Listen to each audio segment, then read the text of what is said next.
This podcast is a member of the Voices of Wrestling Podcasting Network. Visit voicesofwrestling.com to hear the rest of our great podcasts, as well as show reviews, columns, opinions, and updates across the world of wrestling.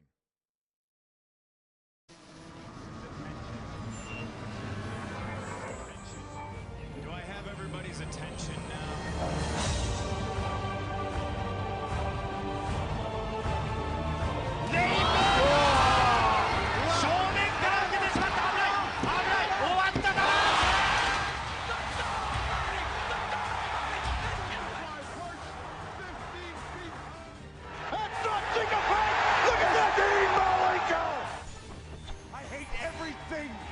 You stand for.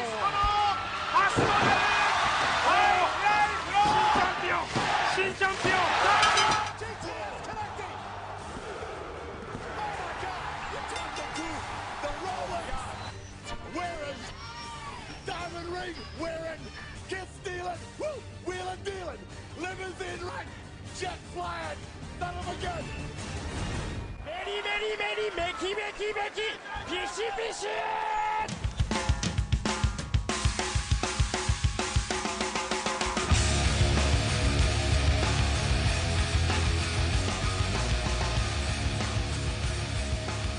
With Rich Craich, I am Joe Shitbag Lanza, and after taking 1 week off, which we didn't really take a week off. Well, sort of. We talked. We just nobody else heard it. We attempted to record a podcast last week, and I tell you, the reason we didn't put it out, it's really my fault. I didn't want it put out because what we did was we had 3 pretty big topics to talk about last week, and we got through 1.5 of them. So if we would have gotten through the entire Dominion review, we could have put out a partial podcast and just not gotten to the WWE Beast of the East Bam Bam Bigelow show or whatever the hell that thing was called.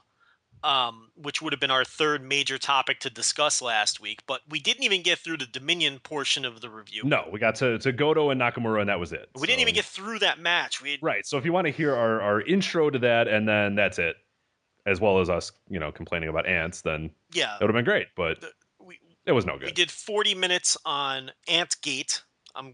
To annoy Rich, I'm going to call it Ant Gate. It's the worst. And then we did. It's called Watergate because the place was called. I hate that. We know. Does that annoy you too? Simmer down.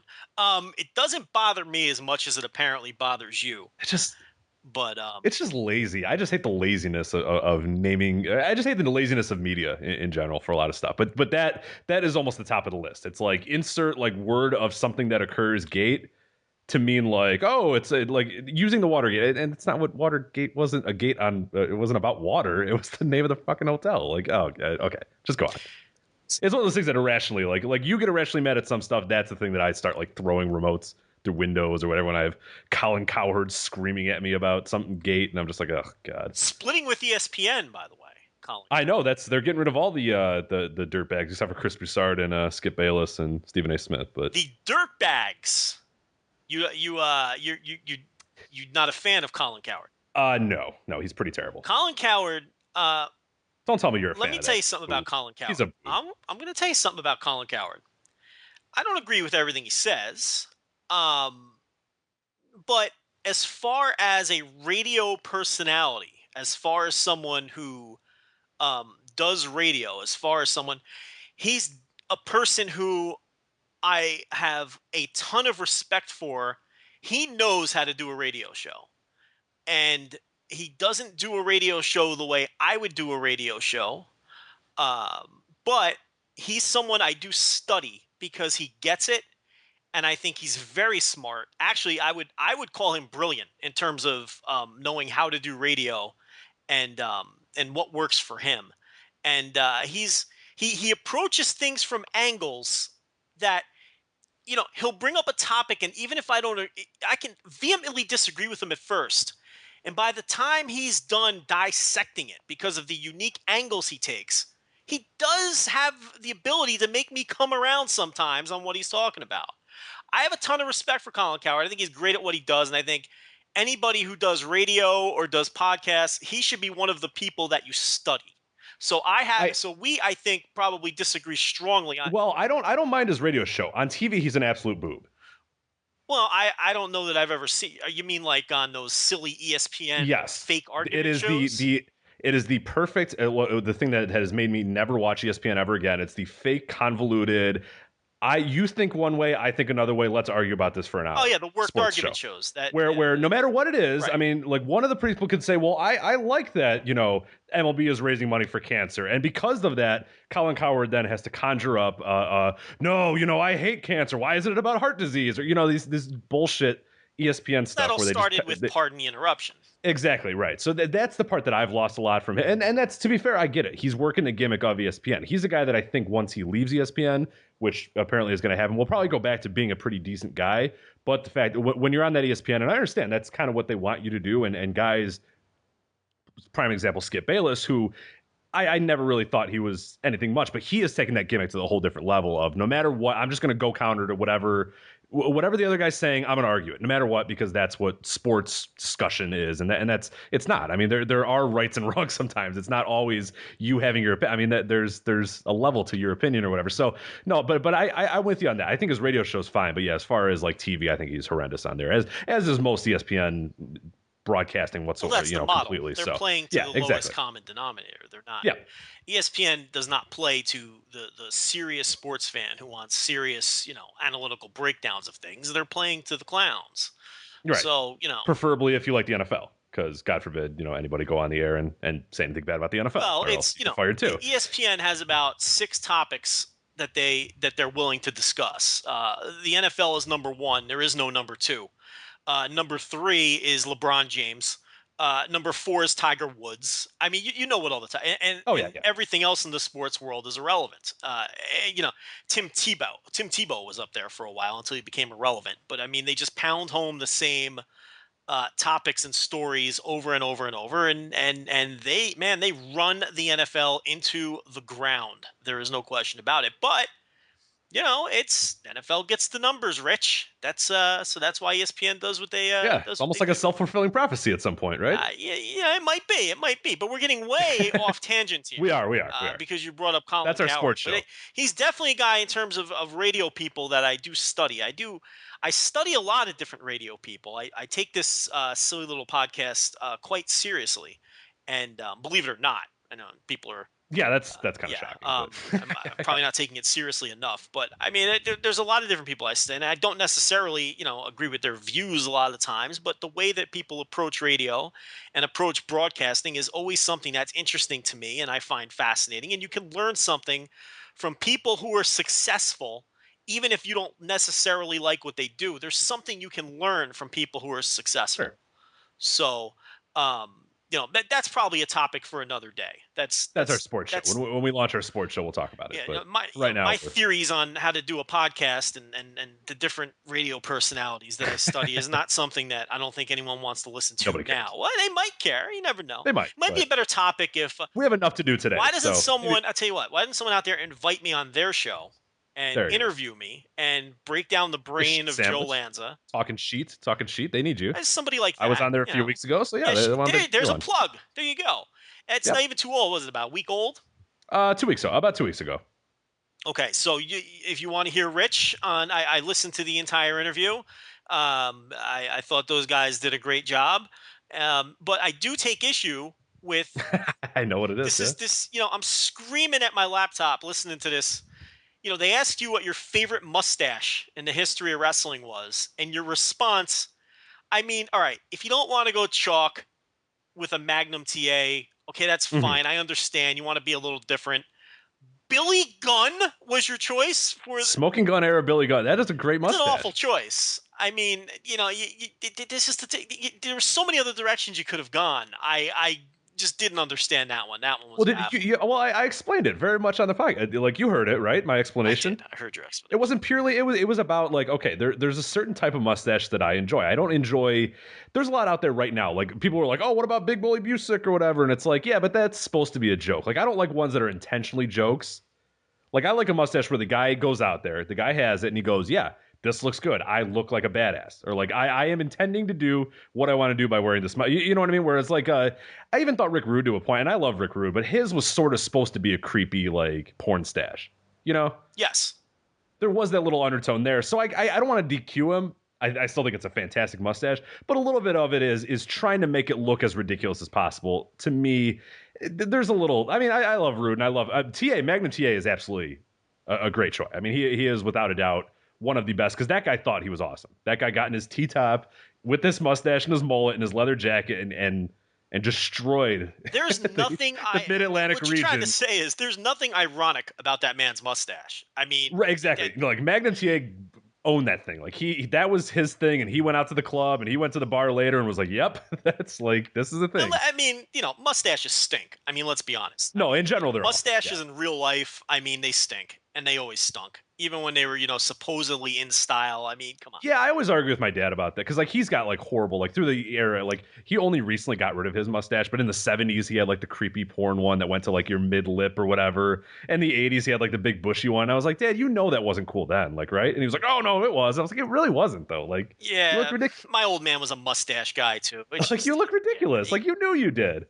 Mustaches are no good. But that's women's fault for letting men have them. So yeah, they should have spoke up. They really should have. Look, we've discussed this, or I've got my theory that everyone from about 1975 till about I want to say about 89, 90-ish, maybe. Yeah, I go like 91 is my No my one year, was attractive in that time period. No. Nope. Style was bad. Zero. Hairstyles were atrocious. The clothing was awful, and people were just uglier during that time frame. I don't know what it is. Yeah, I don't know if it was makeup or hair or a combination of everything, but I'm right with you. I have that theory even before you and I talked about it of like, man, there's like nobody in the 80s that I found attractive whatsoever. No, it's like zero, like not one. Like show me the hottest 80s one. If it, show me like who would be like the heartthrob of the. Yeah, I've never found her attractive whatsoever. Zero, nothing. Does nothing for me. It was like the clothing wasn't attractive. Like the things that it's like nothing looked good during that era.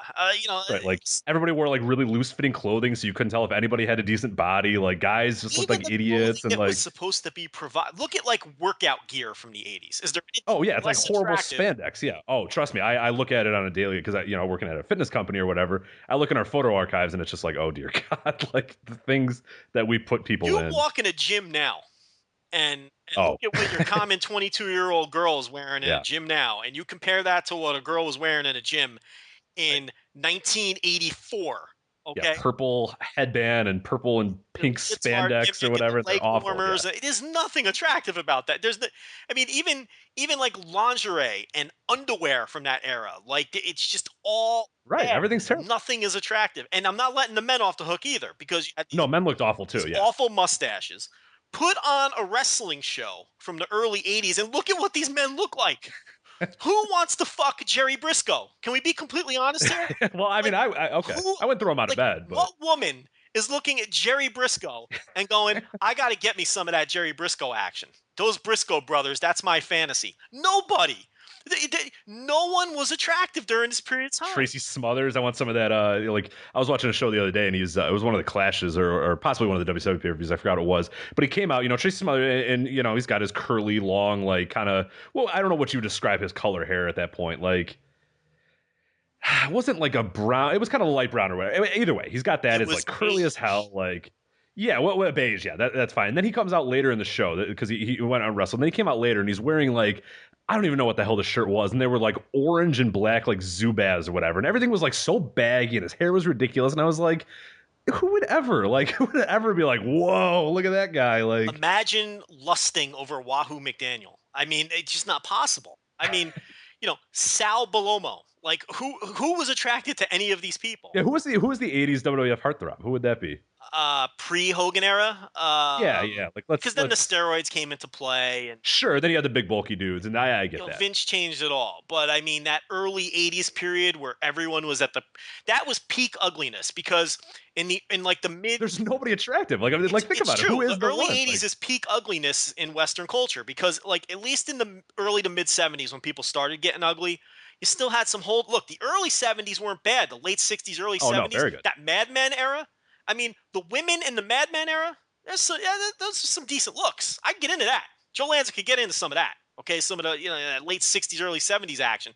You still get some holdovers from that, but then once you get into like the late 70s, like 78, 79, and then the early 80s, like up till about 83, I really believe there wasn't a single attractive person in America during that time frame. I mean, no one was attractive. I mean, you think of WWE. Okay, who would be the heartthrob in WWE at that time? 1983. Let me think about that. I have to give that some serious thought. I mean, you just had these ethnic guys. You had like Pedro Morales. Okay, I don't think anyone was hot for Pedro Morales. You had, let's see, like Ivan Putski. The Wild Samoans, clearly not attractive men. Some of the most terrifyingly ugly men you'll ever see, as a matter of fact. Maybe a Rocky Johnson. Is he a good-looking guy? Yeah, I guess so. Rocky Johnson's not a bad-looking guy, right? Decent shape. Masculine frame. What are we doing here? What are we talking about? I have no idea. We have a lot to talk Breaking about. Breaking down the sexual attributes of Rocky Johnson.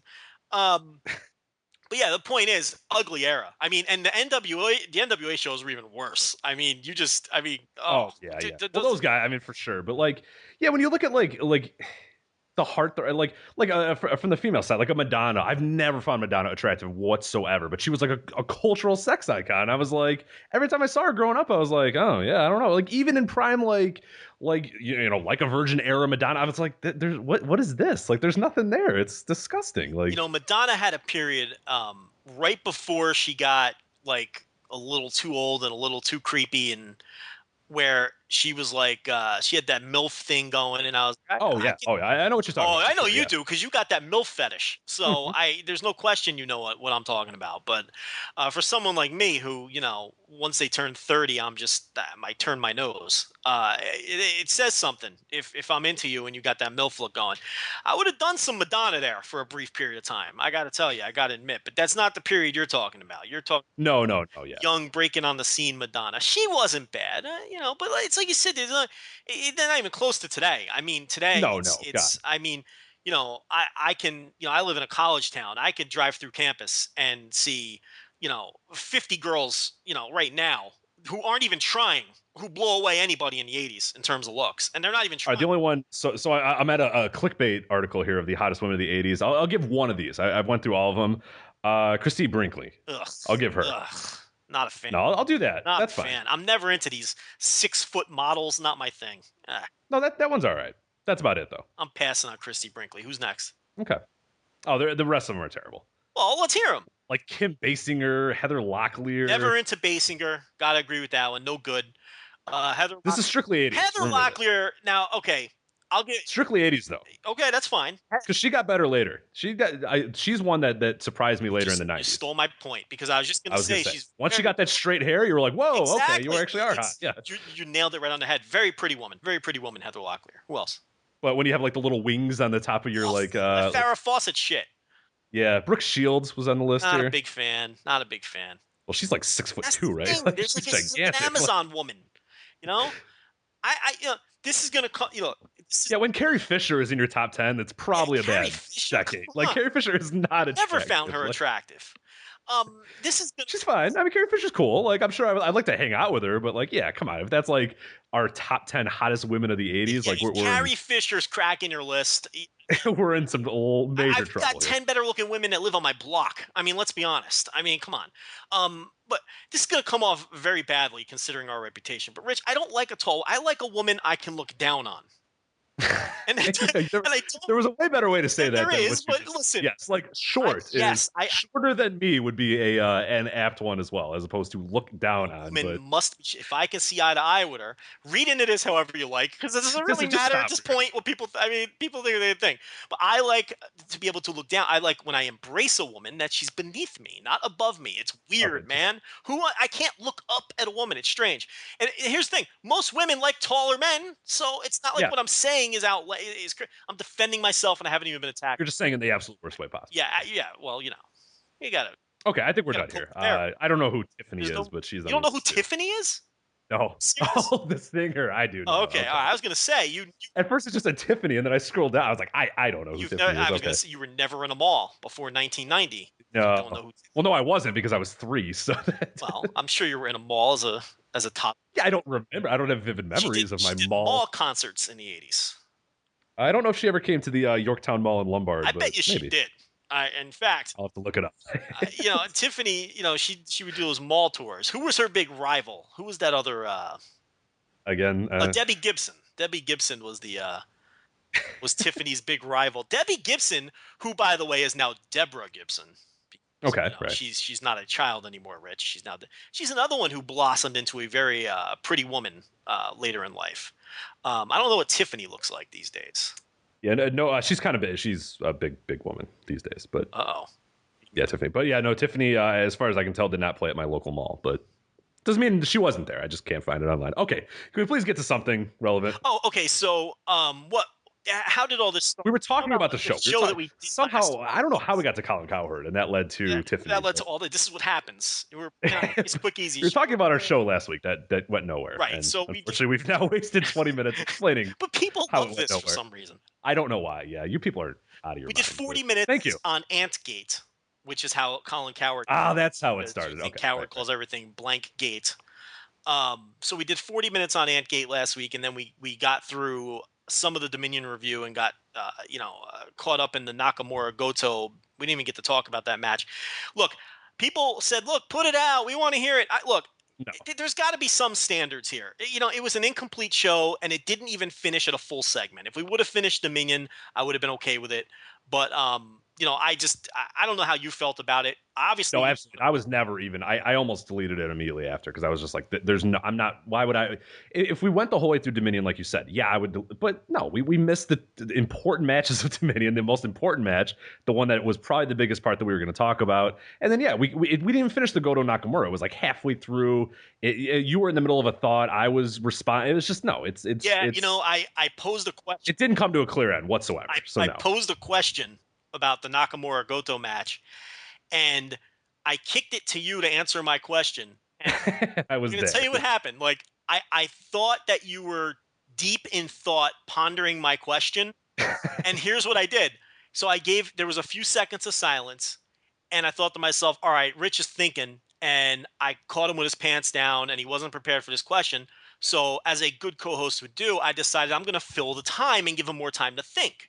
So then I started babbling on and on about the Goto Nakamura match, until I felt that maybe you had a sufficient amount of time to figure out an answer to whatever question it was I asked, and I kicked it back to you, and you still weren't there. And it wasn't until then that I realized that we had lost connection. And you know me, when I went to fill that time, it probably wasn't 15 seconds worth of time. Yeah, it was probably 4 minutes. Yeah, it was probably 4 minutes of me going on and on and on. So I didn't even realize that the call had dropped until like 4 minutes later. And then I think until you sent me a text message saying, I'm going to pick up my dog. We'll pick this up, when I get back. Meanwhile, I'm still babbling on about Hiroki Goto while I'm getting this text message. So that was a complete disaster. You get back, and then my internet decides it doesn't want to work anymore. So I don't know what was up with that. It would work for like 10 seconds. You would attempt to call me on Skype. I would attempt to answer, and the internet would drop again. So look, the podcast gods just didn't want that show to come out. Nope. It was on a Saturday. It was ugly. It was weird. It shouldn't have been out anyway. So. And if you want our thoughts on Dominion, Rich and Rob did a video review of Dominion earlier in the week, so you can get all of Rich's thoughts on that on our YouTube page, which is a good chance to plug our YouTube page. Yes, and this is going to be the time if you want to subscribe there this week and then this next month. voicesofwrestling.com/YouTube will get you there. We are going to do, and Rob McCarron's going to head this up, daily G1 updates. So every time, immediately, a few hours after the G1 is finished, Rob's going to go on his video cast, talk about what happened, interview somebody, whether it be me, you, Brian Rose, anybody, a bunch of people from our site and offsite as well, and discuss that day's G1 Climax. So it's going to be a lot of fun. So yeah, definitely make sure you're subscribing there, because that's going to be really, really cool. Listen, the YouTube page doing that daily update. It's going to start to have a ton of content. So you might as well just subscribe to it now. It's the beginning stages, but we're really going to start utilizing the YouTube page a little more. So yeah, Rich and Rob reviewed it in video form. So if you need Rich's thoughts on Dominion that badly, and you're just aching for his thoughts, you can get it on the video review. And if you need my thoughts that badly, and you're aching for the Joe Lanza thoughts on Dominion, I did the written review for the site. So we're all covered. It kind of worked out. It wasn't one of these shows where Brian Rose did the review and then you never find out what me and Rich are going to think because we lost the show. Our thoughts are out there. So you can go ahead and read my review, watch Rich's review. As far as the Ant thing, I'm all talked out on that. Yeah, I don't care anymore. I'm done. It's just but the thing is, here's the thing though, you guys aren't missing out on us cutting an angry promo on Stroud and Madison. No, it was very that's not what happened last week. Yeah, it was very reserved. Yeah. Because I mean, we're not all that angry about it. The fact that it's hilarious. I find it more funny than I've been laughing more than I've been upset. Cliff notes. I'll listen, time me. Give me 4 minutes because we're not going over 4 minutes on this. Okay. No, I got you. Okay. But I think we do, since it hasn't been addressed. Don't start timing me yet. Since it hasn't been addressed at all in audio form, I think we do owe it to people to at least address it. So sure, that's maybe fine. I'll hit the main bullet points that we hit during the 40-minute discussion on it, but we'll limit it to 4 minutes tops. And if I go over, stop me. I'll give you 5. Okay, and then I'll give you, and I don't even think I'm going to use it. And then if I miss anything, you can chime in. But hit the basics of it, the Cliff Notes version of what we talked about. And again, we didn't cut major promos on them or anything. They made fools of themselves. Brandon Stroud. And continue to do so. Yeah, I mean, throughout the week. Brandon Stroud and Danielle Matheson made complete and utter fools of themselves when they called us out for unmasking the Silver Ant as Tracy Hot Sauce Williams. And even their own Twitter followers didn't agree with how they handled it. I mean, if you go back on Twitter and you click their tweets, it's nearly universal. People being critical of them for melting down over such a tiny thing. I mean, and the context is really key. And the one thing I wanted to express to our listeners and make clear was that this was not us shouting from the rooftops and advertising that we were going to unmask this guy. It was a slip of the tongue. It was said in passing in the heat of a 3-hour podcast. Yeah, about 2 hours and 15 minutes into a 3-hour podcast. Yeah, we weren't. This wasn't a situation where me and Rich were dick waving. Oh, we got this great reveal. It wasn't like that. It just accidentally came out, and for a split second, I thought maybe we should get rid of it. But then you hear my reaction right there on the podcast. I said, "Oh, who the fuck cares?" And the bottom line is, the answer was nobody fucking cared. On our message board, on our 3 different Twitter accounts that we have, on the various message boards around the internet where people talk about our show, one person brought up the fact that we revealed this guy's other wrestling identity, which I think is important too. It's not like we gave out the guy's address and sure, his name on his social security card, or that he doesn't take any bookings, or that he's a normal human being on his own. I mean, it's his other wrestling gimmick. People. Yes, he wrestles very often without the mask. Sure, so. yeah, and I mean, but the bottom line is one person. I went back on our Twitter feed and we got one comment on Twitter, and the person who commented on it actually didn't believe me and told me that I was wrong and that it wasn't Tracy Williams. And I didn't even respond to the person because I didn't care enough to respond. All right, he doesn't believe me. Who cares? What does it matter? It's the Silver Ant. Who gives a shit? So until then, Brandon and Danielle, melted down, and they shined an enormous spotlight on it. It's ironic. I'm the one who had the slip of the tongue on the podcast, but they're the ones who exposed this guy more than we did, because then it drew all sorts of attention to it, and people coming out of the woodwork. What's this now? What are they complaining about? Who's Silver Ant? Who is he? Now more people know, thanks to their meltdown, than ever knew or cared that we mentioned it on the podcast. So these 2 dopes, Danielle and Brandon, I mean, they exposed their friend more than we did, and it's just.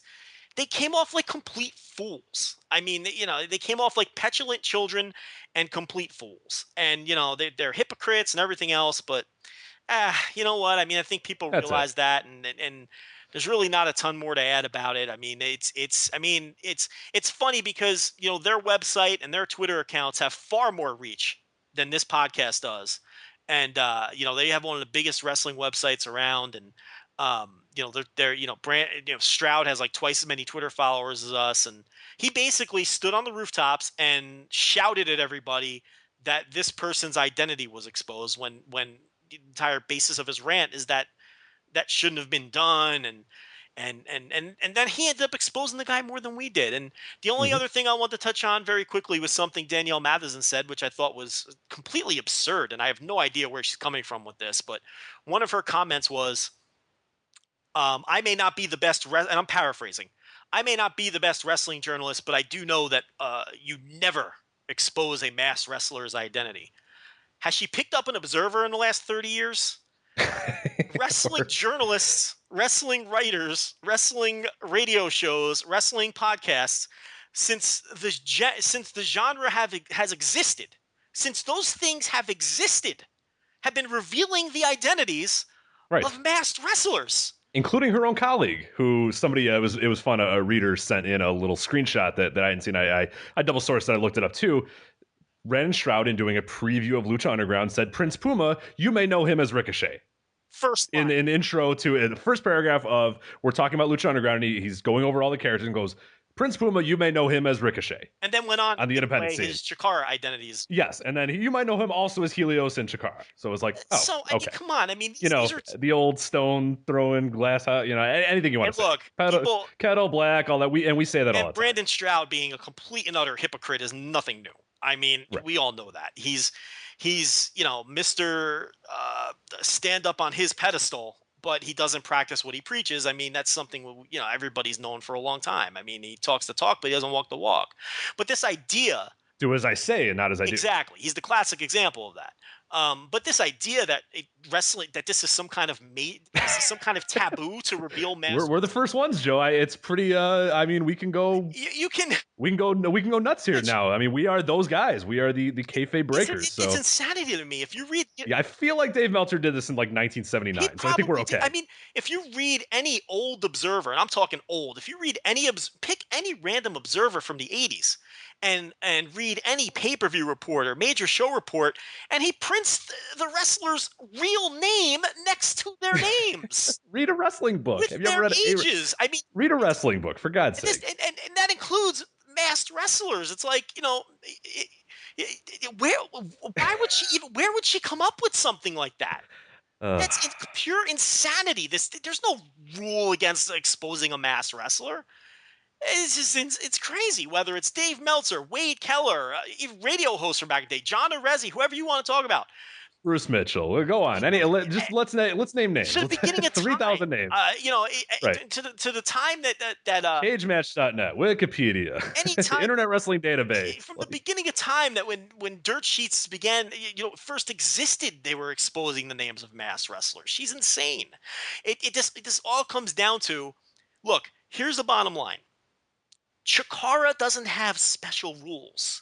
I hate to break that to you guys. Okay? Chikara simply... when you have a financial stake in it, it does. I'm not commenting on that. The Chikara magic isn't the only magic that, counts. Okay? It's like, first of all, they both know the Silver Ant personally. I get it. They didn't have to be happy about it. And I guess the one thing that I forgot to mention is, a much more mature way to handle this, and a much better way that they could have handled this, was contacting us privately. Right. And any numerous way that we do it, Twitter direct message, or go to voiceofwrestling.com/contact, where we have all of our information there.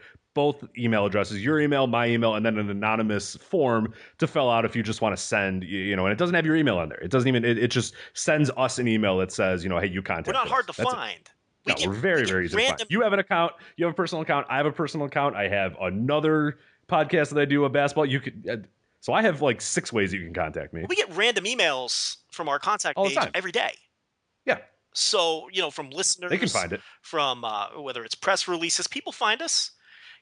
And the other thing is, it's Brandon Stroud. I've met him. We live 90 minutes from each other.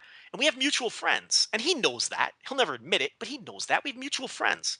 He could have easily gone to someone who we both know, many people who we both know who have my phone number, and say, hey, look, do me a favor. Call this Joe Lanza, tell him maybe take that off the podcast. If the Ant would have contacted us, you would have taken it off? if we would have been contacted privately, because it wasn't a big deal to us. Okay. Yeah. We've removed stuff from the podcast, but when people have told us, hey, this is really sensitive, or hey, don't do it. I mean, we've done it. We don't do it all the time. Like, but it wouldn't. But this, I don't go out of my way to do it. But if it was a special request and the guy was really, or whoever was being very nice about it and saying, hey, look, this could affect my life or my livelihood or whatever. Yeah, then of course it's utterly meaningless. Yes. Our podcast loses zero. Loses absolutely nothing. If I beep it out. In this particular case, we would have taken it off because genuinely this was a nothing deal. It was a slip of the tongue in passing. He could have gotten to me through, and he knows this. But I want the people to know this. It's not like that we're impossible to contact. No, we're always very open and transparent. I could have gotten a text message or a phone call from several people that we're both mutual friends with. So but instead, and my theory is, he'd rather have it was more important to him to get the attention of screaming about it from his the people who his fans or whatever. That was more important to him than protecting the identity of his friend, and that's the actual point of what he's trying to do. Because if protecting the identity of his friend was more important to him, he wouldn't have done all this publicly. They would have contacted us privately. They wouldn't have put more attention on it, because Brandon Stroud and Daniel Matheson are not stupid. They're very smart people. You read how they're very good writers. They're intelligent. I fail to believe that they didn't realize that by doing this publicly, they wouldn't have put more attention on it. They wanted the attention. That's Stroud's MO. He wanted the attention. That's the bottom line. He wanted to chest thump and pick on us and say bad things about us, and then do his usual routine of, and that's all I'm saying. I'm moving on now, and then not address us when we tried to address him back on the topics. He wanted the attention. He wanted the back pats from his pals. That was more important to him than what he claimed really was important to him. So that's every major point. I probably went over 4 minutes. I don't know if you have anything else to add. No, that's it. I mean, that's the biggest thing is that, if there's ever anything that we're very easy to contact. We are no guarantee. Arguably the most transparent. But I do want to make it clear. There's no guarantee we're just going to yank stuff off of our podcast. Oh, no, absolutely not. But yeah, I mean, we'll listen to anything. I mean, we respond to those emails. I get those emails. I mean, we're very easy to contact if you need any other reason. So I think the hypocrisy is the biggest thing that's kind of made me laugh during this entire thing of. And just the idea, I mean, it's just laughable that we're ruining kayfabe. We're ruining it for the kids. Because you know how many kids, and first, if you're a kid, if you're under the age of 13 and listen to this podcast right now, please, for God's sakes, turn it off. Like, can you imagine being 13 and listening to us talk? It's not about kids. It's about two grown children who think Chikara has special rules. Well, but we ruined it for kids, though. That's what this is about. We talked about this a little bit earlier today. I've been to Chikara shows in Philadelphia, and there is never a disproportionate amount of children at Chikara shows. Not the ones I've been to. No, I see the roughly the same amount of children. This idea that Chikara is some kind of children's promotion is just shit people say. Okay, it's the same nerds that go to all the other indie shows. There's no kids at these shows, not anymore that you see at any other show. I don't know. It's not even worth the time. Yeah, I'm done. We get on to other stuff. That's it is what it is. We've they've kind of shown their own ass over the past few days. They look like complete idiots. Right, and it's had ramifications too, because Reese, I think it was yesterday, Matheson tweeted out, hot rumor that The Undertaker was possibly returning at Battleground, and she put, I forgot what the headline was, but it was essentially The Undertaker's returning at Battleground, and I thought it was funny as I clicked on it, and then all the links were, wait, weren't you the guys that were mad about this? And oh my God, so it's kind of funny, and they weren't all like our followers. That's what I mean. Their own readers. Their own readers are going, wait a minute. Last week you were making a big deal about people ruining kayfabe and ruining surprises and ruining this and ruining that, and now you tweeted this. And there was a few, the people that follow us that were kind of trying to be funny, but a lot of the people, there was a lot of names on there that I didn't even know who the hell those people were, and they were going, oh my God, you spoiled this for us. What you make such a big deal out of one thing, but then you go out here and spoil it. But if it gets the almighty clicks, then it's not goes out of the way. It's not the magic of Chikara, so it doesn't operate under the magical Chikara rules. Yep. It's like Chikara doesn't have magic rules. I'm sorry, there's not special rules for Chikara. Yeah, they're a wrestling promotion just like everybody. Yeah, they are a wrestling promotion like anybody else. It's and again, it'd be different if we were being assholes and just shouting from the rooftops who these guys are under the mask. That would just be there's no point in like, what's the point of doing that? Nobody cares. Nobody cares. But if something like that comes up in passing, the way it did on our show 2 weeks ago, it's not a big deal. And the fact of the matter is, the public sentiment has been on our side with that. It just really just isn't a big deal. So, and the third topic we were going to discuss that we never got to last week was the WWE Beast. What is the name of that damn show? Beast in the East. Beast in the East. Just Beast in the East.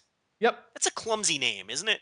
I didn't. It's a little weird. It centered around Lesnar? Was that the idea? It was, yeah. He was in the main advertising. It was just basically him, like, I think the main poster was like him in the mountains or something like that. He was like, twice the size of the mountains or whatever. So that was basically it. Yeah. And that's so. I mean, we never got to break down that show, but very briefly, I thought it was a lot of fun.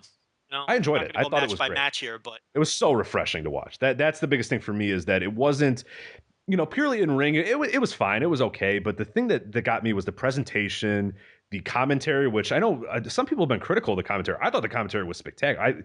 There's some, Michael Cole had a few facts and stuff wrong, but the way that they were conducting themselves on commentary was so refreshing to see. And that's the biggest thing for me. Maybe on, as a pure wrestling show or whatever, it probably wasn't that great, but to watch it and to know it's WWE and see WWE guys and basically WWE presentation, but done different. The camera shots were different. There wasn't the shaking anytime there was a move. There wasn't quick cuts every time there was a move. There wasn't, Michael Cole arguing with Byron Saxton about nothing. Like they were bouncing off of one another. The announcers, they were bringing up facts. They were bringing up history. They were bringing up the guys are actually human beings that do stuff. And the camera shots were, they were normal. They would show the crowd sometimes. They didn't shake, and it was just like, it's so refreshing to see. It's just it's how we've said it for the longest time. They just need such a refresh in the way that they present TV and present, their TV and present the wrestlers and present everything. And this was that. And it was just like, oh my God, like it made it a really good show. Even on, if, I put it on mute or it was a show,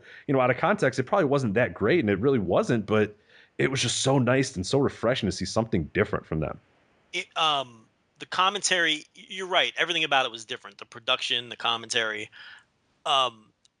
Cole, I liked Cole better here than I normally do, but you did he just reeked of Wikipedia. That no, and there was that too, absolutely. But it was nice that they were at least trying to give you some context and some facts, and they referencing New Japan, referencing multiple Japanese and you know what, I give Cole a lot of credit for that, though. Let's be honest, though, and that's the thing that I think Michael Cole gets. He didn't even have to attempt to do that. You're right. Right. I mean, that's the thing, and he's a guy who's always sort of said in interviews, "Oh, I do a ton of research before and all that sort of stuff," and I'm kind of like laughing, and yeah, it was a lot of Wikipedia research or whatever. But think about this guy's day and what he goes. I mean, he doesn't have time really. I mean, I would be shocked if he has any time to watch anything. You know what I mean? And for him to even put the effort forward to say, hey, look, I'm going to look up I'm going to look up this guy's other stuff, because he's in the bubble. I mean, the guy's been there, since 1997? Yeah. Like, he could be completely stuck in that bubble and just not even care. Just say, hey, I read WWE.com before the show starts, and that's all I do, and this sort of stuff. At least giving the effort, to me, there was something there for him. Yes, he said that, Sumo Hall was the biggest indoor arena, and it's not, and that's nitpicking to me. The fact that he made an effort and at least showed that he was trying to research before and trying to at least have different facts and give a different presentation, to me, that's worth a lot. That really was. It didn't sound like a WWE broadcast, and I appreciate that, because they have the worst broadcast by far in terms of the way they present the product to the audience. Yeah, I mean, I wasn't as high on Cole as some other people, but he was better than he usually was. And the show itself, I thought it was a really good wrestling show. I thought the Jericho-Neville match, even if... I love that match. Yeah, it was a great match. I mean, even if it may have gone a couple minutes too long, but overall, I thought it was a great match. I wasn't expecting that type of match out of Jericho. Especially, some of his performances before he on his last full-time run left me very empty. But I thought that was an excellent match. I thought the main event was a great match. I thought the Brock... Well... The hypothetical match. You know what's funny about that? I forgot. I turned it off. I'm watching. I'm watching that tag match, and I'm pretty sure I tweeted this out. And it's funny that I said the main event, because when I was watching that tag match, I tweeted out, "This match is so bad and so wrong for the show, for the building that they're in, and the show that they're doing, and for what they're following this great match, and they're following it with this paint by numbers." Raw main event, and it almost went 30 minutes and everything else. And it's like, my comment was, you're going to forget that this match even existed when you look back at this show in a couple of years. I forgot that the match existed 2 weeks later. I just called the Neville Owens match the main event. I forgot the tag match existed. The Balor. Yeah. Neville. What did I say? Neville. Neville. Yeah, I don't want someone to say you're an idiot, and then Yeah, Balor Owens. I forgot the tag match existed already. I mean, how bad? I guess you didn't watch the whole thing. No, I watched. I checked out. I'm assuming the last 10 minutes didn't. Oh my! What a dry match that was. The first 20 minutes, I went. You know what? And what was funny is it really exposed those guys as just paint, as you said, paint by numbers WWE type guys. Because the thing that I loved about the Neville Jericho match is that Jericho, like you said, he wasn't lighting your world on fire in WWE or whatever. He didn't work this like he was working like Chris Jericho WWE, 2009 or whatever. That's a bad example because that was a great year for him. But like 2011 or whatever, Chris Jericho. Yeah, his last whatever that hell that last run was. This was not the same Jericho, and it wasn't that he was being more dynamic. It's the way he was working to the fans. He was working as a guy who's worked in Japan before and knew what got over and knew how to structure a match and did that sort of stuff. And Balor and Owens were the same way as well. I thought they didn't work it like they were working in front of Full Sail University. They worked it like they were working in front of the Sumo Hall or whatever. Whereas Ziggler and Cena and Kane, all those guys and Barrett or whatever go out there and they're working it like they're in front of Des Moines, Iowa at the arena. You've got Ziggler and Barrett who, for the most part are WWE produced products, right? Is that fair to say? They've spent large majority of their careers in that. I think Ziggler is just homegrown. Isn't Ziggler homegrown? I thought he did a little of something, but I think he's almost like he's one of those ones where, I don't count like 5 indie shows and then which is basically WWE has you on your radar. For all intent and purpose, he's a homegrown guy. Right. I mean, for it'd be like saying Rusev isn't homegrown. Because Rusev did, a small handful of indie matches. Yeah, I think we looked it up on a show prior and did like 13, indie shows or something like that. Yeah, that doesn't count. And Wade Barrett was a guy from Europe, but has certainly worked the majority of his career in WWE now. And you're right. I think that they just, you can't. Never mind. Dolph Ziggler is 0. He's a homegrown guy. First match at LVW against Johnny Nitro and Joey Matthews. There you go.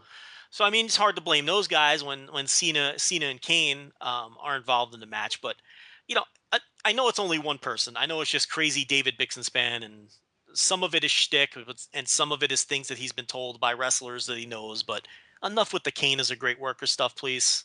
Enough is enough.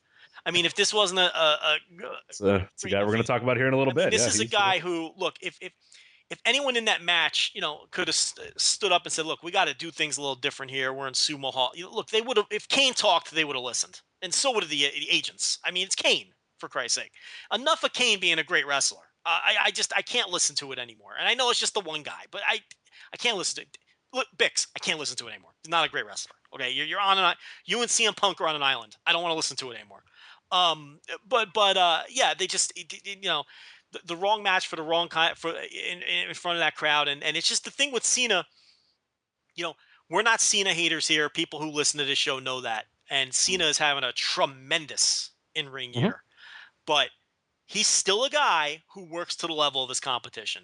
I mean, there's no question about that. He just is. And I don't want to hear about overrated matches against the great Khali. Stop. I'm not listening to it. Okay. Cena works to the level of his competition. He's worked to the level of his competition his entire career.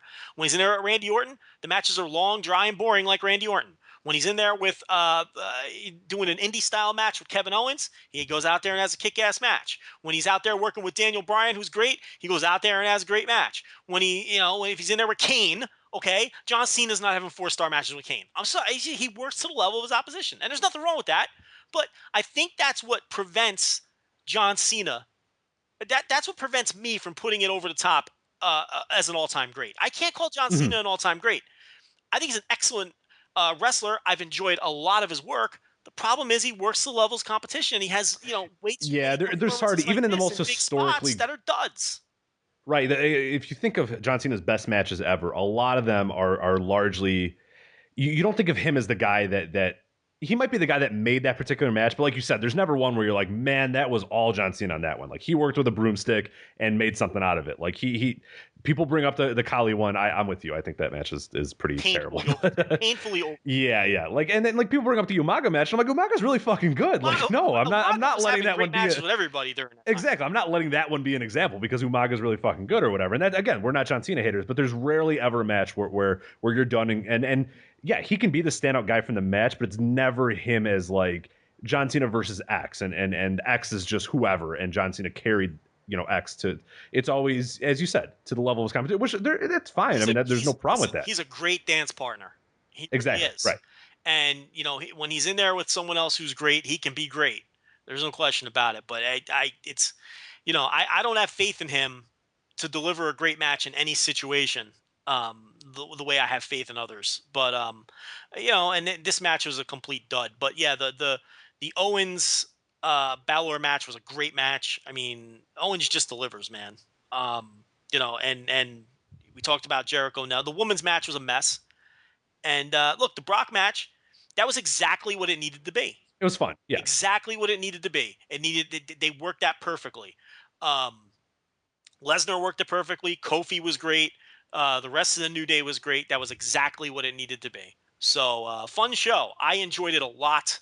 I hope they do more shows like that. There's talk that they're going to do more house shows sort of as specials and great idea. Yeah. And that's not something I'm opposed to. So no, that was before when the network was announced. If people that have been longtime fans, when the network was announced, we said that would be a great thing to do. Just throw 3 or 4 cameras at a house show and call it a day. Like that and don't do it every single week. Don't do it every special.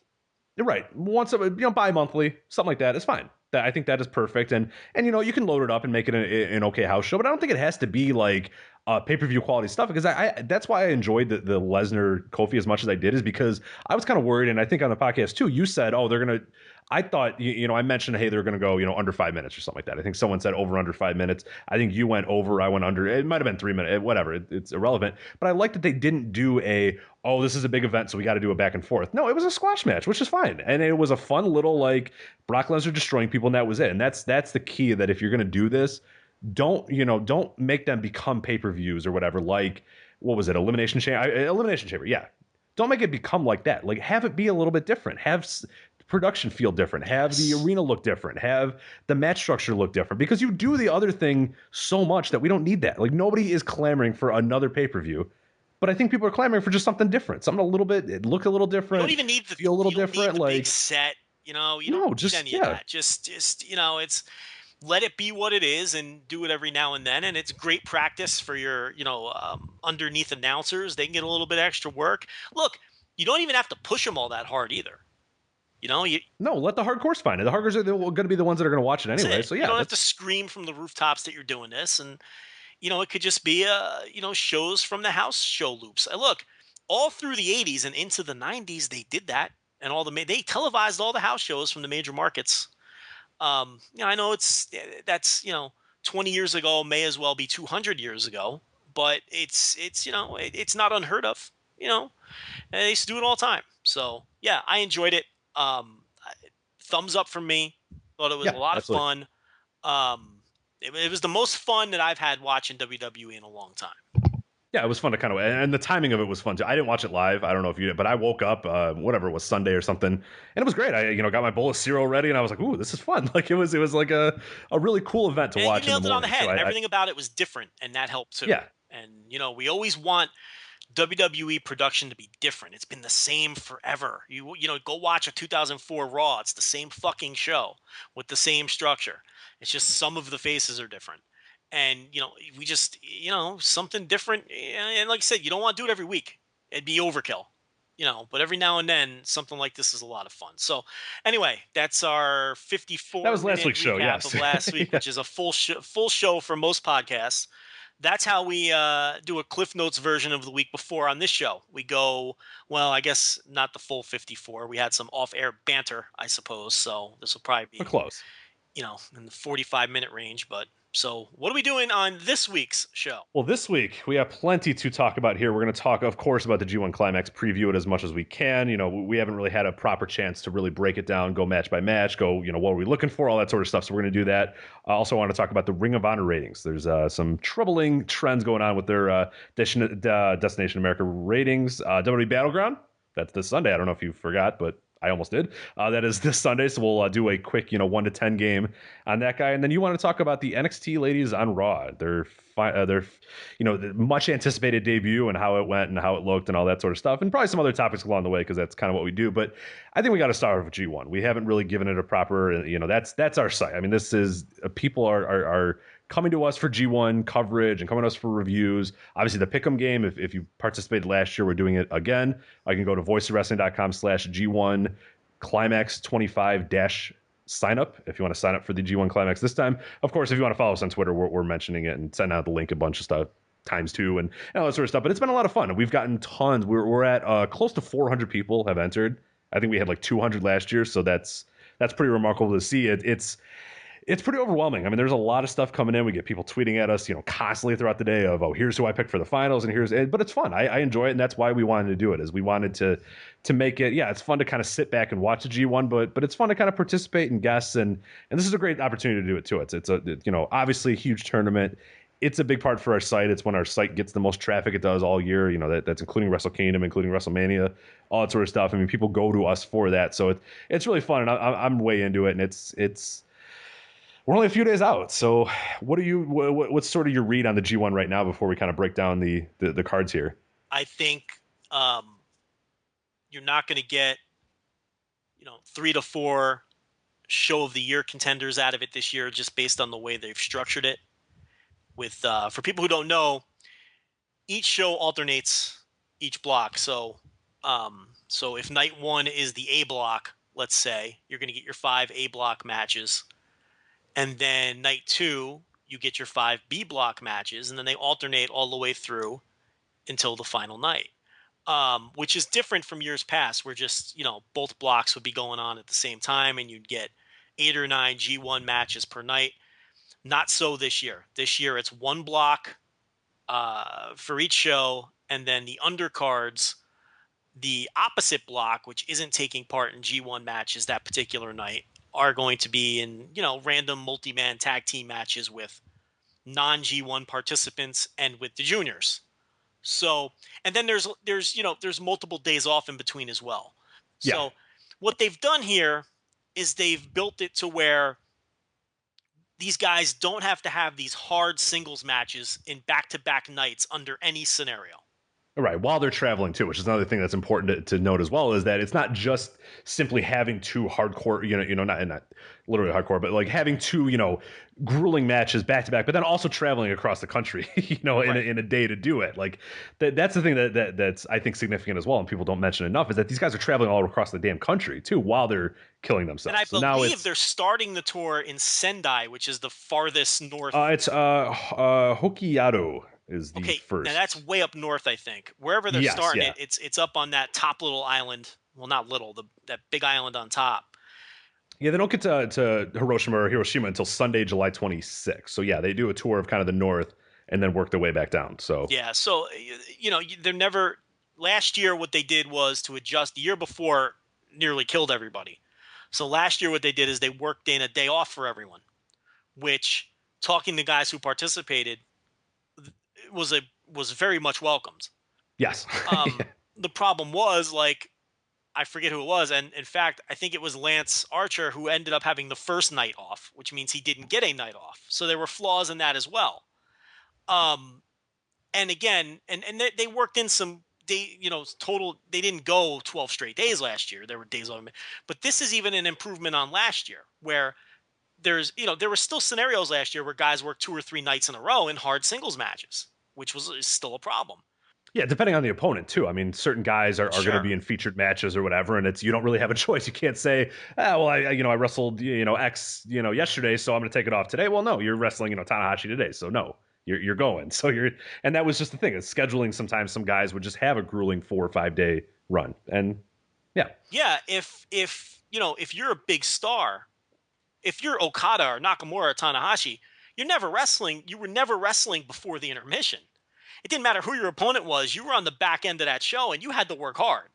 So again, that speaks to the point you just made. It wasn't, you just, the big stars just, you don't get a night off. So now this is a better structure. I think, this works better for their bodies. It's better for the wrestlers.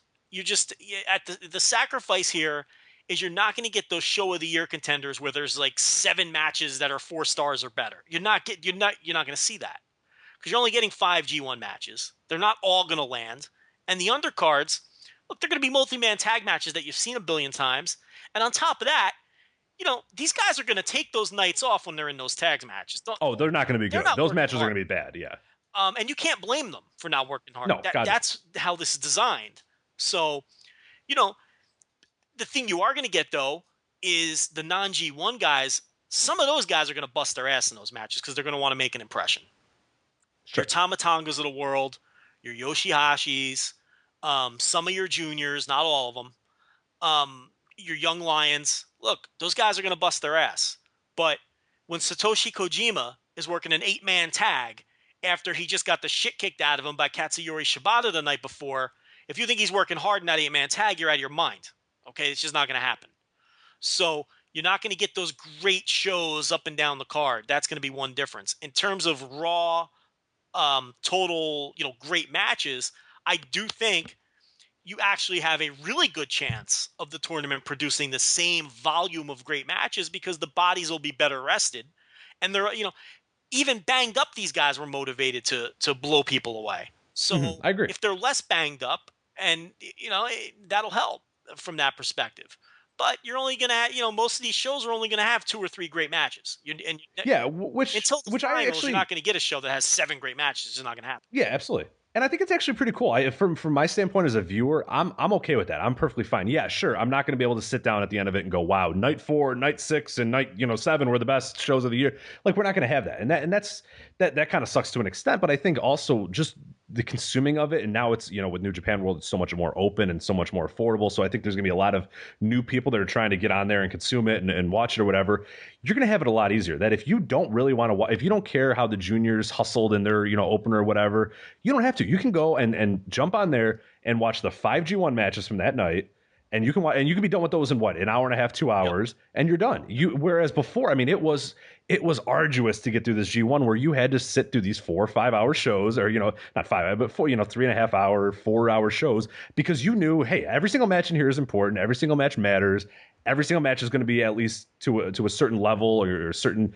You had to watch it. I mean, you just had to do it. It was every night, and it was exhausting. Yeah, exactly. It was like, oh my god, like, and you watched them live, which I would watch them the next day, and it was arduous. I couldn't imagine the people like Brian Rose or you or there was numerous others that were staying up live and watching these. Like you said, it took you months to get your sleep schedule back. Like it's insane. The year before, I watched and reviewed every one of them live. Last year, halfway through, I stopped. I couldn't do it anymore. I tried, but it was just it became exhausting. We talked about it here.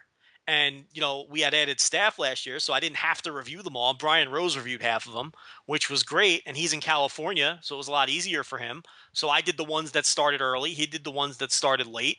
And I watched those. I started watching those the next day. It just became too much. And it was every day. And, it's exhausting. Now, like you said, unless you're reviewing these things, you don't need to watch Tenkoji and Jushin Liger facing off against 3 Bullet Club dudes on the undercard. You can blow all that stuff off. 90 minutes, you're in, you're out. 5 matches, boom. You watch them, while you're eating dinner in the afternoon, you come home from work, 90 minutes, you don't even piss off your wife. Okay, it's nothing. It's because they were so voluminous, the shows before. It was like exhausting to watch one of them, and then you're like, oh god, there's another one tonight, or tomorrow. I was like, no, I love wrestling, but I hate wrestling. Like it was over, and I was like, oh, I loved it, but I hated it. Like I loved it, and then like everybody would be like, oh my god, that show was so good, and I was like, fuck, I gotta watch it. Like I wanted to skip shows. I honestly was just like, well, no, I mean, I have to watch them or whatever. Right. Whereas this now, there's gonna be plenty of shows where I'm gonna say, hey, look, I appreciate a good Young Boys, tag match or whatever. I'm gonna skip it. I don't care about. I will be hard pressed unless people say, "Oh my God, you have to watch this 8-man or this 10-man or whatever the hell." Yeah. I am gonna skip all of them. I mean, and that's fine. I think that's perfectly okay. And then I think what's gonna happen is people are gonna focus more on the 5 G1 matches in each of the blocks. And I like the idea too that it's the 1 block per show. So I think that's pretty cool too. You kind of have than the self-contained stories of that block. Whereas it would get a Yes. little muddy before, which I don't mind, but I like the idea of, okay, here's the B block night. What's going on in the B block? Let's look at it. Let's look at the points. Let's look at the scenarios. That's cool. Whereas you're jumping back and forth. Hey, what block is this? Oh, A block, B. And that was fine. I mean, it wasn't. I mean, that's kind of nitpicky, but I think it's gonna be a lot cooler now to when we talk about these shows or we sit down and talk about them. We go, okay, Friday, July 24th at Kyoto, A block. Who's where Kota Ibushi is in the lead right now, and like that sort of stuff. That's gonna be kind of cool. Is to just focus on that one block, those 5 matches, and really, I think it's going to help the viewing experience for a lot of people. And by the way, that's an excellent point. That's just a tremendous point, because in the past couple of years, you're right. You watch these shows and you forget what block you're watching a match. You don't know what block it's in. You just you're watching a match, and you don't necessarily remember. Oh, what block is Tenzan in? You don't know half of it. You got to check your sheet or whatever. Now, like you said, and the focus is there, and you can follow the standings a little better this way. I mean, I'll be completely honest. The past couple of years, I didn't even look at the standings until it was coming up towards the final couple of nights, because why bother? You know what I mean? It's like, and you're right. Now there will be an added focus on that. That's actually an excellent point too. Yeah. So, no, and also for the viewing experience, because there's a lot of people that have been asking, and if you don't know, New Japan World, you can sign up and watch these. I mean, last year it was what, $150, $110 or something. Yeah, if you signed up to watch all of them. And it's $10. It's less than $10 for me. It's $8.51. I don't know what it is for you, but. Yes. If you don't throw down $10 this month, and I think you get the whole month of July for free too. So if you sign up now, I think you get a few shows. You get at least what I think 4 or 5 shows I think for free. I could be wrong about that free month, but I'm almost positive it's July. But yeah, you're out of your mind if you're not going to drop at least $16 at max to watch these. I mean, it's a ridiculous value, so accessible, high quality stuff. Like it's going to be amazing to sort of see because in prior years, even when it was $110 or whatever on Ustream, and we still had just insane amount of people that were watching it live, reacting to it. I can't imagine now what it's going to be like with it as accessible as it is. Yeah. Like it's going to be crazy. Well worth the $110 both years. I mean, there's no question. Yeah, I don't know if anybody complained about that. I mean, because you were getting the shows for less than $10 a pop, and they were the best shows of the year. You know what I mean? I mean, it's like when you go and rank the best shows of the year last year, if you ranked the top 10 shows, like 6 of them were G1 shows, if you were being fair. So, I mean, it was well worth the money. You're getting great shows for under $10. Now you're getting the whole package for under $10. But, we're not here to sell New Japan World, but until they give us an affiliate link, and then we'll definitely be here to sell New Japan. But, so new format, I mean, I give it a thumbs up. I mean, absolutely. The only drawback is you're not going to get the mega shows. That's it.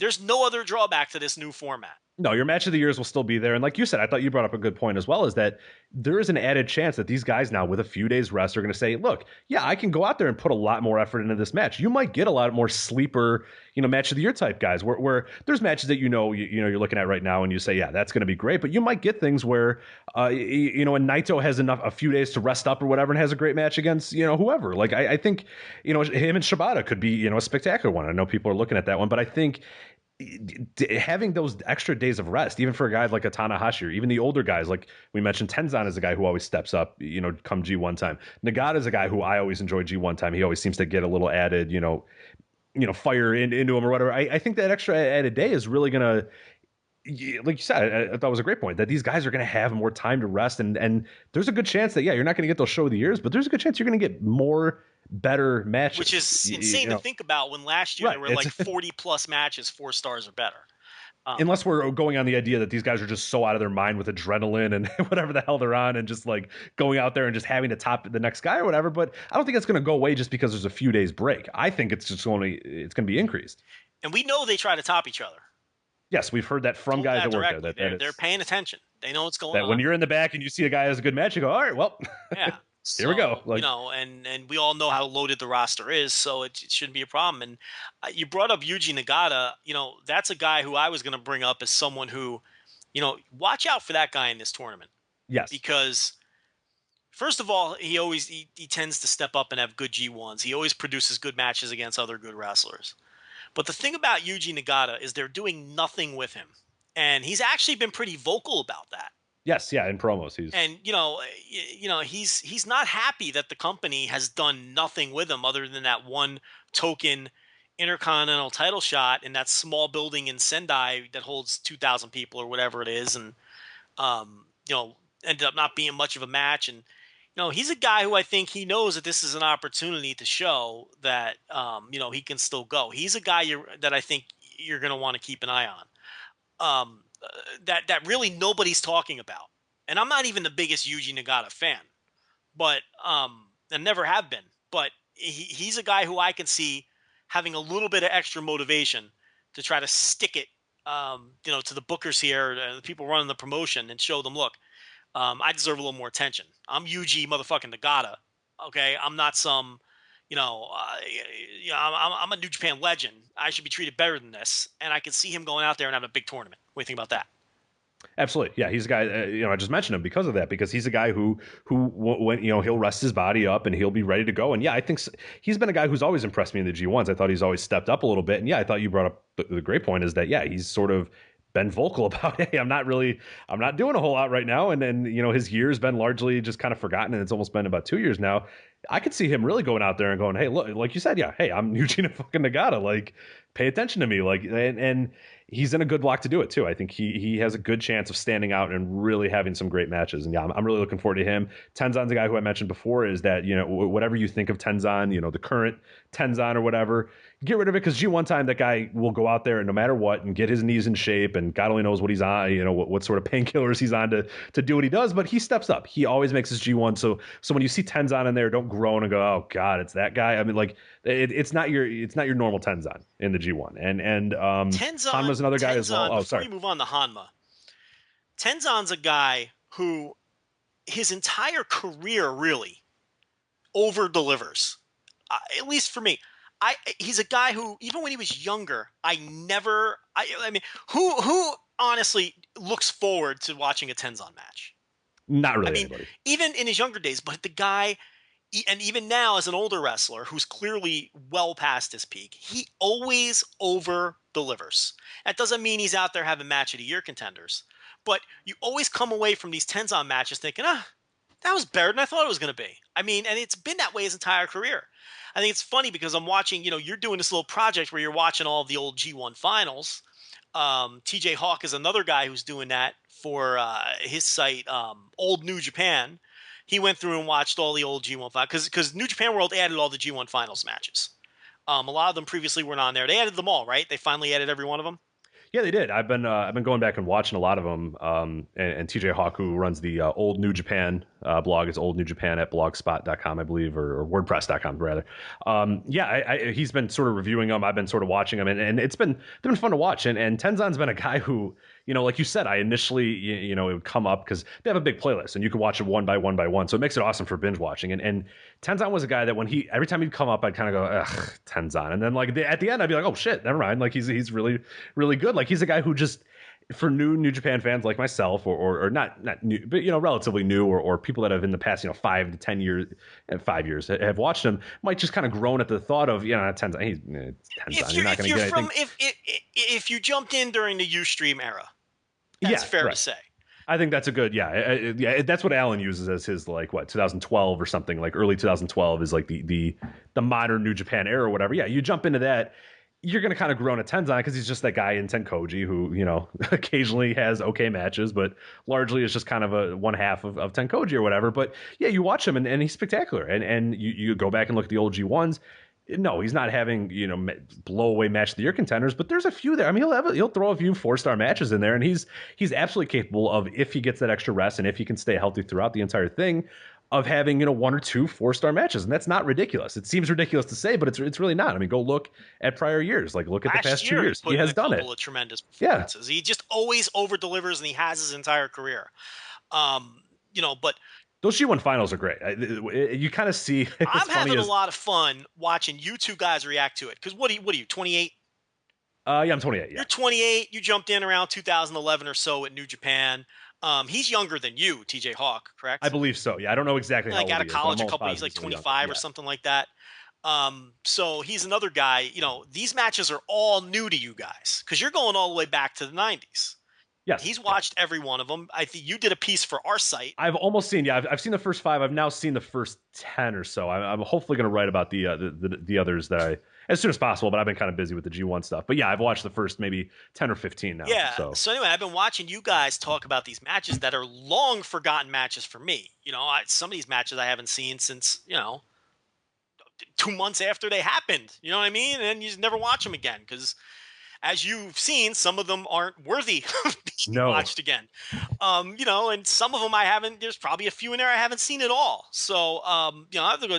But it's fun watching you guys talk about them because it's bringing back memories. And I'm like, oh yeah, I remember this match and this spot or whatever it is. And it's fun watching you guys react to them based on the fact that for the most part you're only familiar with these guys in their current state.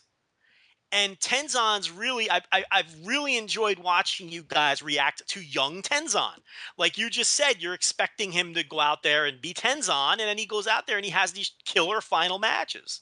Yeah, him and Sasaki, and Sasaki's not a guy that I really enjoy all that much. I mean, the other ones he's had.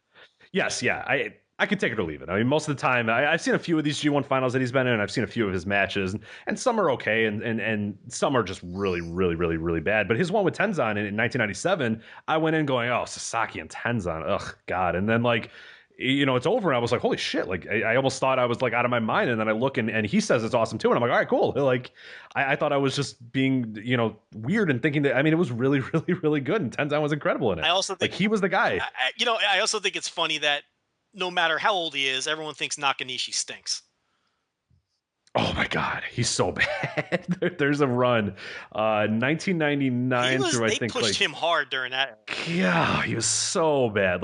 It was him and Muta in 1999, and that was just fucking awful. And it's what's funny is it's Keiji Muta, so in 1999, and it's Keiji Muta in New Japan. So you're assuming, oh well, I'm gonna go into this. It's Nakanishi versus Keiji Muta. Okay, it's gonna be a nice little back and forth. The Muta's the New Japan legend. He's won numerous G1s or whatever. Nakanishi, I didn't know who won that one. Actually, I've tried to not go back and look at who won, just so that I can go in and go, okay, cool. I don't know who won. I don't know what the match is like. I don't know what anybody else thought of the match. I'm just going to watch it without any context. And it's over, and I'm like, okay, well, Nakanishi got 95% of the offense and won. And I was like, what the hell is this? It was awful. It was so bad. And then the next year, he came back, and who was it? It was him and Sasaki, and that was just it was better than the Muta one. But it was still fucking awful. Nakanishi is so bad. Never moved the needle for me. Jeez. And at first I was like, oh, it's Nakanishi. And I was like, I should be fair. It's younger Nakanishi. He'll be more mobile. Hey, you were just watching younger Tenzon. He didn't do shit. He did the same thing. Right. It's, yeah. I mean, but the thing is, that fucker was always over. And I'll tell you. The crowd was way into him. He put Keiji Muta in a 10-minute torture rack and a bear hug. And people were going nuts. And I'm like, all right. He's over today.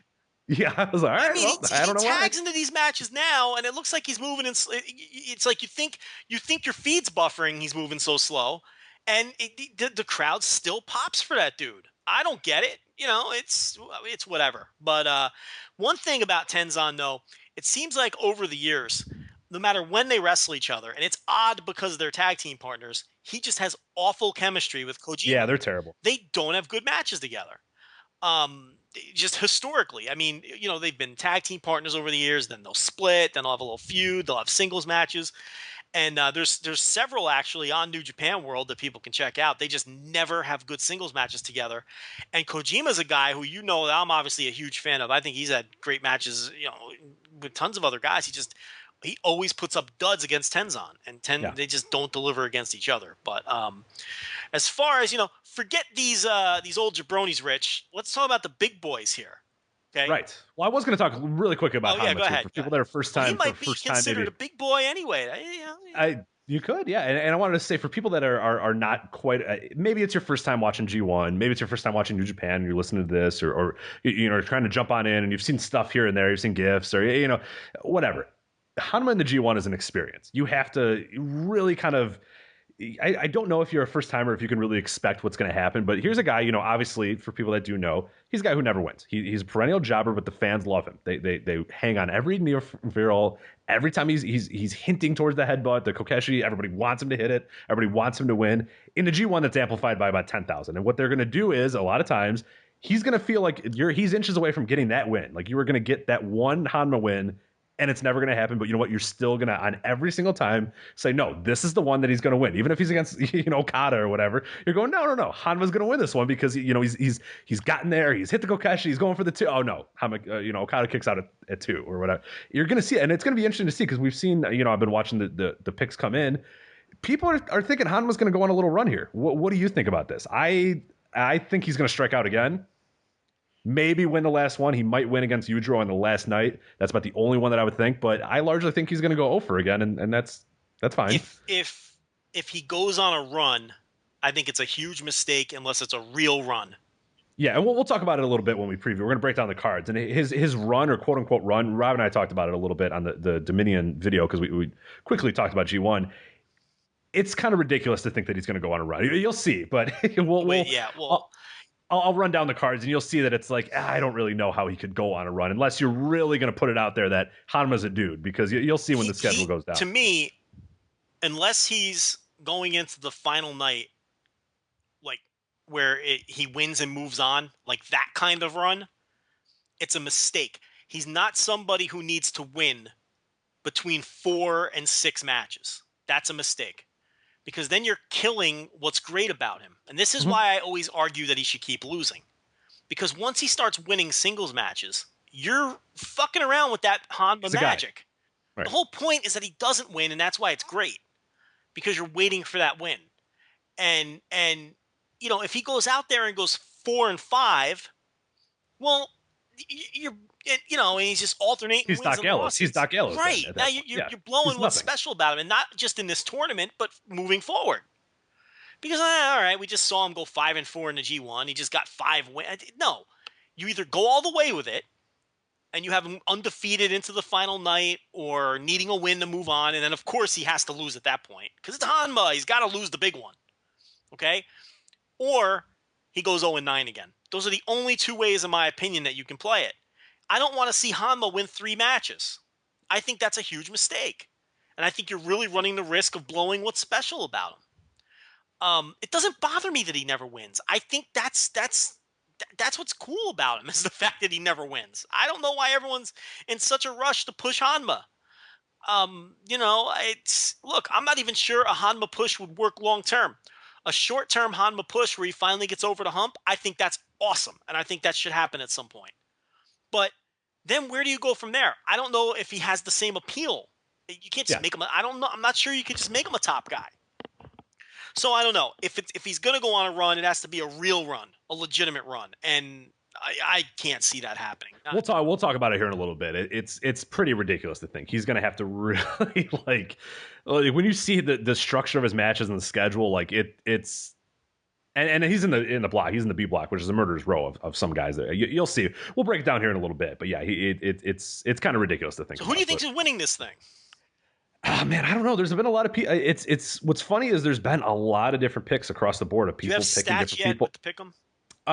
We've not quite yet. I mean, there's still we'll do that. I'll release them on Twitter in a little bit. I've been putting maybe 110 or so, but we have so many more that I'd like to get as many as possible. But how many? As far as I can tell you. We have so about 400 people have signed up, as I mentioned. The entries, we've gotten about 145, I think, people have sent me. So their there'll picks, be some people who sign up and then never fill it out. So exactly, and we have we'll have 100 people who just sign up and then for whatever reason never fill it out or ever do anything, which is fine. But yeah, I like to do the stats once we get a little bit closer. They realize how daunting it is. I mean, yes, they open it up and they go, "Oh, you don't want to just know who the champion is." I'll tell you, I never fill one out. Because we're gonna do one that you're gonna change that here later today. Are you? I think that's. I am gonna. Yes. I think that's gonna put people to sleep. No, people are gonna love it. I think it's gonna put because you're gonna be passionate about it. No, you're gonna be passionate. I can try my best. I think that is Z's radio right there. That's gonna put some people to sleep. But all right, we got to break down the cards anyway, so might as well, right? You want me to predict every match in this tournament? I want you to predict every match in this tournament, Joe. You really think people care? Yes. Joe Lanza thinks is going to win the Doc Gallows Yujiro match on the 8th night of the G1. You think people they really love you, Joe? Yeah. That? I don't even want to hear that, and I'm Joe Lanza. But hey, all right, we can try it. It doesn't have to be long. I mean, we have to break down the cards anyway, so you might as well, right? Do you hear that sound? That's the sound of everyone frantically searching for the Joe Gagne timestamps. when Joe Lanza's finished predicting every G1 match. I'll tell you, there's other podcasts that do that, and by people who I like, and God, I would never listen to that. I would never listen. Sorry, Mike Sempervive. You're a cool dude. I like you. Yeah, they do it. Well, I think we could do it more dynamic than that. I would if you don't want to, we don't have to. I would never listen to Mike Sempervive and who's the other? Adam Summers. Adam Summers predict every G1 match. Then we if won't. you think That's people fine. will listen to it, no. You know what? No, let's not do it. And then we'll hear all the people that. Well, it's now or never. If we don't, it's not like we can come on next week. It's your and call. do it. I got it ready. I'm ready. All right, well, what do you want? You want to go over these cards? Let's go over these cards. All right, let's go over the cards. Are you predicting, or are you just? All right, I'll predict. All right. There it is. Because I want to enter you in here. I want you to, because I was in there and you're never in there. Never in it Everybody because I find it incredibly tedious to pick winners for all these matches, and I'm burying our own contest, by the way. Yeah, I was gonna say the thing that I happen to tons of traffic too. People love it, and I talk about the cards. Get why. Let's not do predictions. I'm with you. I get it. It can be a little boring.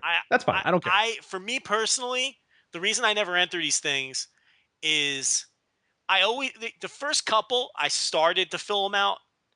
I feel like you're going to get bored and overthink yourself as we're going on. So maybe let's not do it. Let's not, because you're going to go, oh my God, who did I have as the G1? And then, change this guy, change that. I almost feel like, too, if I'm going to do this, I have to work backwards.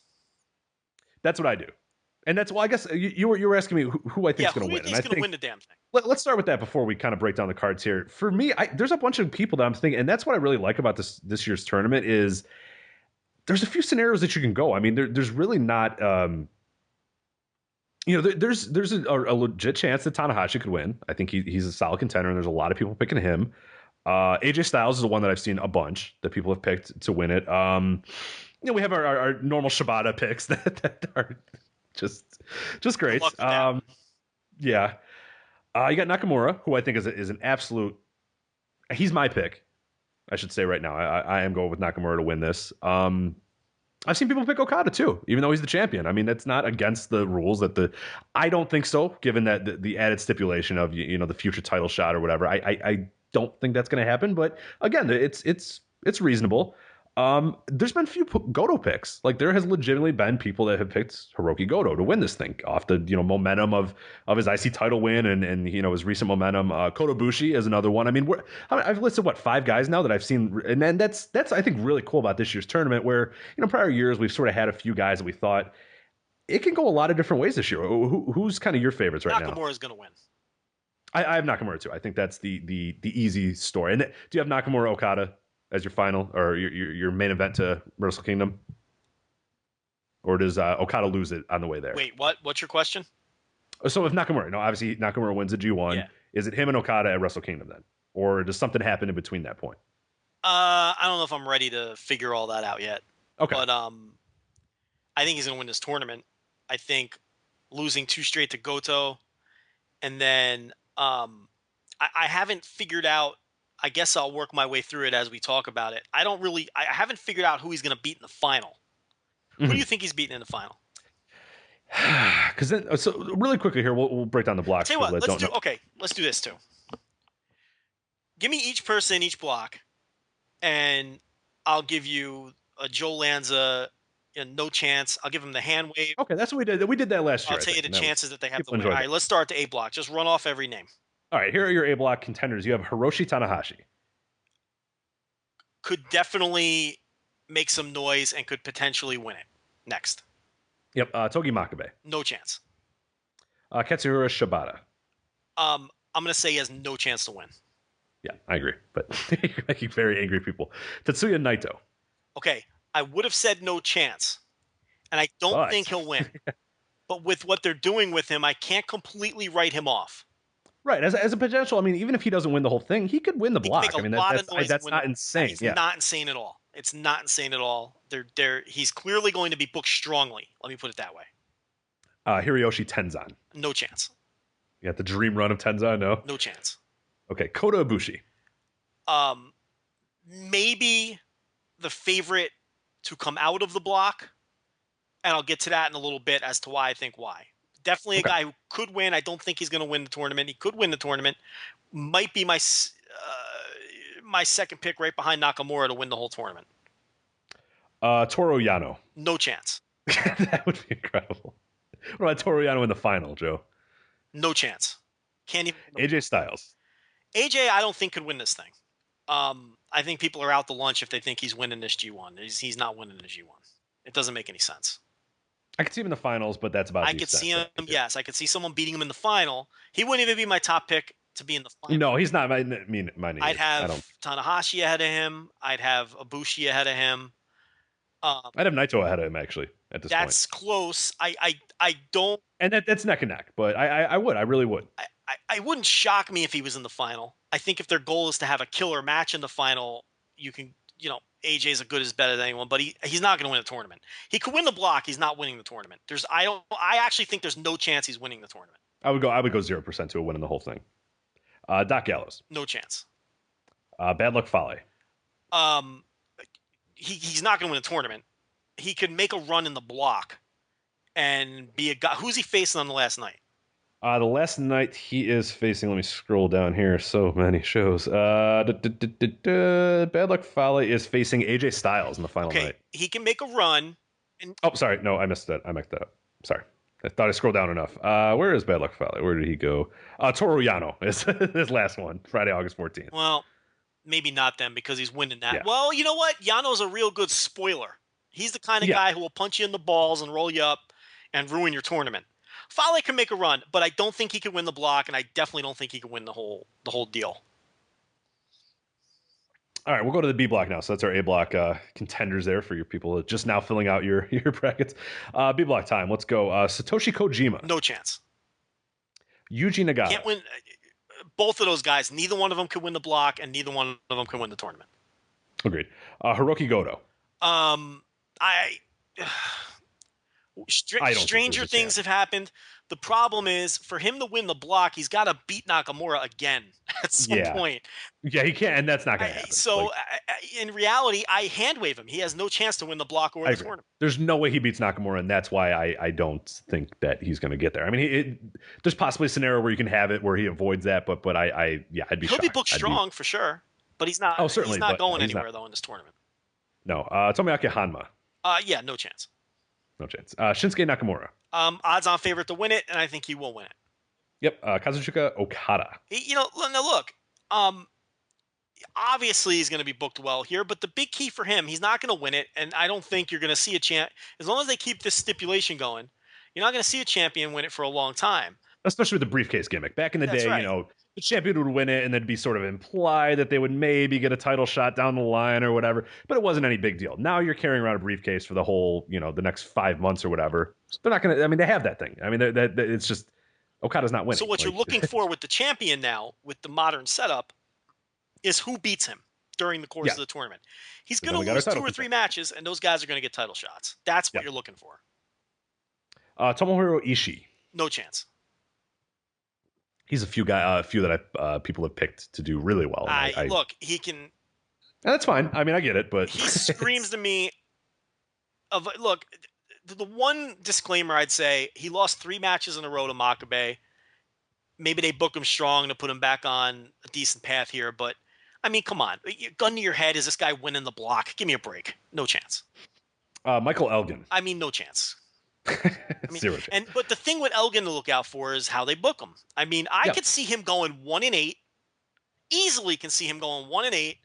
Yeah, beating Hanma. I'm assuming. Yeah, this is one. Yeah. Or I can see him going like 6-3 and beating some people where you're like, what the fuck? What? Because here's the thing you could do with Elgin if you're booking this thing. If you want to knock guys out of contention, but not waste losses on each other. Elgin's the perfect guy to beat people because he's not a regular. So he can win those matches, and then you don't have to deal with him with booking him down the line. You understand what I'm saying? Absolutely, yeah. If you want to knock Goto out with another key loss, you could have someone like Elgin beat him, because why not? It doesn't matter. Elgin's going away after the tournament anyway. So you can have him play spoiler and beat a bunch of guys. So, I could see him doing well, and putting up a decent record.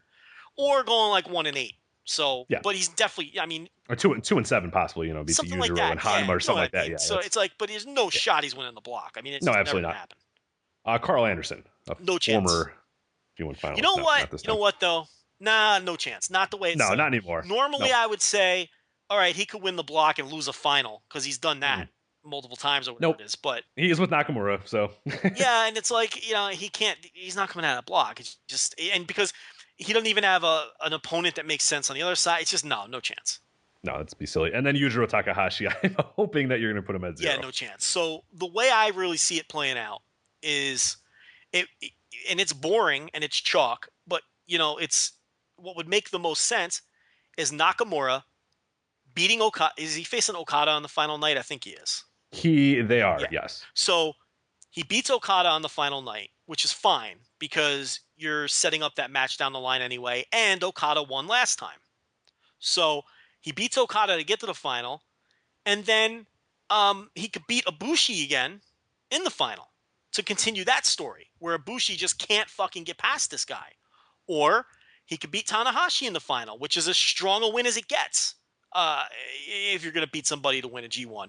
Or he can beat AJ Styles in the final. Now, they haven't done Nakamura AJ Styles. So do you want to do that in a G1 final? I don't know the answer to that question. They did Nakamura Okada in a G1 final, but they were trying to fill a dome. You see? So this is in Sumo Hall. Presumably, it's going to be sold out ahead of time anyway, if it isn't sold out already. So do you waste Nakamura AJ Styles on a show that's going to sell out regardless? I don't.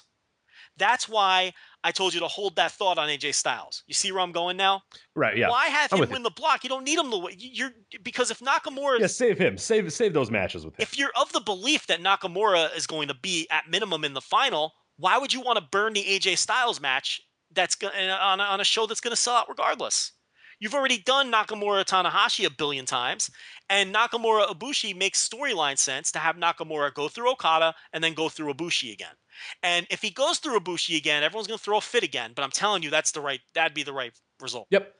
It wouldn't bother me if Ibushi, because look, if Ibushi beats Nakamura, that's fine because that means Ibushi's winning the G1 and they're going all the way with his push. I'm okay with that too.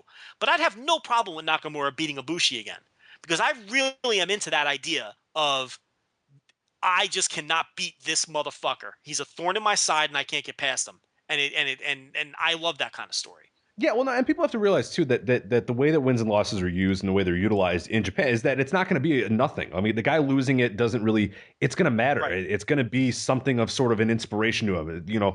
Whatever beat him prior, he's going to learn how to use it. And when he eventually wins, it's going to be a ton of callbacks from those initial matches. Whatever beat him before, he will be smarter. He'll get better at it, and that's why it's pretty cool. Where it's not just a loss isn't a loss, really, if that makes sense. It is, but it's going to play into the future. It's whenever that win initially comes, those losses will be called back. Those losses will be used. They'll be utilized, and they'll be leveraged into making it a fun win when it eventually happens. So that's something you have to kind of. It's not going to be he gets pinned and then they come back 6 months later and it's like that didn't matter. It's going to matter. Every loss matters, and that's why losses aren't as big of a killer because there's fun in there still. There's intrigue. There's things that you can do to build on. Trading wins, and that's where it's a little bit different. Look, trading wins works in some circumstances. I'm not saying it doesn't, but building up to that big win. I mean, look at the way All Japan booked when they were hot. I mean, you had guys who couldn't beat other guys for years. Well, Kobashi lost, 88 straight times or something like that? For years, you had guys who couldn't beat other guys, and then when they would finally beat guys in a tag match, it would be a gigantic, huge deal. And why? Because they would suffer and not be able to beat these guys. Now, look, they drug it out too long in a few instances, but then when they, that's a nice story because then when you finally get past the guy, it means even more. So, yeah. I could easily see Nakamura that being his path.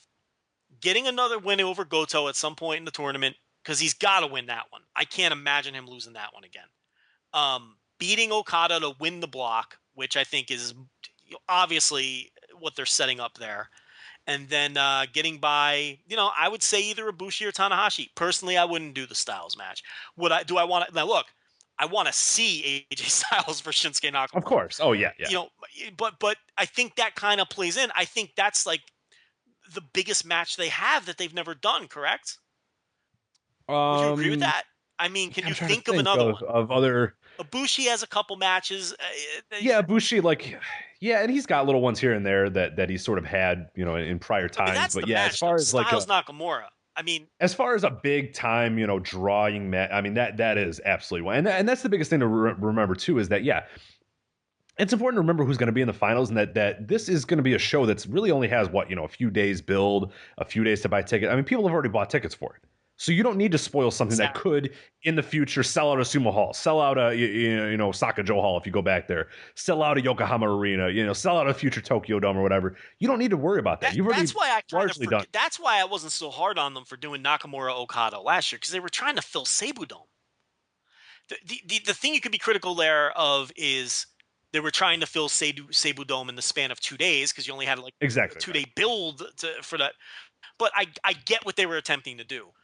With Sumo Hall, and it may already be sold out. I mean, what's the point of burning that match? I think from a business point of view, it'd be a mistake for Styles to win the block.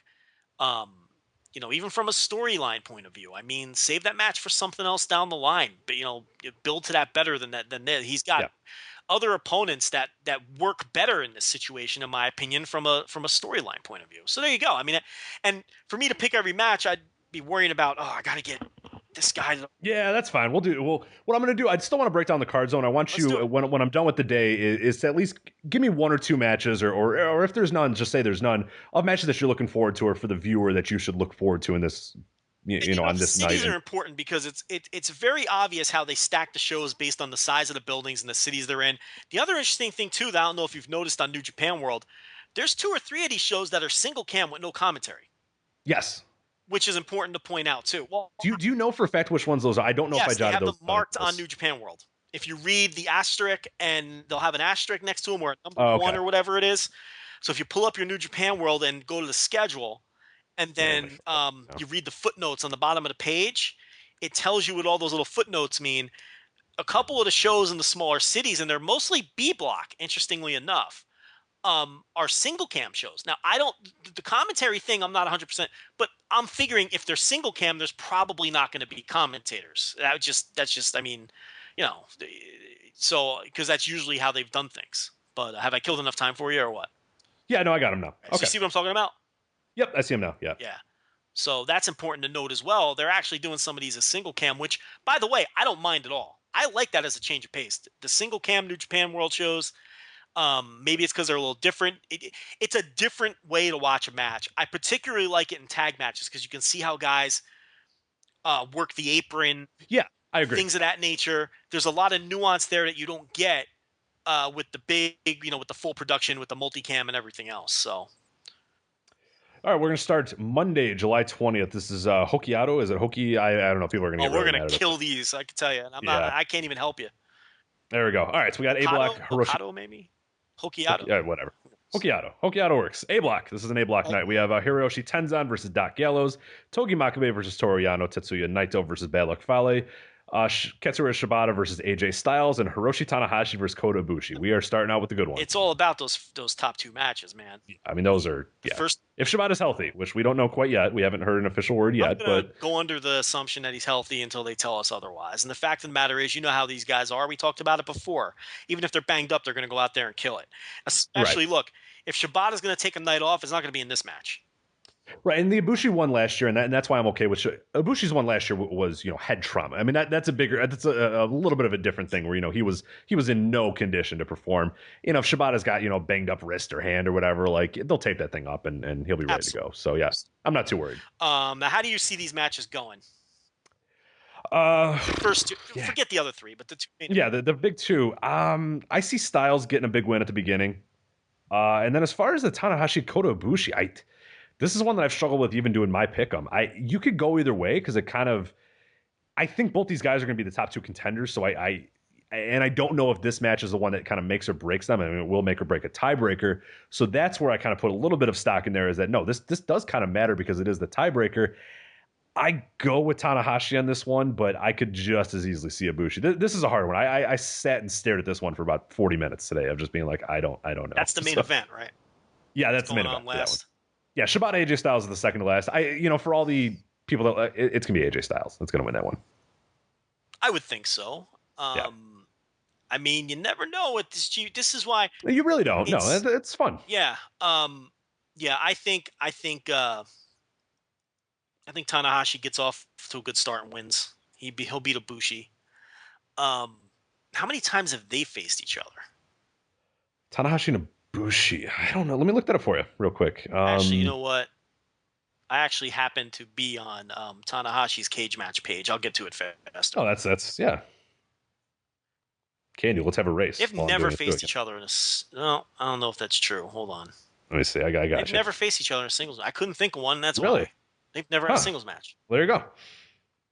Yeah, he's one of the few guys when we talk about guys who are protected or guys who haven't had those big single. Ibushi's got a lot of them left where he's kind of floating in there. I mean, even his one against Okada, I would still kind of consider that not really. I mean, we saw it for DDT or whatever, but that's still one that's they could do a lot with and really be protected. If it's a big deal and a big sort of match that makes me wonder: have AJ Styles and Shibata ever faced each other? That I believe people looked up, and I don't believe they're giving you two big time first time matches here.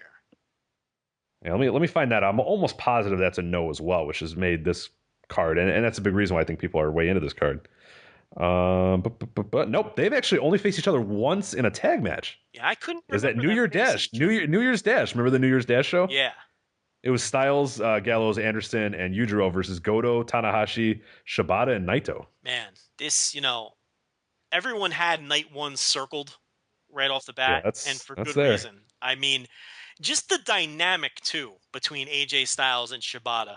Oh, that's good. Yeah, can you imagine? No, that's going to be, that's going to be electric, man. I mean, just the dynamic between these two guys, and it's going to be interesting. How they work against each other and everything else, and then, with Tanahashi and Ibushi, it's same thing, man. I mean, it's now of the other three matches on that show. Give me one that you think could surprise people and be the third best match of the show, because number 1 and 2 are locked up. I could see Makabe Yano being pretty fun. Ugh, no, I'm thinking about it. No, I can't. I'm gonna go with Naito and Bad Luck Fale. Yeah, as I said it, I was like, no, never mind. Naito and Bad Luck Fale could be interesting just because of the Naito gimmick and what he sort of does and what he'll do against the giant of another giant heel or whatever. I wonder if he sort of pushes it, if the heel gimmick of Naito sort of goes down a little bit. But also another thing I'm interested to see too is his attitude throughout this tournament. If he's going to be like we saw in that Hama tag where he just kind of goes out there, does this thing, and then kind of nonchalantly like, yeah, I'm good. I know I'm good. Okay, at the end. Like, you know what I mean? Like maybe he comes in here and beats Bad Luck Fale in 5 minutes and then just walks out of the ring and like, yeah, I know. Not a big deal. Like, look, Naito's going to be one of the most interesting people to watch, and Bad Luck Fale, I think, has been really, he's finally starting to get what he's supposed to be. I never really looked at him as any kind of menace. I never looked at Bad Luck Fale and thought, this guy is a monster badass who's just going to break your skull. Now I think he's working to his size, his ever-increasing size, by the way. This guy just keeps gaining weight. Probably at their direction, to be completely honest. I mean, here's a guy who they were presenting as a monster when they first started doing the Bullet Club thing, and he was basically just a tall, lanky guy who had a gut. I mean, he didn't look menacing at all. Now he's a big dude. I mean, he's thick everywhere. Oh, he's gained like 60 pounds. I'm sure. Like, I mean, maybe it might be 100. I mean, it's huge. He's big. It's a real big dude. So block B. Yes, this is a B block. This is one of the first. Of course, it's the first of the as you said, the cam, the one cam shows. Yeah, single cam B block show, which is funny. The first B block show is the single cam. They get no love here, but when you see the card, you'll strong lineup. It's not very. This is from Shizuoka. We'll go with Shizuoka. I don't know what the fuck it is. Satoshi Kojima, Tomohiro Ishii. I'm just not going to say the names of the cities. No, you gotta say names of these cities. All right, Satoshi Kojima versus Tomohiro Ishii. Is that your main event? That could be fun. That's not your main event. No, that's your opener.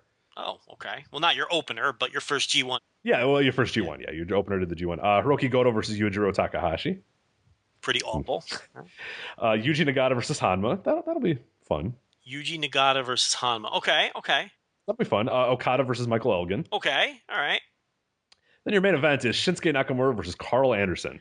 Well, there's no reason that they can't have a good match, and especially slotted in the main event slot. In fact, I know as long as Maria isn't going to be there, we'll be okay. I know that they're going to have a good match, especially slotted as a main event.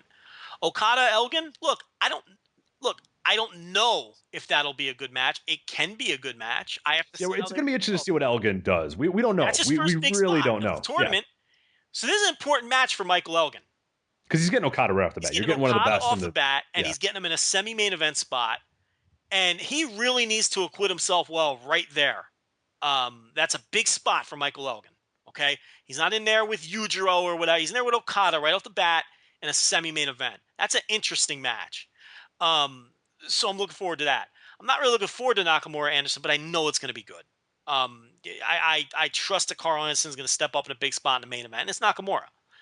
And there were a couple interesting. The only undercard match who's Goto facing? Goto's facing Yujiro. Yeah, I mean, Yujiro, whatever. And the other two were fairly interesting, though. Yeah, Kojima Ishii and then Nagata Hanma. Look, Kojima Ishii, I have faith that's going to be good. There's no reason that won't be good. And what was the other one? It was Nagata Hanma. Yeah, I mean, Nagata's a guy that I told people, keep an eye on Nagata. He's going to want to impress people. And he's got the perfect opponent, a guy who's going to be over right out of the gate, facing a guy who's going to be over in his first match. Look, that could be a sneaky good show. Yep. That could be a sneaky good show. Keep your eye on that show. Everyone will be talking about night one because those top two matches on night one are going to kill it. I mean, you've got match of the year contenders on paper right off the bat. But the second night, the first night of that B block has more depth. Yeah. But it just doesn't have a match that's going to be a match of the year contender. Move on to Friday, July 24th is Kyoto. I can pronounce that one. A block, Kota Ibushi versus Doc Gallows. I'm not interested in anything Doc Gallows does. Yeah, I would love to say that I'm interested, but yeah, it's Doc Gallows on the other side. Anything you get out of Doc Gallows is a bonus. Here's a grunt fest here. Togi Makabe versus Bad Luck Fale. I mean, it's gonna be a lot of clotheslines. They've had I'm pretty sure they've had matches before. Didn't they have the what was the name of that gimmick match they had? The King of Destruction. Oh, what the hell was the name of that one? I gotta look. I remember it wasn't that. It was bad laughable. Either. It was pretty okay, but I don't. What it wasn't that bad. What the hell was that thing? I'm gonna look it up right now. Remember. It was King of Destruction or like. Oh. It was the translation was funny. It was King of Cage match may not even have that actually. Yeah, let's see. I don't know if they're gonna have the. Oh no. No, they're not gonna have the name of the stipulation. King of Destroyer. King of Destroyer. Yes, there you go. That was Wrestle Kingdom. Oh God, I forgot that was Wrestle Kingdom match. Wrestle Kingdom 8. Yeah. So talking back, won by TKO. I think it was like a you had to knock the guy out or something. Yeah, right? It was basically a what do they call that gimmick in the United States? It's the last man standing, sort like of, that. or no? Yeah, last man standing. Something like that. Yeah. Was it okay? Yeah. So, but all right, go ahead. What else? King of Destroyer. Okay, there you go. So that's Toru Yano versus AJ Styles. Anything with Styles, and look, that's no pun intended. It's an interesting Styles clash there too. You're gonna have Yano being a little prick to AJ, and AJ getting frustrated. They can make that interesting. Katsura Shibata versus Tetsuya Naito. That should be a lot of fun, man. And that's not your main event. Your main event is Hiroshi Tanahashi versus Hiroshi Tenzan. Look, you talked about it. I bet you Tenzan steps up. That's going to be fun, yeah. Tenzan they didn't put him in the main event for nothing. Fresh body. I bet you he steps up. I bet you that match is way better than people think it's going to be. I wonder if I actually pick, and this is one that I was looking at. I could see an upset here. I could see a Tenzan give him an upset main event win here. I don't think it would really affect Tanahashi that much. Me. I got to I think I actually believe it's going to happen. I mean, I picked it, and I've wavered a little bit, but I think I'm going to stick with it. That I still found a way for Tanahashi to still do well in the block and lose this match. I don't think it really matters all that much. You know what else I could totally see with that match too? Like if that match is good, you're going to see all the usual suspects running to Twitter to give all the credit to Tenzan. Right. You can't you see that happening? Like they have a really good match, and then everybody runs to Twitter and says how Tenzan really did a great job with Tanahashi and stepped up. It's amazing how no one wants to. Tanahashi has all these great matches, and he never gets. The other guy always gets the credit for him in some circles, Saturday, July 25th. It's Kagawa, I think. Right. You're asking Kagawa? Yeah, I'm gonna go with Kagawa. Yeah, let's go with Kagawa. Mercedes. It's the B Block show. I believe this is this another? Gee, God, the B Block. You're not gonna see it. The announcers do not want to talk B Block. Back to back. So the first two B Blocks. Yeah, holy shit! I didn't notice that. The first two B Blocks are the single cam shows. Man, strange. That sucks. Tomohiro Ishii versus Yujiro. Nothing what Yujiro throws. And Kojima Michael Elgin. That's. Hey, look.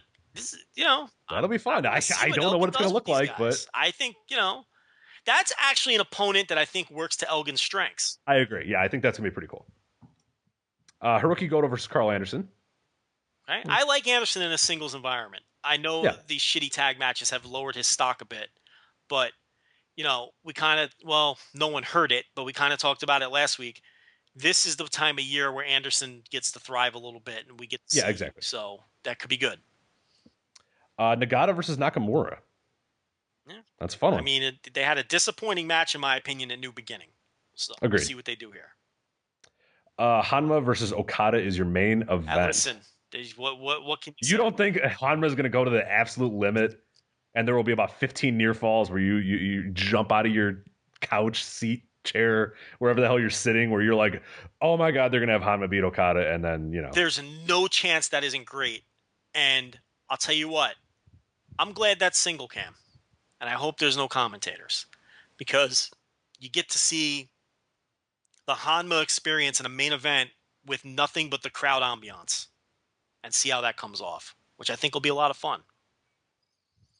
And this starts the run of, I was talking about Hanma, where you look at his match run. Yeah, where you kind of go, ooh, yeah, he really can't go on a run, can he? You'll see in a little bit. Like, he's not beating Okada. Like, let's just, right? Is it zero? Like zero. No, not like, a chance. Yeah, negative. Okay. On a single cam show in the middle of nowhere. I mean, come on. Agreed. And then you'll see it's going to be a little tough to book that a little bit out. All right, Sunday, July 26th, Hiroshima. We don't know. People have told us, and then I don't think we listened. Or we have people told us. People telling us both.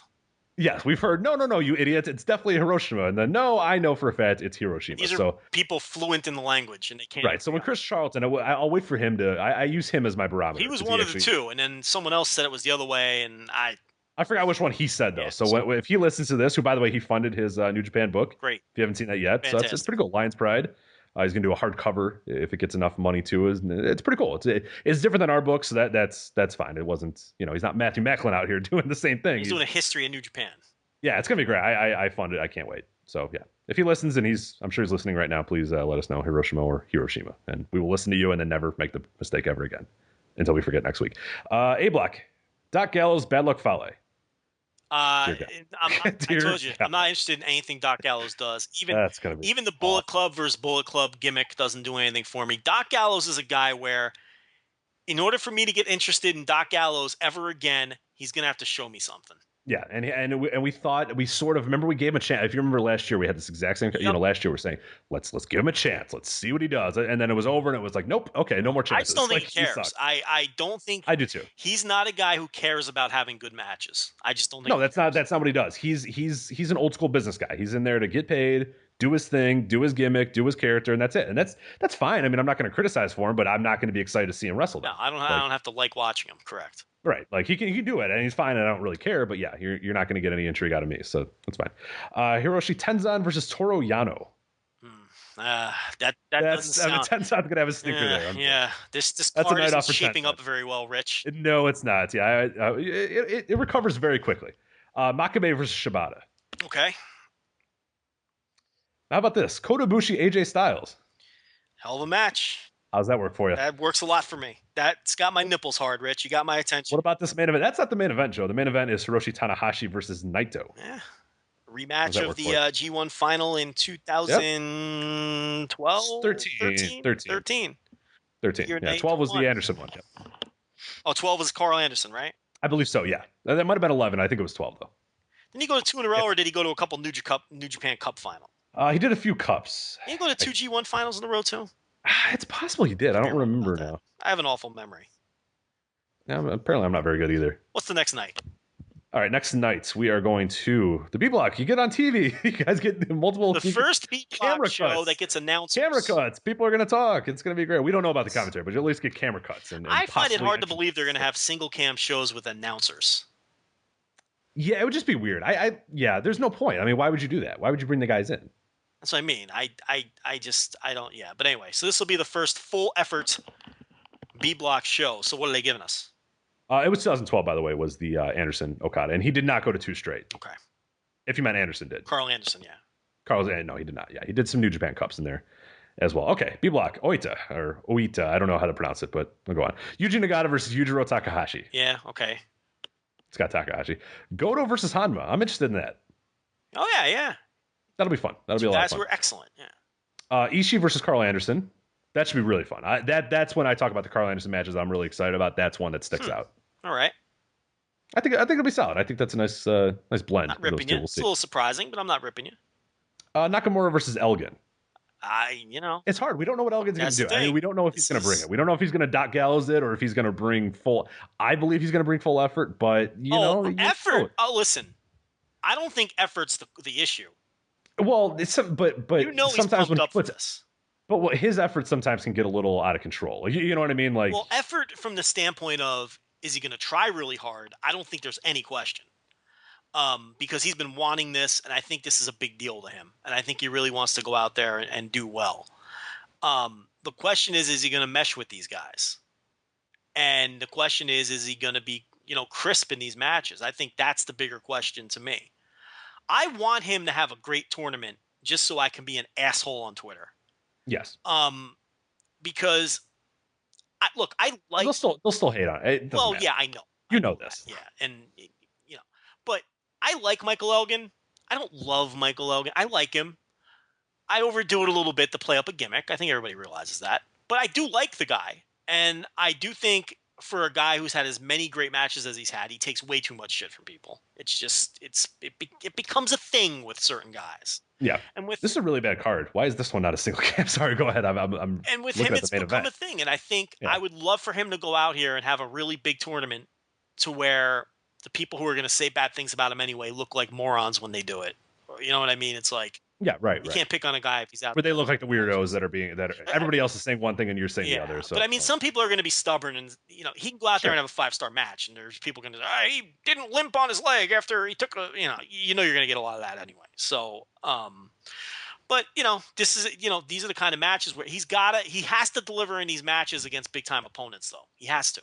And he's getting them. I mean, he's got Okada and Nakamura. I mean, those first 3 nights are loaded. He's got him. So, main event, Kojima versus Okada, which could be okay, but I don't know anymore. In a main event spot, I don't have any doubt that's going to be great. In a main event spot, they'll deliver. Yeah, I suppose. This one kind of Kojima has great matches against these great guys. Yeah. Think about the random title matches he's gotten, like in 2013. Yeah, but those 2000s, I don't know. I guess I'm sort of judging him. Is what it comes down to.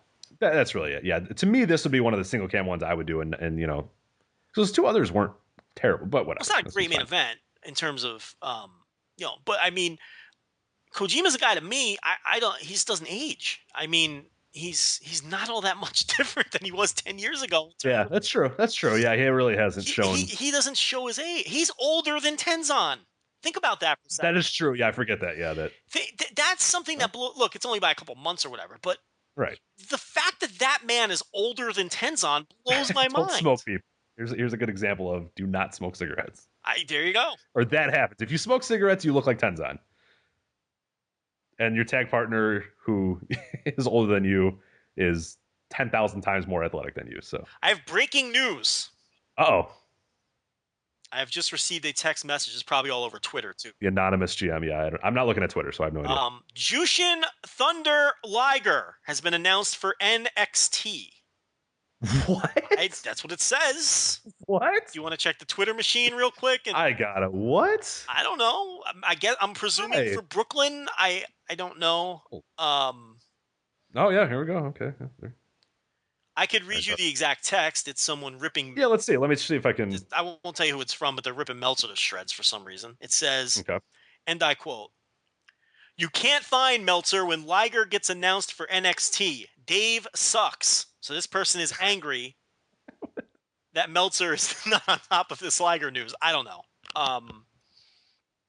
So what's the Twitter machine have to say? Yeah, no, this is WWE.com. Jushin Thunder Liger to appear at NXT TakeOver Brooklyn. Okay, so there he is. There's Jushin Thunder Liger. International wrestling legend Jushin Thunder Liger will appear at the NXT TakeOver Brooklyn. The blockbuster announcement was made by NXT General Manager William Regal at tonight's NXT tapings at Full Sail University and then on Twitter. I got to tell you, that's pretty embarrassing for Ring of Honor because they're running head-to-head with that show, correct? Yeah, that's not a good look for Ring of Honor to have a company that you are in bed with, that you have a relationship with, and someone who, look, say what you want about Jushin Liger. We say it all the time. He's over in the United States. Okay. One of the biggest stars when they come over here.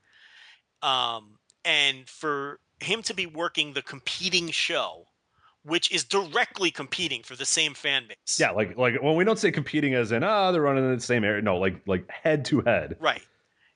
They're competing for the same dollars. People are going to be deciding between these two shows and Pro Wrestling Syndicate. Hey, look, man, Habib from the car wash. Who's he taking on? Sabu or something? What was Mysterio in the tag match. Right. It's Habib from the car wash. I forgot Rey Mysterio. Isn't that you know what though? I could be wrong about that because PWS has they're promoting like 4 shows at once. They don't follow the Paul. Let me go to the old Bed of Nails. Yeah, go to the Bed of Nails there because they don't follow the Why is their domain name Bed of Nails? I have no idea. Or you can go to dragongate.com, dragongateusa.com. They don't follow the old Paul Heyman theory of just promote what you have coming up. Saturday, July 25th, Starman versus Disco Inferno, by the way. Yes, I reported that on our Twitter feed. I broke that news before PWS broke the news. Yep. Because we are the source for PWS. Okay, no, here you go. Yeah. Happy birthday to Habib from the Car Wash. It's his birthday today, so happy birthday, Habib from the Car Wash, if you're listening. Yes. So happy birthday, Habib from the Car Wash, who teams with Rey Mysterio on 8/22 to battle his nemesis, Matt McIntosh, and Amazing Red. Yep. You know what I'm thinking? And maybe someone listening can confirm this, a Rob Viper, somebody like that. I bet you, because why would you book Mysterio and put him in that goofy tag match? I'm thinking Mysterio has a higher rate to work singles matches. What do you think of that? That could be it. Because I mean, him against Amazing Red, there you go. Sure. I mean, Kenny Omega's on the same show. Kenny Omega's on. Why are you not doing Rey Mysterio versus Kenny Omega? I mean, worst comes to worst, if you want to say, we want to keep Omega. Okay, then him and against Amazing Red. Nope. Okay. If you do Rey Mysterio versus Kenny Omega, we would be saying that they're legitimately competing with these other two shows without our tongues firmly planted in cheek. There are some people who might want to see that match, a Rey Mysterio versus Kenny Omega match. I still think they'd get blown away by the other two shows, but that's a legitimate, unique, quote unquote dream match that you can put together. Why would you put him in a goofy tag match with Habib from the Car Wash? He must charge more. You're right. That's my theory. That's pretty funny. In this WWE press release, we talk about how much of a cachet Liger has, and they mention a little bit stuff about Japan or whatever. But what is the biggest paragraph here? He brought he brought his Japanese style to America in the early '90s with WCW, where he captured the light heavyweight championship from Brian Pillman on Chris's '91. Liger and Pillman went on to have a classic battle at Super Brawl 2. Liger then returned to Japan for a couple years until coming back to WCW for the debut episode of Monday Night Show in 1995, squaring off again with Pillman. Yeah, and we talk about it like that. That's people don't give enough credit to how important that run and those runs in America were. Like that's what they're saying is this is remember him from Nitro? Yeah. This is this guy. Like that's Jushin Thunder Liger. He's coming back. Yeah. They might as well say, remember that guy from the PWI, corner of the PWI cover? He's coming. That's that guy. The Power Ranger looking dude, he's gonna be. It's a good score for WWE. That is really good. Yeah, credit to them. I mean, I don't know who and that's really egg on the face of Ring of Honor. That's embarrassing. Yeah. He's going to be here anyway, and it's like, that's really fucking embarrassing, in my opinion.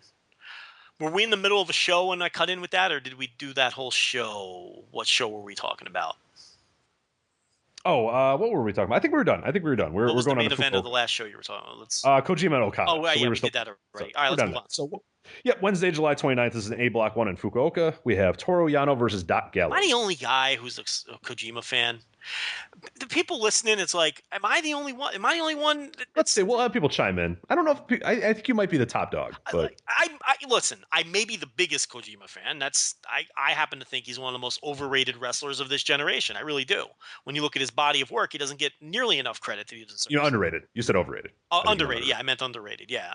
He doesn't get nearly enough credit he deserves. But am I the only one that sees this guy as being, a great worker? I mean, I'd love for people to chime in. I don't know. Maybe I'm seeing something other people aren't. All right, what do we got here? Toru Yano versus Doc Gallows. Yeah, Doc Gallows. Whatever. That's and Toru Yano. I mean, geez. That's gonna be really. That's a contender. Well, that's the worst. That's the worst. I can't say that. You know why? I was gonna say it's contender for worst match at a tournament. The problem is, you're playing a dangerous game when you do that with Yano matches because Yano can be very, very entertaining. Right, and you have to remember too. There's going to be a Doc Gallows Yujiro. Oh no, there's not going to be Doc Gallows Yujiro. Okay, never mind. But there will be someone. Well, I guess we'll get to it. We'll get to it. I can't wait. Yeah, I know. I think I know who you're talking. Togi Makabe versus Hiroshi Tenzan. That has a chance to be real ugly. Yeah. Again, screaming and clotheslines and Makabe and chest bumps. Listen, Makabe and Tenzan, they have to have the right opponent, and the right opponent is not each other. Yes. Now it gets fun. Shibata versus Kota Ibushi. Man. That's a third match in this show. Yo, that's Shibata. That's something, man. Shibata Kota Ibushi. I mean, that might be like, if I ranked my most anticipated matches of the tournament, that might be in the top 3. I mean, how awesome is that? No, absolutely. I'm right with you. Yeah, that it might be.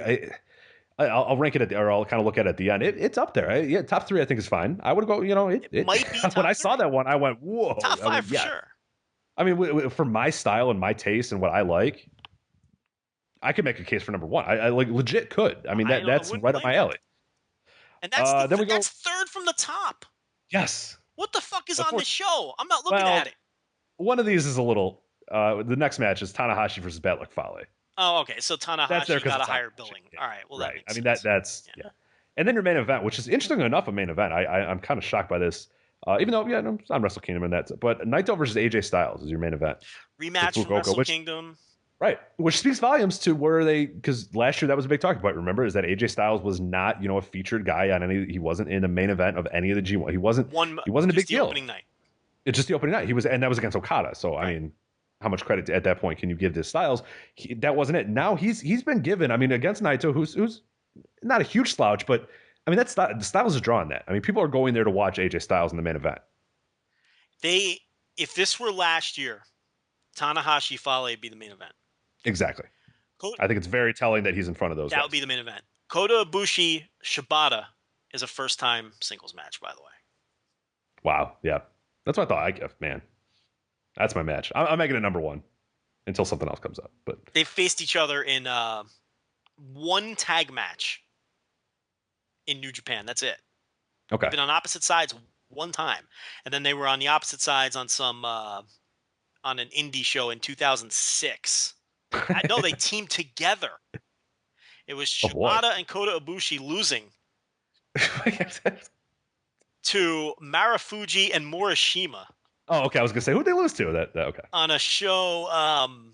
Where the hell is this some show? Kind of produce. Oh, it was Big Mouth Loud. You probably don't remember that. I have no idea what Big Mouth Loud is. Yeah, kind of like an all-star deal. They bring guys in, but it doesn't really. I'm almost positive it doesn't exist anymore. There's Corkin Hall, 1,700 fans. It was second from the top. No, I'm sorry. Second. It was the second match of the show. So there you go. No, I'm sorry. Well, yeah, it was second from the top. You want to know the main event of this Big Mouth Loud let's go show? the main event here. 2006 now. It was it was Yutaka Yoshi doing his great Utah gimmick, teaming with you're already lost.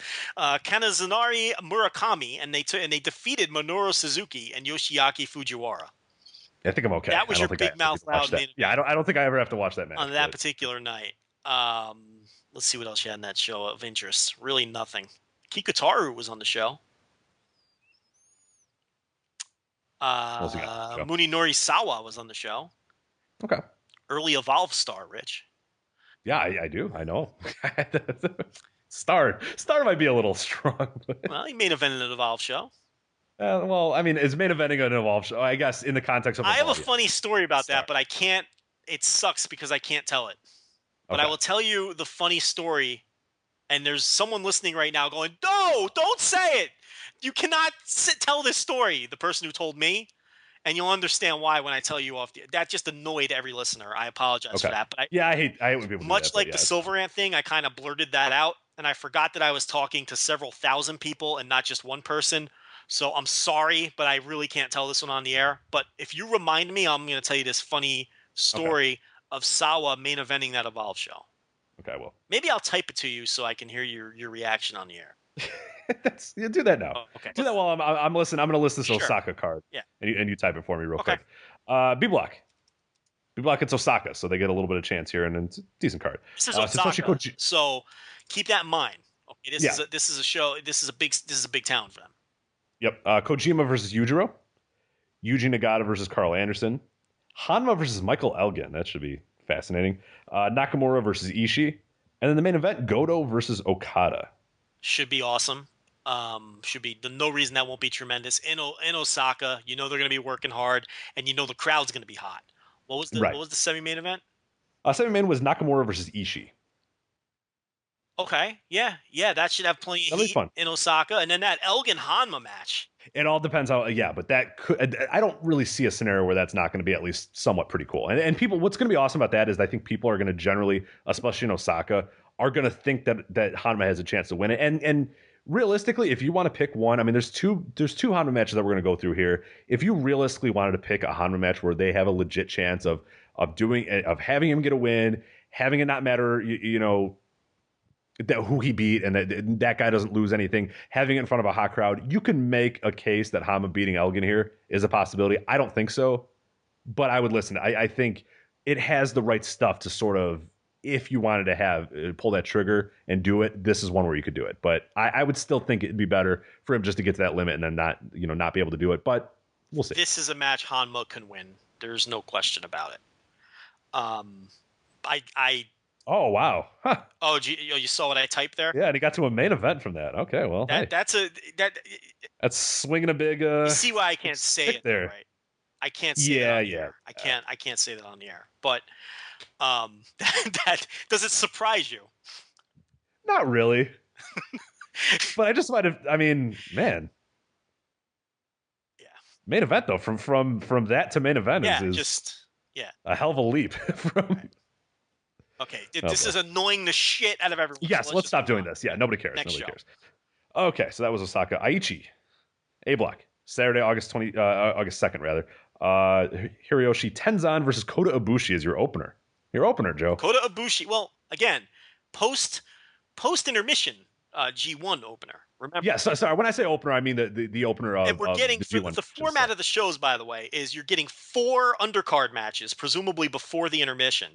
That'll be all tag matches. There's only one singles. I think there's a Sho Tanaka.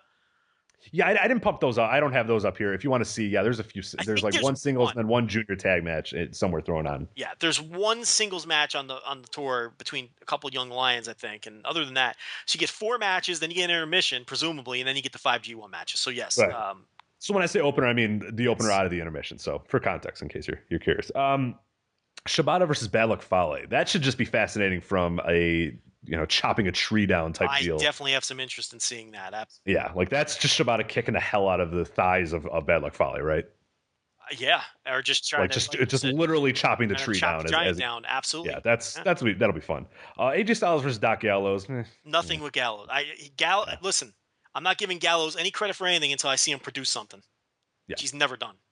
It'll be fun if he can drag down AJ Styles here. That's a hell of a task for AJ Styles. Yeah, I think he can do it though. I think he's up to it. I really, really do. So we'll see. On Gallows, third from the top. This is his highest positioning so far. Oh, and he'll work it like he works every other. So, Togi Makabe versus Taitsu and Naito. We'll see. I think I have interest in every Naito match based on his direction of his character. Which I guess maybe we should bring it up now. I mean, the plan, Meltzer had alluded to it in the newsletter, and I asked Cubs fan, and they're going to bring those guys in from CMLL at least semi. What am I trying to say? Or semi part-time or not part-time, but Yeah, they're going to be brought in normal. It's not a one-shot deal. They're not here for one tour or one. You're going to have that heel faction coming in. From CMLL with and for people that don't know who are the guys in there if they're not. With Naito as well, Sombra is one of them, so yep. it's not you should be familiar with who's unfamiliar with from I can't spit my words out, Rich. New Japan fans should be familiar with Sombra, former Intercontinental Champion. Who else is in that faction? It's Sombra, it's Naito, it's is it Shocker? No. And if he's a fringe member of that, they're not going to be bringing over Shocker. I can promise you that. Hold on. Do you have New Japan World up? We're really bad people. No. I'm drawing a blank, but they have all those Naito matches from CMLL right there on. Yeah, here, I'll fire it up for you here real quick. I got it. We're terrible. And I can't Lucha pronounce fans. the name of that faction either. No, I can't. I tried to look it up. I did like a Google Translate, and I said it to myself like 6 or 7 times, and I never really quite ever got to it. We can't pronounce anything, but the letters in that and the name of that faction just don't go together. In Gonorables, and how the fuck do you say that? All right, so here are members. How do you attempt to say it? Me, me in Spanish. It's the Ungovernables. If you're curious, that's the translation. Los Ingobernales, or Ingobernales. Oh, Ingobernales. Los Ingobernales. Before the N. Ignore. What was it? Isn't the G before the N? It's INGOBERN or NABLES. So Ingobernales. Ingobernales is what I would assume it is. Los Ingobernales.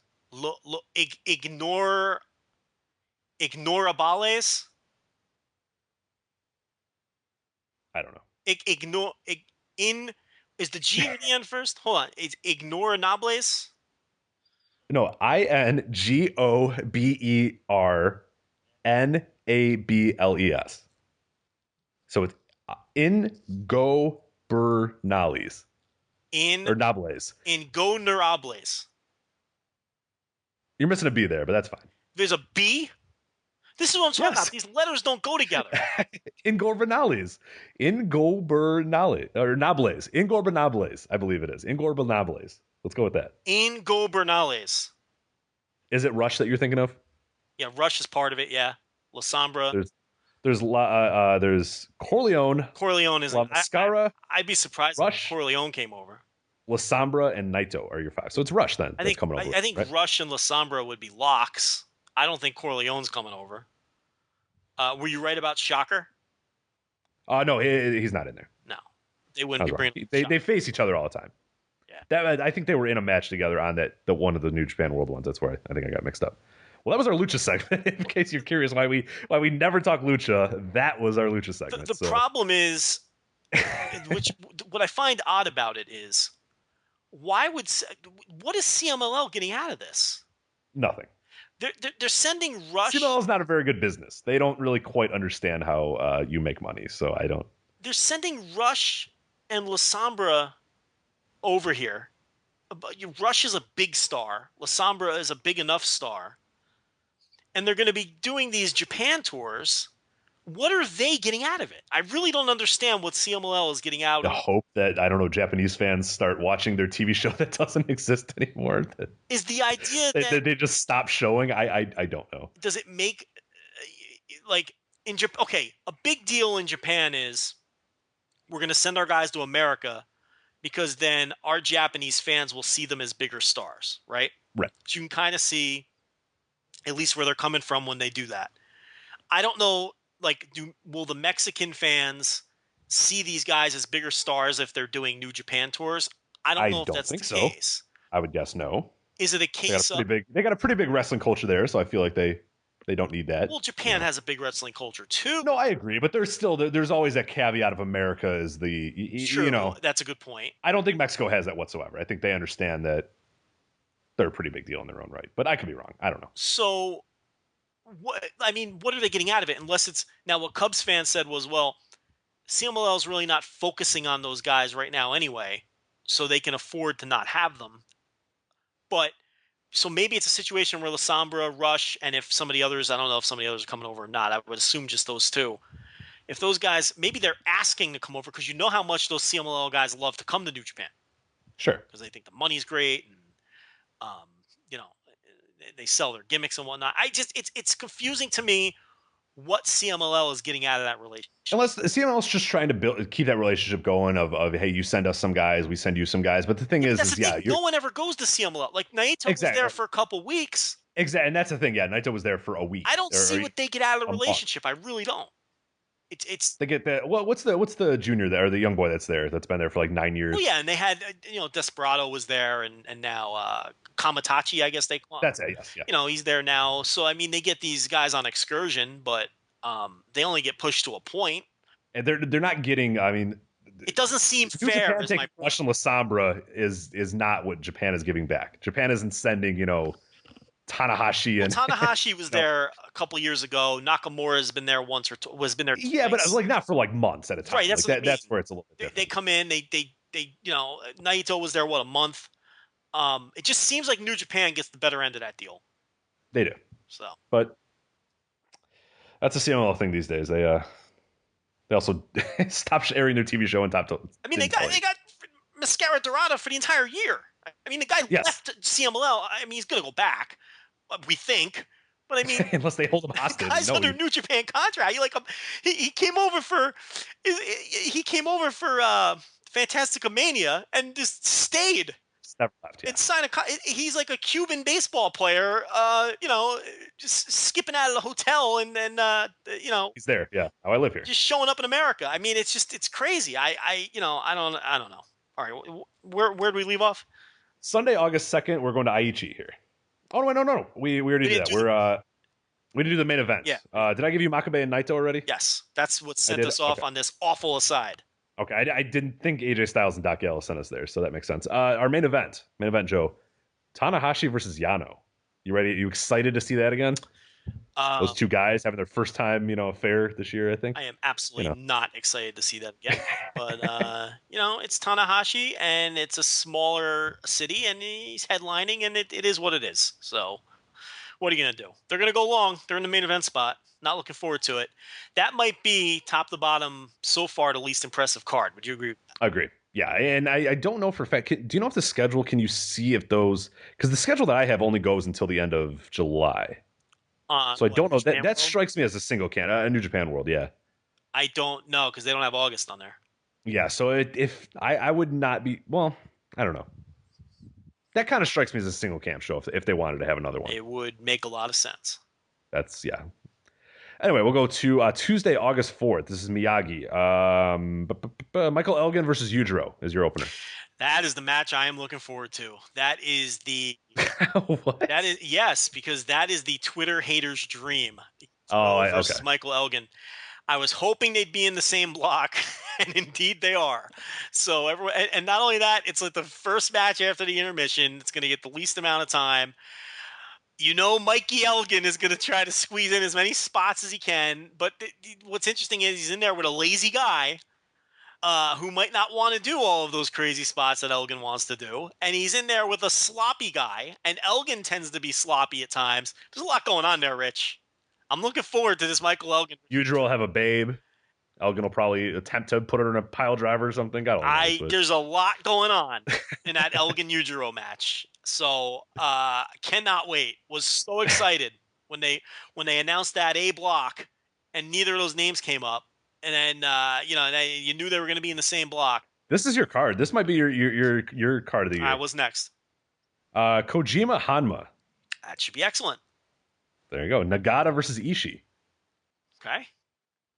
Okada Anderson, a rematch of the 2012 finals. Those guys have great chemistry together. Yep. Great chemistry together. The closing stretch of that match is going to be phenomenal. And then your main event. Good show. This is a really good show. Goto versus Nakamura.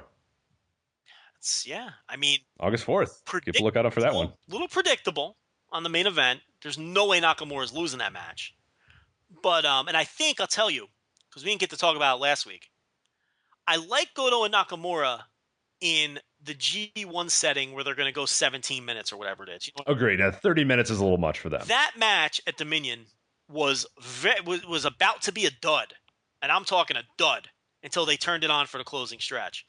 That was an example of a match that was unnecessarily long. Now, I get why they went long. Semi-main event, big show, Nakamura Goto, big-time title match. You got to give the fans a long match, but that doesn't mean I have to like what I saw. They did not perform well for the first 3 quarters of that match. And I was ready to rip that match to shreds. The closing stretch of that match was phenomenal. It was so phenomenal that it completely saved the match, and it turned a dud match into a very good match. So I think in a shorter, in a setting like G1 where these guys go out there and they tend to try to have these mini epics, as I like to call them, these little mini epic matches where you skip the fucking bullshit and you just get right to the action. These two guys skipping the bullshit and getting right to the action, this is going to be perfect for them. So even though we know Nakamura is going to win the match, It's because the first half of the match at Dominion, it built and led to nothing. It was just two guys Exactly, out I there agree. doing Yeah, it was. stuff. It was. What? How much time do we have? 25 minutes. Cool. What do you want to do the first 15? Well, I don't know. And then okay, 10. All right, now let's go. Like they scheduled a G1 match. Unfortunately, it just added another 15 minutes to it. But yeah, I'm right with you. That it didn't save it for me. It was really tough for me to get back into that. Even though I enjoyed the closing stretch, I didn't like it as much as you because of that. That I was just like I was done. I was dead. I didn't care. I wanted the main event, and then they had their stretch and it was fun. But I was like, all right, well, you lost me the first 15, and it's hard to really get me back when you completely lose me like that. So, all right, it's Wednesday, August 5th. We have Tenzan versus Bad Luck Fale. Yeah, that's next, gonna be please. brutal. That's gonna be brutal. Shibata Toru Yano. Okay. It improves, trust me. Tanahashi Doc Gallows. You're not improving yet. Not that much. Makabe AJ Styles. Okay. Okay. What about Naito Kota Ibushi? That's all right. I enjoy That'll work that. for you. Not great though. That's a card full of matchups that just don't work for me. But a couple of those matches that we scoffed at will probably be surprisingly good. All right, it's Friday, August 7th. Nagata versus Michael Elgin. We're back to the B block here. Nagata and Michael Elgin That's is the opener. That's a real interesting match. Yeah. That's a real interesting match. Is Nagata going to take a bunch of those big bumps? No, I would assume no, but you never know. That's a real interesting match. It's kind of shitty for some of these guys who keep getting stuck in that number 1 slot after the intermission there, because they're not going to get a ton of time, and that's the second or third one for Elgin. So, but that's what you get when you're the outsider, and right. You're not a big star. So I'm not crying tears for him. He's on the tour, but that's an interesting matchup. Hanma versus Carl Anderson. Yeah, I mean, it's Hanma, man. Every Hanma match. It's fucking Hanma. Kojima versus Goto. I think that's going to be excellent. That's a good matchup style wise. And I'm looking forward to that. All right, well, kind of falls off a cliff here a little bit. Nakamura versus Yujiro. Well, they had to face each other at some point, right? Yep. So here it is. And then the main event here, interestingly enough, Okada versus Ishii as your main event. That's gonna be an awesome match. It's Shizuoka. It's Shizuoka, I believe, is the pronunciation for that. It's gonna be an awesome match. What's the next show? All right, so we have Saturday, August 8th. We'll kind of run through these pretty quick. Kanagawa, Kota Ibushi, Bad Luck Fale as your first. Okay. Naito versus Yano. Or as I wrote, Yanoa, so he's a Samoan for this one. I misspelled it on my own piece, and I have it as Toru Yanoa, so Toru Yano's Samoan gimmickers, his hard head. I hope they read this and that Toru Yano reads it and says, I'm going to go with a cosplay as a Samoan here, but cosplay. I know. I want you to get really mad. The word cosplay. It's a weird word. Yeah, I don't know why.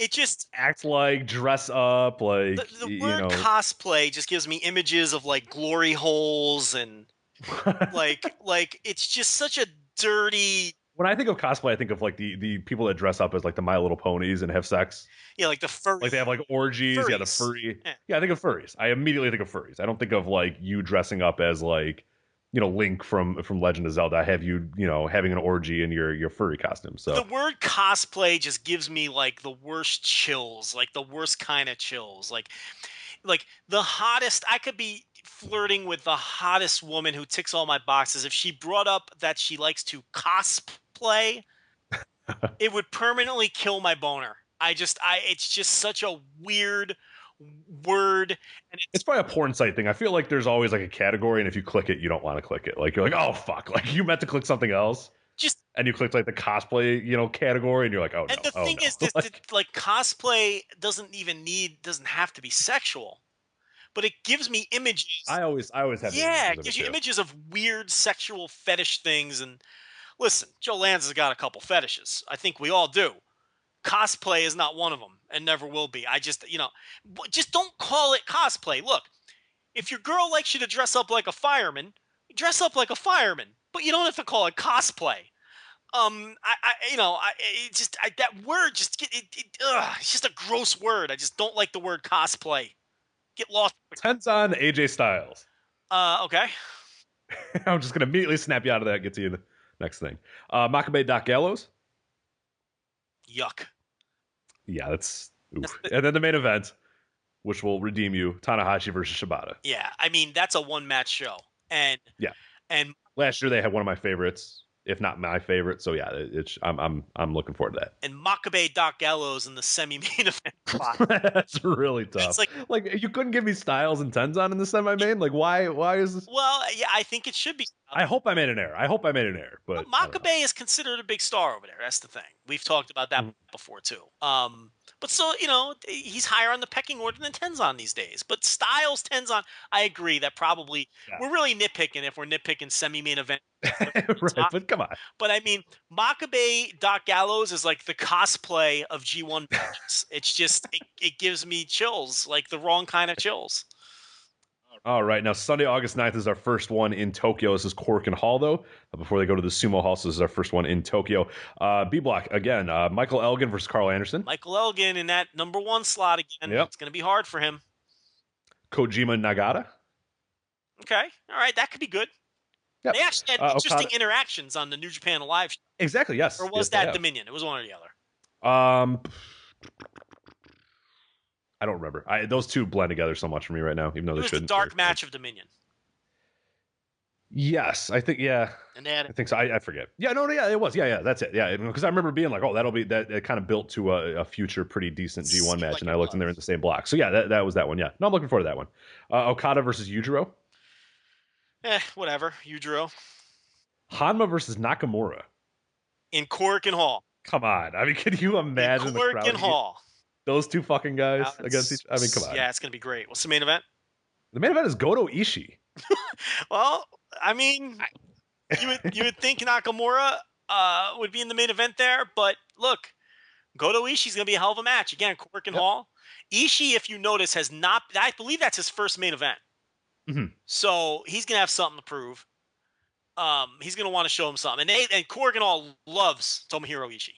So you know what? I kind of see why they made that the main event. And not only that, you got to remember, Goto, Intercontinental Champion now. He's a little higher on the pecking order because of that. I agree with that decision. That should be the main event. Okay, we'll go to Tuesday, August 11th, again in Cork and Hall.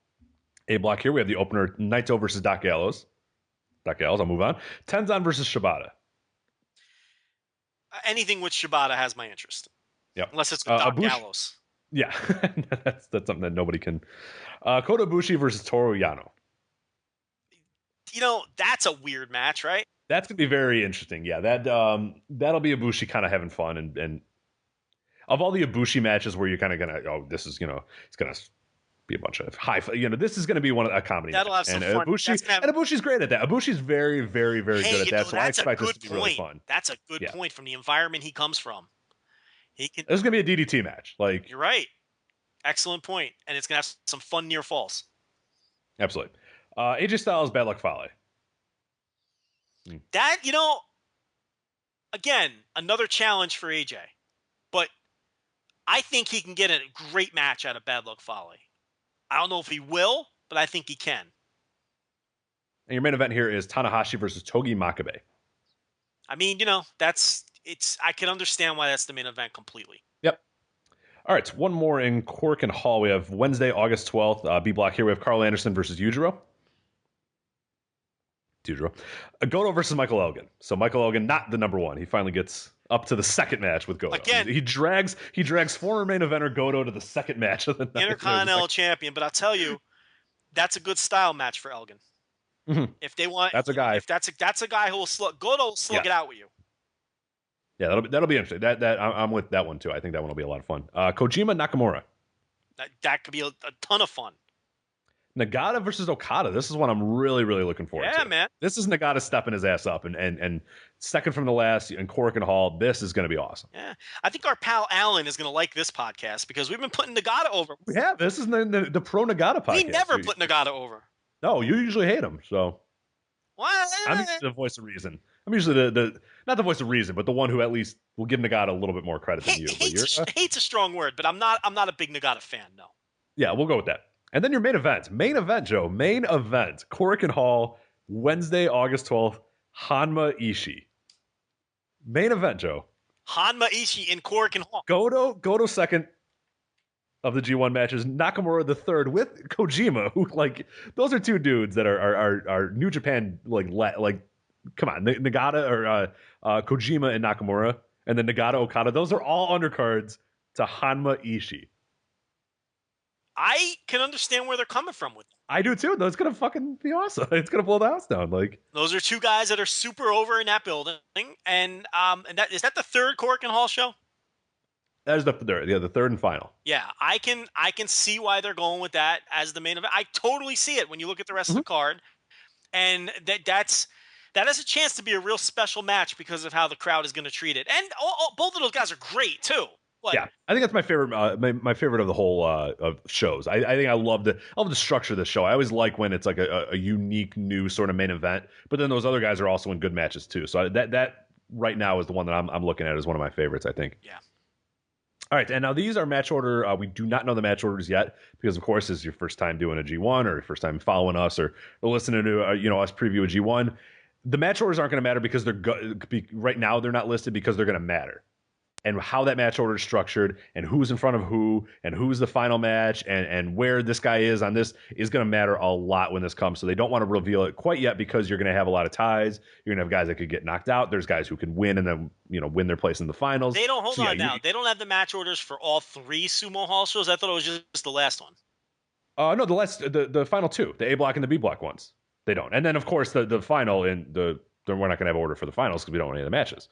But no, both the A block and the B block, they do not list the order. Oh, I didn't know that. Okay. Yep.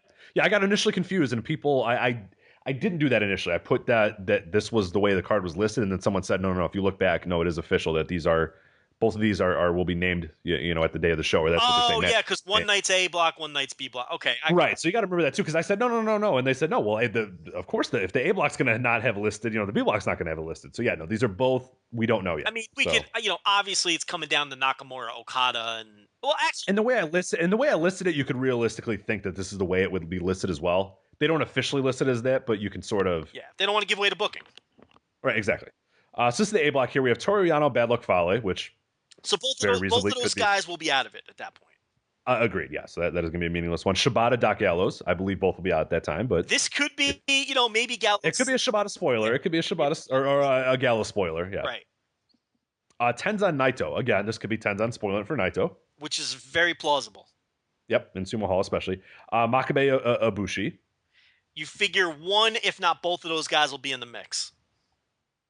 And then what I'm presuming will probably be your main event here, Tanahashi, AJ Styles. Yeah. I think without any doubt this is your main event. Which leads me to believe that Nakamura will be going through Tanahashi as opposed to Ibushi. Agreed. Unless now hear me out here. Okay. Ibushi needs to win, and then he needs Tanahashi to lose. Because maybe Tanahashi beats it. The first night will tell the tale. Yeah. This is why, that's why I think Tanahashi beats Ibushi on the first night. Because then Ibushi can go into the final night needing a win to to go ahead, because if he's tied, he loses the tiebreaker to Tanahashi. So he wins.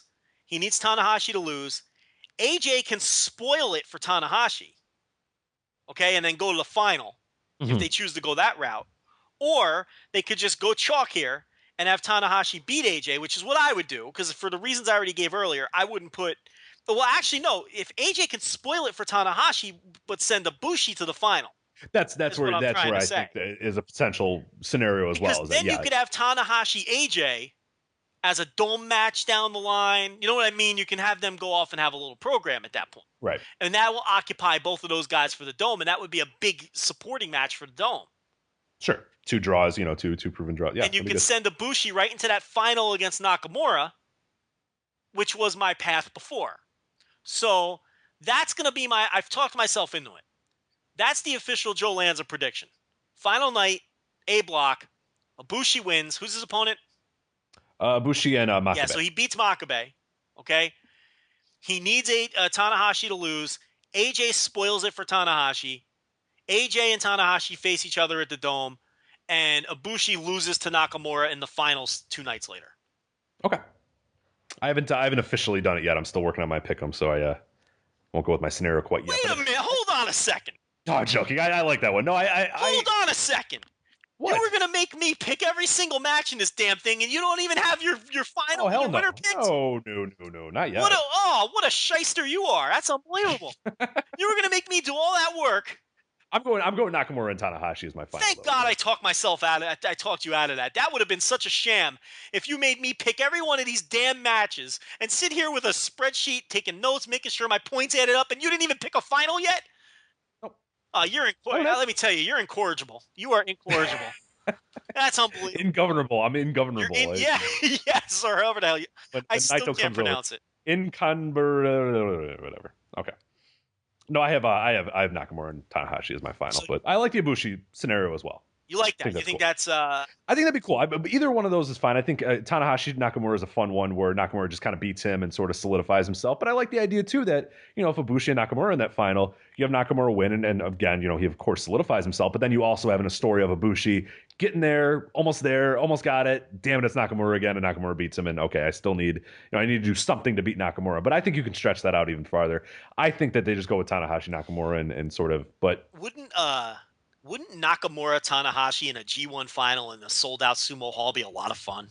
Yeah, that's why I'm picking. Wouldn't that be a lot of fun? That it doesn't need a whole lot of nuance there, and that's where I think the Ibushi Nakamura is fun in the sense that if you're booking with a lot of nuance and a lot of future building and that sort of stuff, there's a lot there that you can kind of sink your teeth into, and a lot that could work out years down the line. But if you're just saying, hey, let's just have fun out here, Tanahashi Nakamura. Rich, it's Hiroshi Tanahashi and Shinsuke Nakamura. I know, that's pretty in a G1 cool. final in a sold-out sumo hall. You got one of the greatest wrestlers of all time. You have maybe the best wrestler in the world today, the most charismatic wrestler in the world today. You have long-time heated rivals. You throw everything else out the window. How awesome would that be? I agree. How tremendous would that be? That's why I'm there. Yeah, that's why I'm there. Especially with Nakamura being the one that I think, of course, he's my win, and I think that's where you go a lot. Is that if that's a definitive win for him to topple Tanahashi and then move his way on to Wrestle Kingdom and whatever happens. But yeah, I think that's a more notable win, at least for me. Whereas the Ibushi, I like that. I like that scenario as like that's how we're going to build him up and for the future and that sort of stuff. But yeah, that's Tanahashi Nakamura is what I think. It just works. What a way to rehab Nakamura, too. He goes through Okada, and then he goes through Tanahashi. Yep. In 2 straight nights? Oh, man, I'm getting excited for this. Made man, yeah. Oh, I'm getting excited for this, Rich. I will sit through these Doc Gallows matches. I will sit through these Yujiro matches. Oh, man, am I excited. The possibilities here. They're all winners. We're all winners. Nakamura, Tanahashi, and sold-out sumo hall? Pretty sweet. How awesome will that be? I'm rooting for your scenario. I like your scenario too. Your scenario works on like a story level. Mine works on just like put the remote down, put the laptop down, just sit there. That's exactly the kind of match it'll be. Right. I'm not in the damn pick'em. I'm not in the damn pick'em. I hope yours wins. That's a hell of a scenario. Man, that sounds great. Yeah, instant rehab, like you said. The back-to-back wins. Beat Okada, beat Tanahashi. I'm good. I'm ready. Yeah, what else is bigger than that? I'm fucking Nakamura. I've been fucking around beating weirdos and Sakurabas of the world and Bad Luck Fowlers, but now I'm back. I'm here. I'm ready. Nothing he can do other than beating Brock Lesnar that would be bigger than that. Right. All right, it's B-Block. Sorry, I got you all excited. We have to do one more B-Block. Sumo Hall B-Block show. Man, I'm fired. Ishii, Michael Elgin. I don't think anybody will be in play there. What a great matchup, though. I'll tell you. That's going to be a lot of headbutts and a lot of just chests, a lot of manly chests just hitting each other. And if Elgin wants to get a lot of shit in and do dangerous, he's your guy. Yeah, this is your guy. He has found his Huckleberry. Nakamura Okada, which of course will no doubt be the main event of this. No doubt about it, without question. And Nakamura is going to win that match. Hanma Yujiro. This is your potential Sumo Hall. Let's say he's 0 of 7 or whatever. He's 0 and 8. That's a very 0 and 8 rather. He's 0 and 8. That's a very interesting match. Mm-hmm. If he's 0 and 8, this is what I'm saying. If he's like 2 and 6, who cares? It's stupid. Yeah, it's dumb. But he's got to be 0 and 8, or he has to need the win to move on. I'm telling you, there's only 2 ways that they can play that. Otherwise, no one cares. Wait, real quick. Let's run down the Hanma thing, and you can sort of. Yeah. And that's why I think it's important to look at his run and see matches. To see okay, run him off. He really can. Okay, so he opens with Nagata. Let's go with a potential win. Let me give me a yes or no if he could potentially win that match. Let's go with the scenario that on the last night he's in the running, that he could potentially win it. Let's go with that. Okay, so we have to get him there somehow. Right. Find a way to get him to where that final match is super important. If we're running under the premise that he has to, that the Yujiro match is winning in, so we have to get to that premise. Exactly. All right, then yeah, he has to beat Nagata. So he would have to beat Nagata. Okay. Okada. I mean that can't happen. That's not going to happen. That's that's a loss. It has to be a loss. It's going to be a loss. So we got him at 1-1 right now. Goto. No way. Not your IC champ. If he wasn't no way. IC champion, I could say he could. Agreed. But he's got that strat. There's no way. But look, if we're playing this game this way, you could say he could beat him, and then at Destruction or whatever the pay-per-view is before World Tag League or whatever it is, then maybe that's the challenger for Goto. Okay. So let's give him the win. Okay. So he's 2-1 right now. Elgin. We can't give him more than 2 losses. That's the problem. Exactly. Hanma Elgin. Obviously, he can beat Elgin. Right. So he's at, 3-1 right now? Yeah. Kojima. Yeah. 4-1. So he can do that. Anderson. Carl Anderson. Yes. 5-1. Nakamura. There's no fucking way he's beating Nakamura. So he's 5-2 right It can't happen because Nakamura can't have more than one loss. And one of those losses isn't going to be the fucking Hanma. Right. So we're at 5-2. Yeah, 5-2. Ishii. So then he'd have to beat Ishii. He'd have to beat Ishii. There'd be no choice because he's not beating Okada or Nakamura. He's just not doing it. Because Okada and Nakamura can't have more than one loss either, and they're not burning those losses on Hanma. So he would have to be 6-2 going into the final night with his only losses being to Nakamura and Okada. And then in that scenario, guess what? He's eliminated anyway. Because they're facing each other, and then and they would both beat him. Exactly. So, and that's my sort of theory when people are saying, well, Hanma can have a run, or how can we do that? It doesn't make any sense because okay, then fine, but he has to beat Okada or Nakamura, and come on, get your head on straight. Yeah. That's not gonna happen. Sorry. The only way he can make a run is by beating at least one of those guys. Right, and that's insane. Because he'll lose the tiebreaker. And that's without giving him other losses. Yeah, guys, forget it. It's not happening. Yeah, so he's going to go 0 and then we'll see. Maybe on this one, maybe the Elgin if they want to throw him one, but I think if you're going to do anything, have him go to this last night. Let me tell you something. If he beats Elgin, and that's his only win going into that final night, that would, to me, would qualify as the worst Gato booking decision I've ever seen. If he went into that final night 1-7 with a win over Elgin. Yeah, because I'm down with him going 0 in Sumo Hall and beating Yujiro. I'm fine with that. You know how last year you were talking about the Shelton Benjamin one. Too. But in Sumo Hall, I'm down with that. That's pretty cool to me. You talk about sucking the juice out of that Yujiro match in Sumo Hall if he beats Elgin earlier in the night in the tournament. Oh, yeah. That's a joke. You can't do that. He's got to be 0-8 going into that match because he can't be in the mix. You've convinced me that he can't be in the mix. Well, there it is. I mean, the proof's in there. I mean, the proof is in the numbers. He's not beating Okada or Nakamura. I mean, that's the only way he can be in play. And they're not just going to have him. And that's the thing with the G1. All right, let me take this all the way to the limit. What cities are the Nakamura and Okada matches in? Okay, let's see here. Let's see.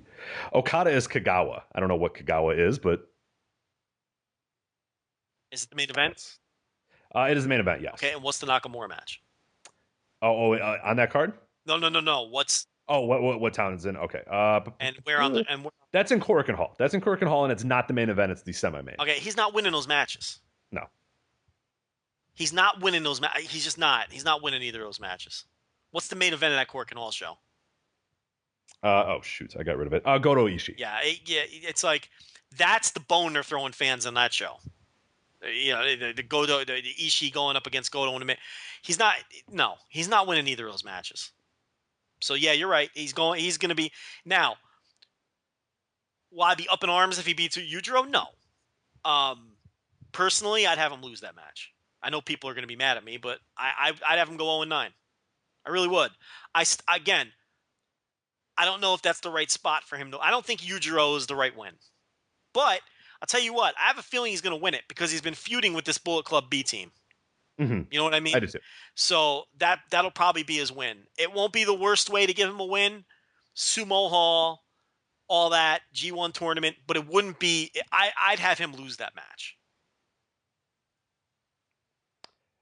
And then, of course, Sunday, August 16th, the G1 Climax Finals. We'll have tons of coverage of that. That's the A block, B block. I've made my prediction. You made your sort of prediction or hope, and that's going to be interesting. Yeah, we'll, of course, get there as we get there. Tanahashi, I've got Nakamura Ibushi, and we both have Nakamura winning. Yes, now, I think that's. I don't really have any question about it. I think that's pretty. I'm pretty. There are scenarios, and I think it'll be fun to at least entertain those other scenarios, but I think the clear idea is Nakamura winning. I'll tell you what, I think there'll be enough drama on those final 2 days to where it's okay that there's only, 2 or 3 guys in play to win the whole thing, because we just laid out a couple scenarios where there'll be plenty of drama. Right. So, see, the B block, they're really, now, if there's someone in the B block who wins early in the night and then needs either Nakamura or Okada to lose, who do you think that could be? Sorry, repeat that again. Let me... So in order to give the Nakamura-Okada match a little more drama. Okay. Maybe, let's say, instead of being a win and in scenario for both guys, maybe if someone else, depending on who wins, a third man from earlier in the night makes the final. You see what I'm saying? Yeah. But I don't think they'll do that. I think it'll be win and in for either guy. Yeah, because, who the other guys you have? You have Ishii. It has to be Goto, right? It'd have to be Goto or Nagata. It'd have to be one of the classic guys. It'd have to be either Goto or maybe like a Kojima type or whatever. But it's hard when you got those two juggernauts in that block. And the fact is, Nakamura has to beat Goto. Yeah. So it would have to be Goto being in a tie scenario with Okada, because Goto could be exactly Okada. Right. But then yeah. But at that point, you're kind of like, do you really want Okada in position of spoiler as opposed to win and move on? I don't think you would want to do that. I think you would want the Nakamura-Okada match to be winner take all. I agree. I think there's a lot more intrigue in that than I think of having a third guy be in play. I don't think anybody cares, really. I think people would rather have those two. Everything is on the line. Everything matters. It's, the main event. When you go to the final. Now, with that said, if Goto does beat Okada, he might have to lose on that final night and get upset by somebody. He'd be upset by Nagata, which is fine. You could do that for sure. Yep. Right. All right, so the final night, we do know one other match, though, that is announced, and that's the junior tag title match. Young Bucks defend against Red Dragon. And that's it. One-on-one, Rich. There's no third team here. I know. I love it. I love it. Which, you got to love that. Young Bucks, Red Dragon, those guys have a history of just outstanding match-of-the-year caliber matches against each other. And I think on the big stage, Sumo Hall, when the Young Bucks in a scenario, and Red Dragon in a scenario where they know the main event is going to be match-of-the-year caliber, you don't think they're going to go all out and try to have a match-of-the-year contender themselves? Oh, God, yeah, right. So that's going to be a great match. Between two teams that traditionally have great matches against each other, and they're both going to be out there wanting to steal the show. Cannot wait for that match.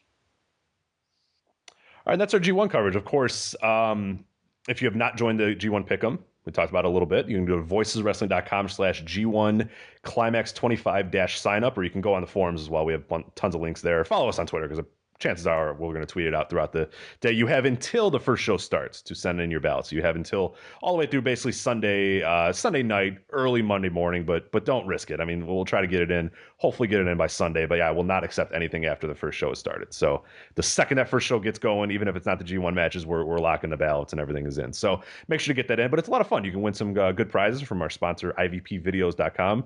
I'll give you a few free DVDs if you finish in our top 3, and throughout the G1, we're going to have updates. We'll have running standings going on the website and on the forum, so you can see sort of where you are, and we'll tweet stuff out too. But it's a lot of fun, and people really get into it and really enjoy it. And it's been fun to see everybody tweet at, what are their favorite, what are their scenarios, who they have winning, who their block winners are. And yeah, join us throughout the whole month and talk about it and engage. And it's a lot of fun. The G1 Climax is a huge fun for us, and we'll be talking about it throughout the next month. It'll be our key thing that we'll be focusing on and reviewing and all that sort of stuff. So, and as I mentioned, if you don't subscribe to us on YouTube, voicewrestling.com/YouTube, we're going to do daily updates too. Rob McCarron's going to get on there and talk every time a G1 show has happened. He's going to go on and talk about the show and best matches, things he liked, didn't like, reviews as well. We're going to have little video clips from the event as well. So it'll be a lot of fun. It'll be a good time for us on the G1. So it's our biggest. The written reviews, as usual, will be a combination of myself, Brian Rose. Is anybody else going to get in the mix, or we don't know yet? I think Rob McCarron's going to get in the mix. I'm going to try to get in the mix as well. So we'll have well, look at that. The king coming off his throne to do a little writing. Unbelievable. We're going to get some Craich action here. Oh, wow. This is something else. I can't wait. I'm going to hold you to that now. You got to review one of these shows. No, I want to. I'm going to make you review one of those shitty single cam shows with the awful lineups. I love the single cam shows. Some of those had awful lineups. One of those shows in the middle where one of those was where this podcast dragged, by the way, because there's just nothing to say about some of these shows. I want your Kojima main event hot take. Yeah, that's the show. I want you up until 8 o'clock in the morning. Okay, hopefully one of them falls on a weekend so you can pull it off, or we'll have you look. Yeah. The weekday is a little tough for me. You call out of your little job there. You can take a sick day. No, I legitimately can't. I don't have. Have you used all your sick days by? Yeah, we don't have many. I'm still my second year at this place. So I have like zero. Like next year, I start actually legitimately having sick days. But yeah, I haven't taken a sick day yet as I've worked there because this is America and we don't allow our workers to ever have days off. Use them all. You just don't have any. No, I've used them for like vacations and stuff. I don't really want to use them to like. It kind of sucks. I use them for vacations and I use them for stuff like that. You don't want to use them to write a G1 review from. No, and I don't ever. I legit go into work like really sick at times and like. Hope that they're like, Rich, please go home. You're like horribly sick because I don't want to use them for sick. That's America. That's the American way that we work sick, and then we pretend we're sick so we can have a day off when we're not sick. Exactly. Right. This is how we do things because, Rich, I'm in the restaurant business. We're just not allowed to not come to work. So. Oh, I agree. Yeah. That's no, I knew that. I knew that for a while. I worked at a pizza place, and I would be coughing on your pizzas, and it was like, well, it's Friday, so sorry. Like that's just how it works. I mean, it's Friday, and you cannot be off, right. So cough on the pizza. I haven't had a Saturday off in like completely off. I had a job where I could dick off for most of a Saturday, but I haven't had a Saturday off bell to bell since like 1997. Yeah. It's just college football just doesn't get done for me. It just doesn't happen. Now, with the last job I had, you know the one I'm talking about. Yeah. Because of the nature of that one. You don't have to do anything. Well, I could dick off on most of a Saturday, but I still couldn't be a complete ghost on a Saturday. Right, you couldn't go out of town. You can't be in, It wasn't possible. I had to check in on 7 different stores and make sure that no one there was dicking off on the Saturday. You see what I'm saying? Like, I had to make sure the store managers weren't dicking off because it was a Saturday. So I at least had to check in. You know what I mean? And then I could dick off the rest of my day with that particular job. But I haven't had like a Saturday where I just did nothing work related since like the 90s. So I know what you're talking about. Yeah. But see, that's the life I chose. I prefer. Yeah, I haven't had a Wednesday, if that makes you feel any better. I haven't had like a Wednesday where I didn't do anything in ever. Like, right. It's been 8 years now since I've had like a Tuesday where I was just like, I'm not doing anything. That's the thing. I rather have the random Tuesday. Like right now, I never work Tuesdays with my current job. Tuesday, I always have Tuesday off. And I like that because I'm the kind of guy who, and no, not for reasons we've talked about on this podcast before, but I like to go to a Tuesday matinee when nobody's at the theater and sit there and enjoy a movie without children screaming and people sitting right next to me. And you know what I mean? It's nothing better than grocery shopping when no one else is there.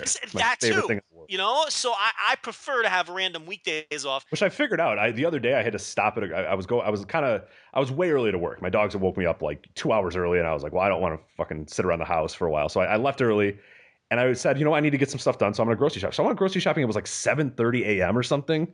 Oh my god, I'm never gonna not grocery shop at 7:30 a.m. It's amazing, isn't it? When no one's I was in and out of there in like 15 minutes. I got to everything I needed. And then more. And then I was just like having fun. I was like, you know what? Yeah, I'm going to buy some oatmeal. Like I'm going down that aisle. Like aisles that I was like, there's aisles that I avoid like the plague. Yeah. When there's a bunch of people there. Oh, I was getting my deli meat. I was getting this. I was ready to go. And there's like 4 people in the whole store, employees and myself included. And it was the best thing. Life is so much better when there's no people around. Yes, I agree. mean, this is why I grocery shop like usually after these podcasts at 1 a.m. because there's nobody in there. And when there's women in there, they're single. I mean, that's fantastic. I mean, women don't go to women who have husbands or boyfriends aren't hanging out in grocery stores at 1 a.m. You know what I mean? Yeah, you're right. It's just so you have that advantage too. You know, but yeah, having no one in the store is just such a like the only guy in the grocery store when I go grocery shopping is the guy with that machine that cleans the floor. I have to. Yeah, you just walk in and hear that. You're like, oh yeah, here we go. That guy with like the grocery store Zamboni, like that. I have to avoid that guy. I try not to go in his aisle like right after he did it because I don't want to step on his floor. You know what I mean? Other than that, you don't have any of these annoying housewives like who don't. You ever go to a grocery store and you get the annoying housewife? She just parks that fucking cart in the aisle with no regard for anybody else, and she's sitting there rubbing her chin, staring at the varieties of Pop-Tarts. Listen, lady, your kid is 6. It doesn't fucking matter. Care, yeah. Just grab a box of Pop-Tarts, shove it in the kid's mouth the next way. They're not going to care whether it's the strawberry or the frosted strawberry or the raspberry or the fucking s'mores. It doesn't fucking matter, lady. Just get your kid the fucking s'mores. And here's the other thing. Your kid is 6. It doesn't fucking matter if he likes it anyway. You're getting the s'mores and you're going to like it. Because you either need the s'mores or you're going to starve to death. That's the option you give him because the kid's 6. But no, you're going to park your cart and you're going to slow me down. I know what I want. Get out of my way and let me grab my strawberry. Okay? Just get the fuck out of my way. It's a 6-year-old. Doesn't matter what you feed him. For God's sake, I can't take it. That's why I go 1 in the morning. You know, my biggest pet peeve is you're at a restaurant or not a restaurant, like a fast food. It's got to be a fast food restaurant. It's got to be a line, you know. And there's a mom or a dad. It could be a dad, you know, of course it could be a dad too. Anything, and they're with their kids. They're with, you know, 6-year-old, 7-year-old, 8-year-old, 10-year-old, or whatever. There's usually like 3 or 4 of them to make it at least annoying as humanly possible. And so the kids are there, they're being loud and annoying, and then they get up to the line, they get up to the counter, and then they go, okay, Travis, what would you like? Oh, I could strangle. And then fucking Travis goes, pizza. It's like, no, we're at Burger King. You got to get a hamburger. I want pizza. No, you got to get a burger. Like, I swear to God, I probably was 14 when my mom was finally like, okay, what do you want?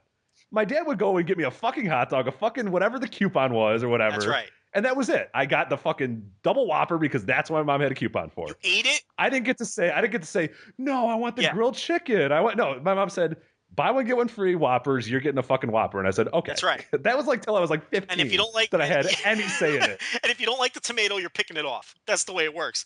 Oh, no, and people always wonder. They always say, oh, you never, you know, I hate tomatoes and I hate onions. And I always pick them off. And they go, well, why don't you just not order them? And I go, you know, I never had that opportunity. I just order it and then I do it on my own. Like, it's learned behavior from your childhood. It's right, because and as being you know, working in you know, food for a while, I understand it's annoying as shit. Like, these people just want to kind of get the thing done and they know their little cycle. When you start being like, yeah, I want like, you know, mayonnaise on like half the bun and then the other half, you know, mustard. It's big BurgerKing. Just make them make the damn burger. You don't want to pick the goddamn lettuce off if you don't like it. Like, who cares? You don't want to be special instruction guy because you were once the guy making the thing. Right, and I'd probably put I'd spit in your burger and put pubes in there if you were being an annoying asshole about wow, it. So, you were a spitter. No, I wasn't. No, I wasn't. A spitter and a puber? No, I wasn't. But I feel like everybody is. So I feel like everybody but me. Let me tell you something. You know, could potentially do that. So I avoid it. I've been in the kitchens of 5-star restaurants. I've been in the kitchens of fast food. I've been in the kitchens of casual dining establishments. I've seen it all in the restaurant. I've seen every kind of kitchen. Rich, you know me. I'm a mercenary. I chase the money. Okay? You pay me enough money, I'll clean your toilets. Okay? Well, maybe I won't go that far. But I'll work anywhere if the price is right. Actually, this last job I actually took far less money than I was worth. But that's a story for another podcast. Because I actually had to use you for a reference. You remember this? Yes. That was horrifying. I was interviewing. I was hoping they didn't call. They never did. They didn't. I was interviewing for a job that was going to pay me about 40% more than I ever made in my life. They wanted 8 work references. I don't know 8 people. I don't have 8 friends, let alone 8 work references. I mean, really think about that. People listening, do you have 8 professional references? I mean, that's an absurd amount of professional references. I had to dig so deep for 8 professional references. I had to use Rich as a professional. Yeah, I was one of them, which that would have been a horrifying call. They were like, how's show's worth that? I think, yeah, it's you dirty snake. But I'll tell you. I'm honest. I'm an honest guy. No, I'm not. I just ham it up and, yeah, oh, no, he's great. Yeah, they're great. Yeah. But good team worker. Yeah, at the end. The job paid an obscene amount of money. and I did interview for the job, and I did very well in the interview. The job I took, the job I'm currently at, it I don't. Should I throw figures out? Should I throw a figure out? No, I won't say what I'm making, but can I throw? Let me put it to you this way: the job I ended up taking, and this is so anti-Joe Lanza, and you're gonna be shocked. I don't even think I've ever told you this. I got that other job. I was offered that other job with the 8 professional references. Okay, the job I took pays $30,000 a year less than the job. Wow. Now, people are screaming and calling me an idiot. You're an idiot. Okay, but but this is the first time I ever made a job decision not based on money, and I'm going to tell you why I made this job decision. The job that paid $30,000 more, actually, it's $28,000. Okay, it paid $28,000 more than the job I ultimately took.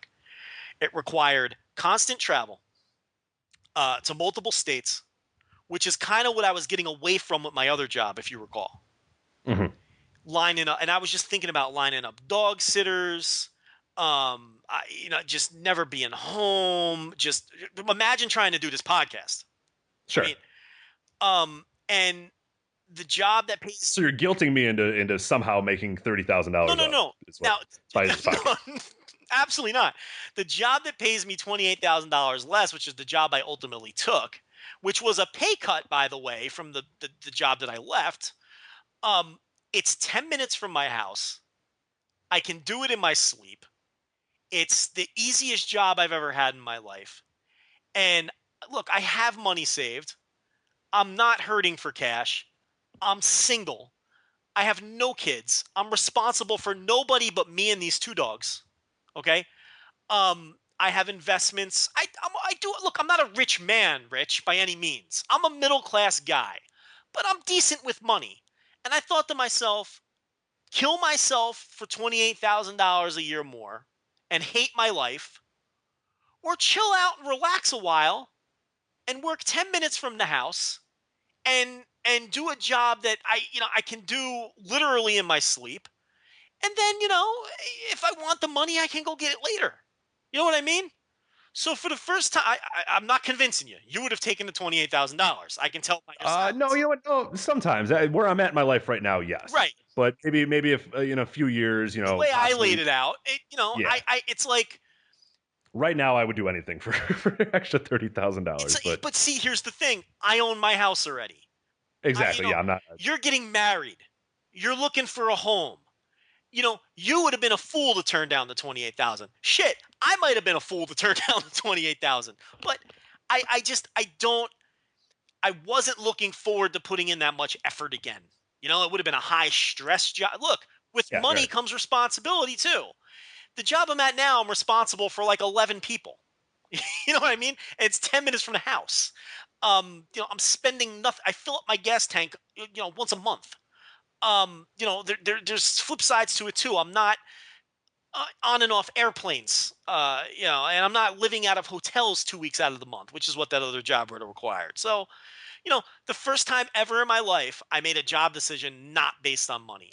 How did we get here? How do we get to these places? I have no idea. And now look, everyone on Twitter is going to rip me for making that decision, but it just goes to show you, I'm not the complete and total snake that people perceive me to be. I mean, most people would have taken the $28,000. I did not. I put my quality of life in front of money for once, and I'm doing all right.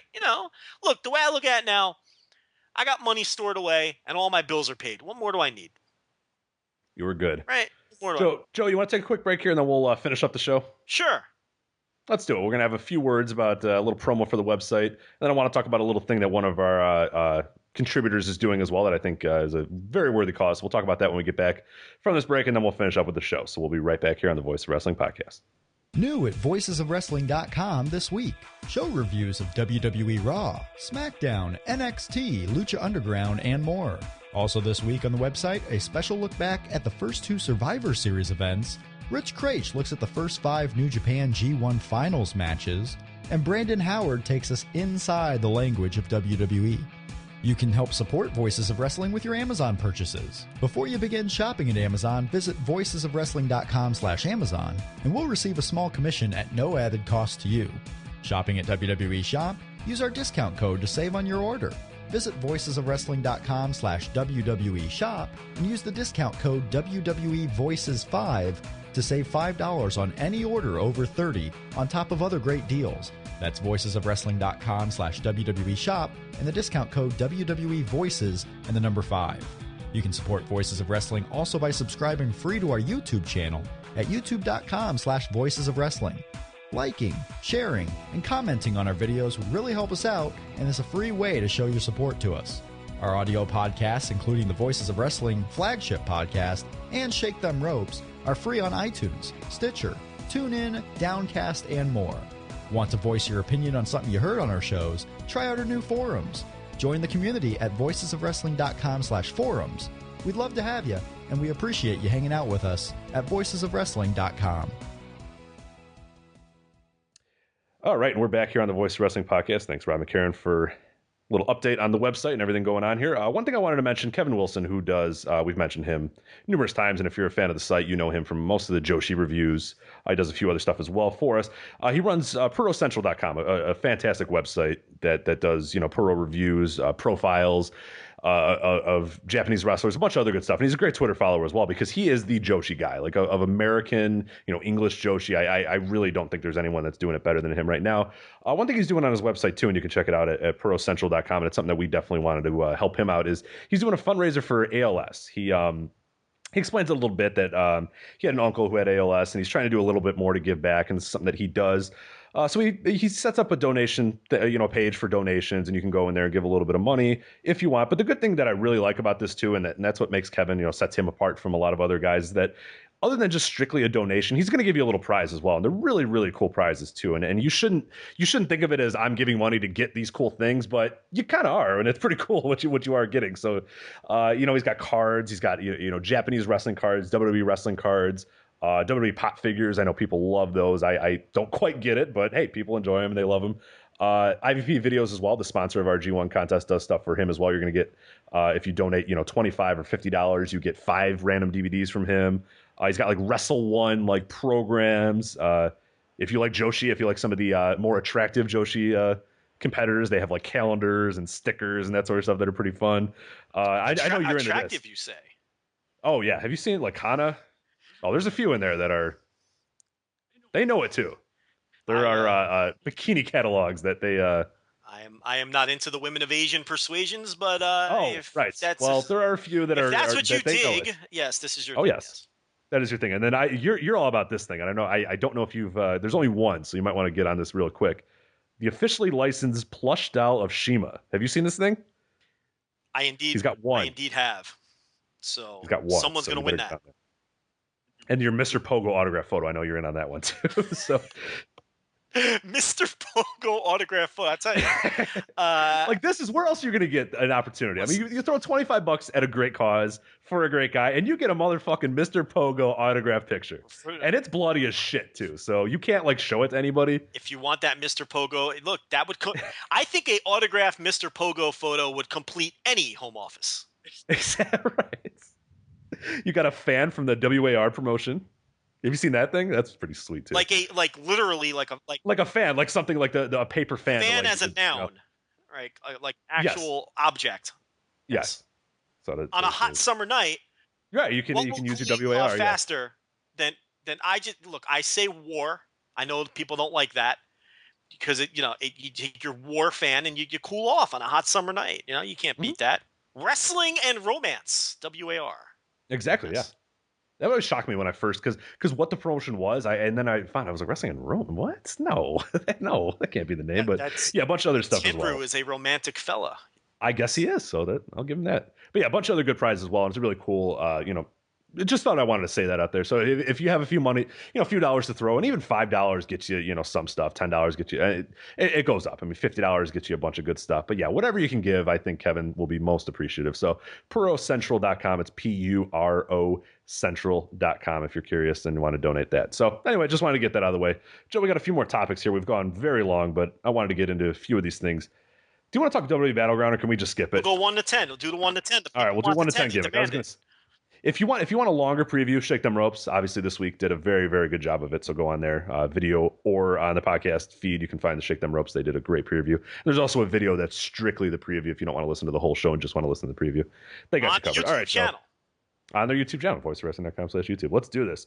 Randy Orton versus Sheamus, Joe. Yeah, couldn't possibly muster up the energy to care too much about this one. I feel like they do it every week on TV because they do it every week on TV too. It's a joke at this point, right? I think someone's. It has to be. Like, they cannot legitimately be like, it's two guys. Randy, you got Sheamus. It's two guys in a holding pattern that they don't know what to do with. So, a 2. 2? Okay, that's more than I thought. U.S. title, John Cena versus Kevin Owens. Oh, man, they really rushed through these matches, didn't they? They really did. This one I'm having a lot of trouble getting. I'm not into it as much as I was the other two. They've just done it so much. It's hard. A lot, but I'm curious how they're going to work it, how they're going to make it different, and I'm curious about the finish. I think Owens wins. I do too. And I'm going to give it a 7. Okay. Tag team title match. Oh, I didn't give it. Randy Orton, Sheamus. I got a 0 in this one. I'm gonna go Cena Owens. I'll go 7 as well. I think. Tag team titles. Primetime players and champions defending against the New Day. 5. It should be. I should be more into it, but I'm not. I don't know why. Yeah. I'm about a 4. I don't know. I don't know. It's just not doing much for me. What are you gonna do? You don't love the match. Yep. Here's one I know you're anticipating: Roman Reigns versus your guy Bray Wyatt. Yeah, I mean, I'm at a 0. I don't. I really I don't. I gotta go with the 0. It's two guys I don't care anything about. And I don't mind Roman Reigns. I think I'm a little bit higher on Roman Reigns than you, but this feud again, Bray Wyatt, the fucking feud killer. I don't care. Did you hear the reaction, or should I say? Oh, crickets. Non-reaction. Yeah. What reaction? No, I did not hear it, Joe. What were you talking about? They had their confrontation on Raw. Yeah, unfortunately, I muted my TV, so I didn't hear anything. And I thought, it came off so amateurish because they got such a lack of reaction. It was and pathetic. The way they cut and went to commercial, I thought it was some kind of mistake. But it's just, I thought they cut too early or something, or they went on too late or too long. I don't know what the hell was going on. It's just that no one cared. And why would they? Why would you care?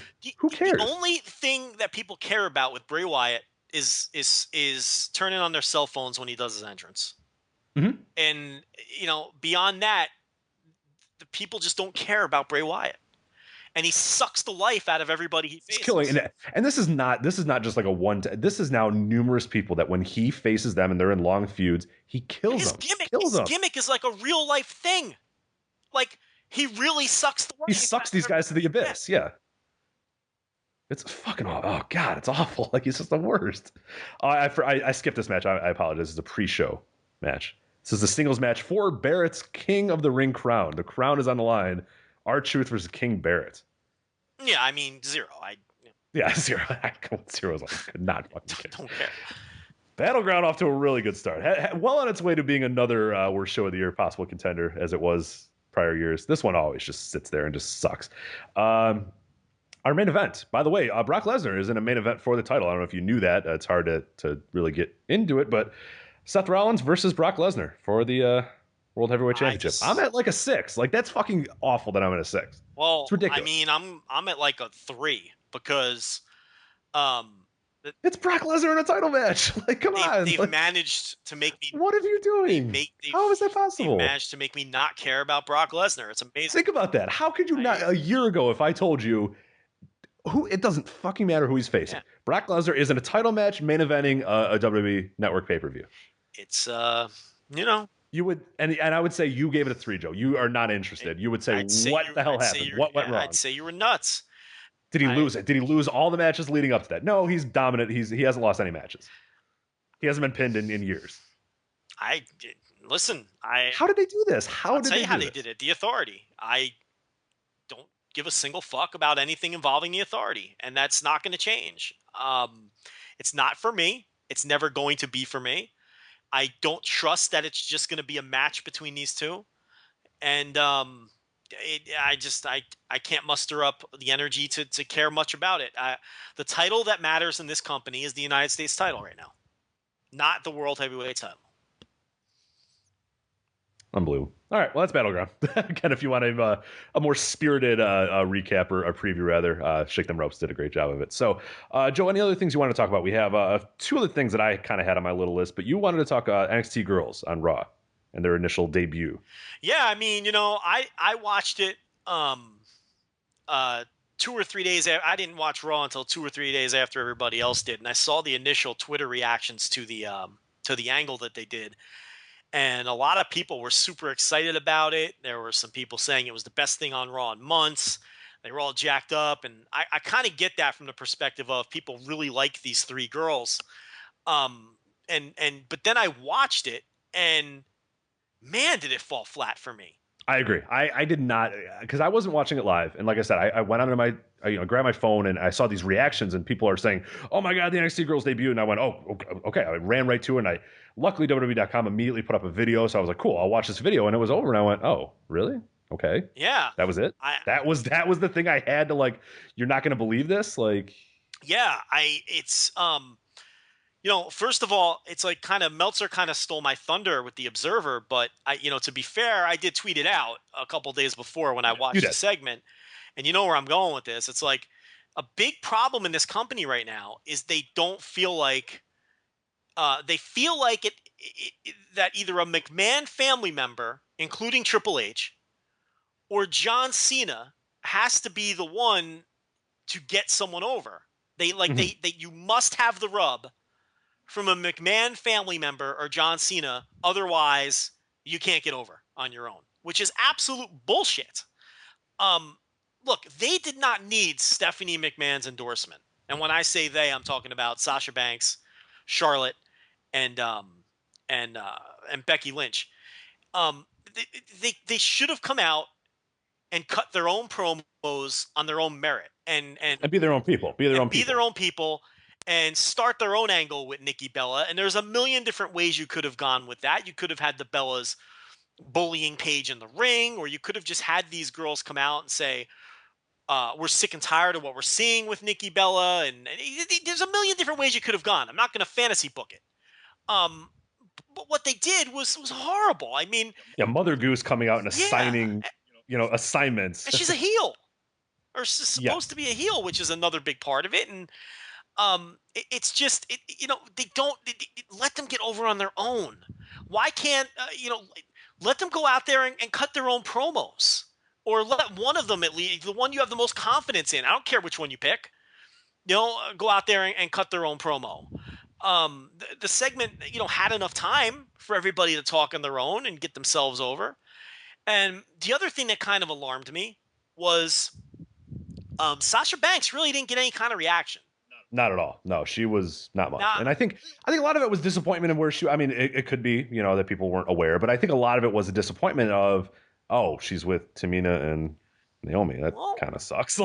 And that's how I kind of was. I was like, well, what about Sasha? And I was like, oh no. Oh God. I mean, I think a lot of people didn't know who she was either, but what disturbed me about it was, she didn't come out with a belt. She didn't come out with the NXT title. No, there was no reason for you to care about it. I mean, but now here's the thing. You know that here's the logic I'm not following. They felt that Stephanie needed to be out there to get them over, right? Which means that they were afraid that they wouldn't get over on their own, right?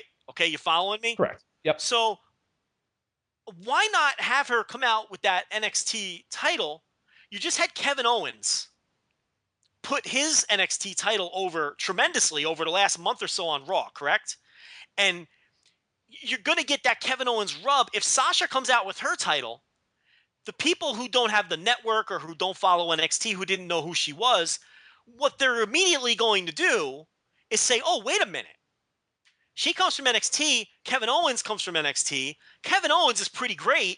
Kevin Owens was a champion there. She's the women's champion there. She must be pretty great too. Right.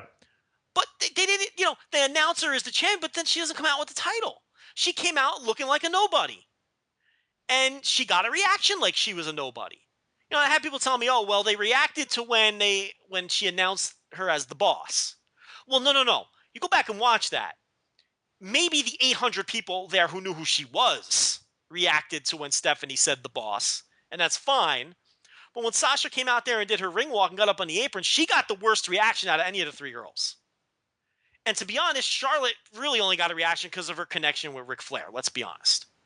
And, you know, it's like if you would have let them come out there, yeah, they would have died the same way when they came out. It's not like people would have magically known who they were if Stephanie wasn't there. But if you let them cut their own promos, maybe they get over in that manner.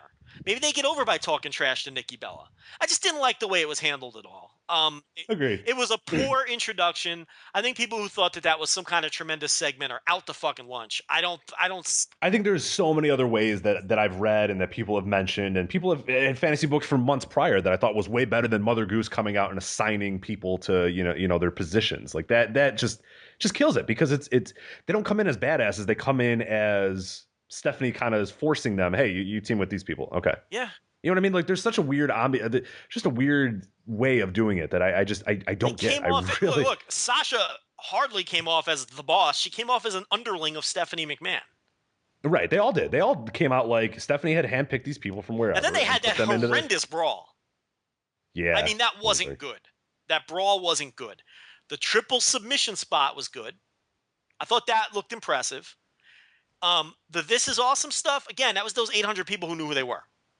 It's not like the entire arena picked up on what a great moment this was. People are overplaying this. And it's a shame. The only good thing to me that came out of that segment was that it appears that at least for now, they're serious about pushing the three of them and pushing the Divas, period. But we know that those things can change on a whim. If they keep coming out and getting lousy reactions, Rich, what do you think is going to happen? Oh, Vince is going to say, screw it. It's not working. It's done. Forget it. Yeah. And they're just going to be a normal people. Right. They're just going to be in that rotation. And I think that's the biggest thing too, is that when I wanted them to come out and when I wanted those three, when it was going to finally be the time that whether it was going to be one at a time or all three at once, that you had to change the game, that you had to completely say, everything that we've been doing before, forget it. It's different. The game has changed. It's a whole new, it's a revolution. It really is something. This wasn't that. This was, let's insert these three who are very good and whatever into storylines that we already have. I wanted it to be, okay, all that other shit before is done. This is your new, this is what you're gonna, when you want women's wrestling, and I thought it would have been a great time to say, forget the Divas thing, women. You know what I mean? Like, I think that would have been a great opportunity to get away from that. And again, a great article that Brandon Howard wrote for us this week. And if you haven't checked it out, The Language of WWE talks a lot about the background of superstar and diva and all that sort of stuff. This, I thought, would have been a golden opportunity for them to come out and say, no. We're not divas, we're women. And we're not, we're not diva, we're wrestlers. We're women. They're not going to do that. I am the NXT women's right. You don't have to say wrestlers. Say, I'm not a divas champion like you, Brie Bella, or whatever. Like, my ideal situation is she comes out with her title, just as Kevin Owens did, and said, look, you're a diva. I'm a woman. Like, I'm the women's champion. You're a divas champion. And then just kick her ass. The end. Like, that's all you needed. Her. That's it. Done. Over. We're ready to go. Sasha's it. She's done. That's it. You're dead on. She didn't even bring the title out. It's just amazing. And it's like people claiming this was some kind of seminal moment or some arrival or some the start of a revolution like you alluded to earlier. I did not get that feeling. They were inserted into previously assigned, gimmicks and stories. Like, that wasn't that at all. I bet it looked real good on paper. I can totally see that looking real good on paper. But it didn't come off like any kind of revolution or anything. That's crazy talk. If they had maybe come from like the back or the crowd, I mean, that might have helped. I think a lot of it was the second Stephanie came out, I was done. I went, fuck this. I said, this is gonna be stupid now. I think a lot of it too is people who got maybe just caught up in the moment and were so excited to see those girls on Raw, which I can understand too.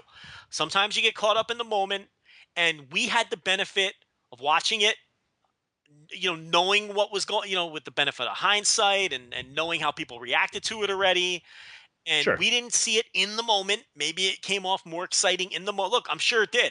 If I didn't know that she was going to, it probably would have been. But at the end of the day, massive overreactions to that segment, I think. And I think the next couple weeks are actually going to be pivotal, very pivotal for those three women. And I think it could go quite badly for them. I think the first thing that needs to happen is what got them over in NXT was the great matches. And I mean, are they really going to be given the time? Are they really going to be given the freedom to have those level of matches on the big WWE stage? Is that going to happen? I don't look, if I was a betting man, I would bet no, that they're not going to be given the time and the opportunities to have those types of matches on that stage. You think they're going to give Sasha Banks a 20-minute segment on Raw to have a match with Becky Lynch like they did on the NXT TakeOver? It's never going to happen. No. You think they're going to get 20 minutes on a pay-per-view? Maybe.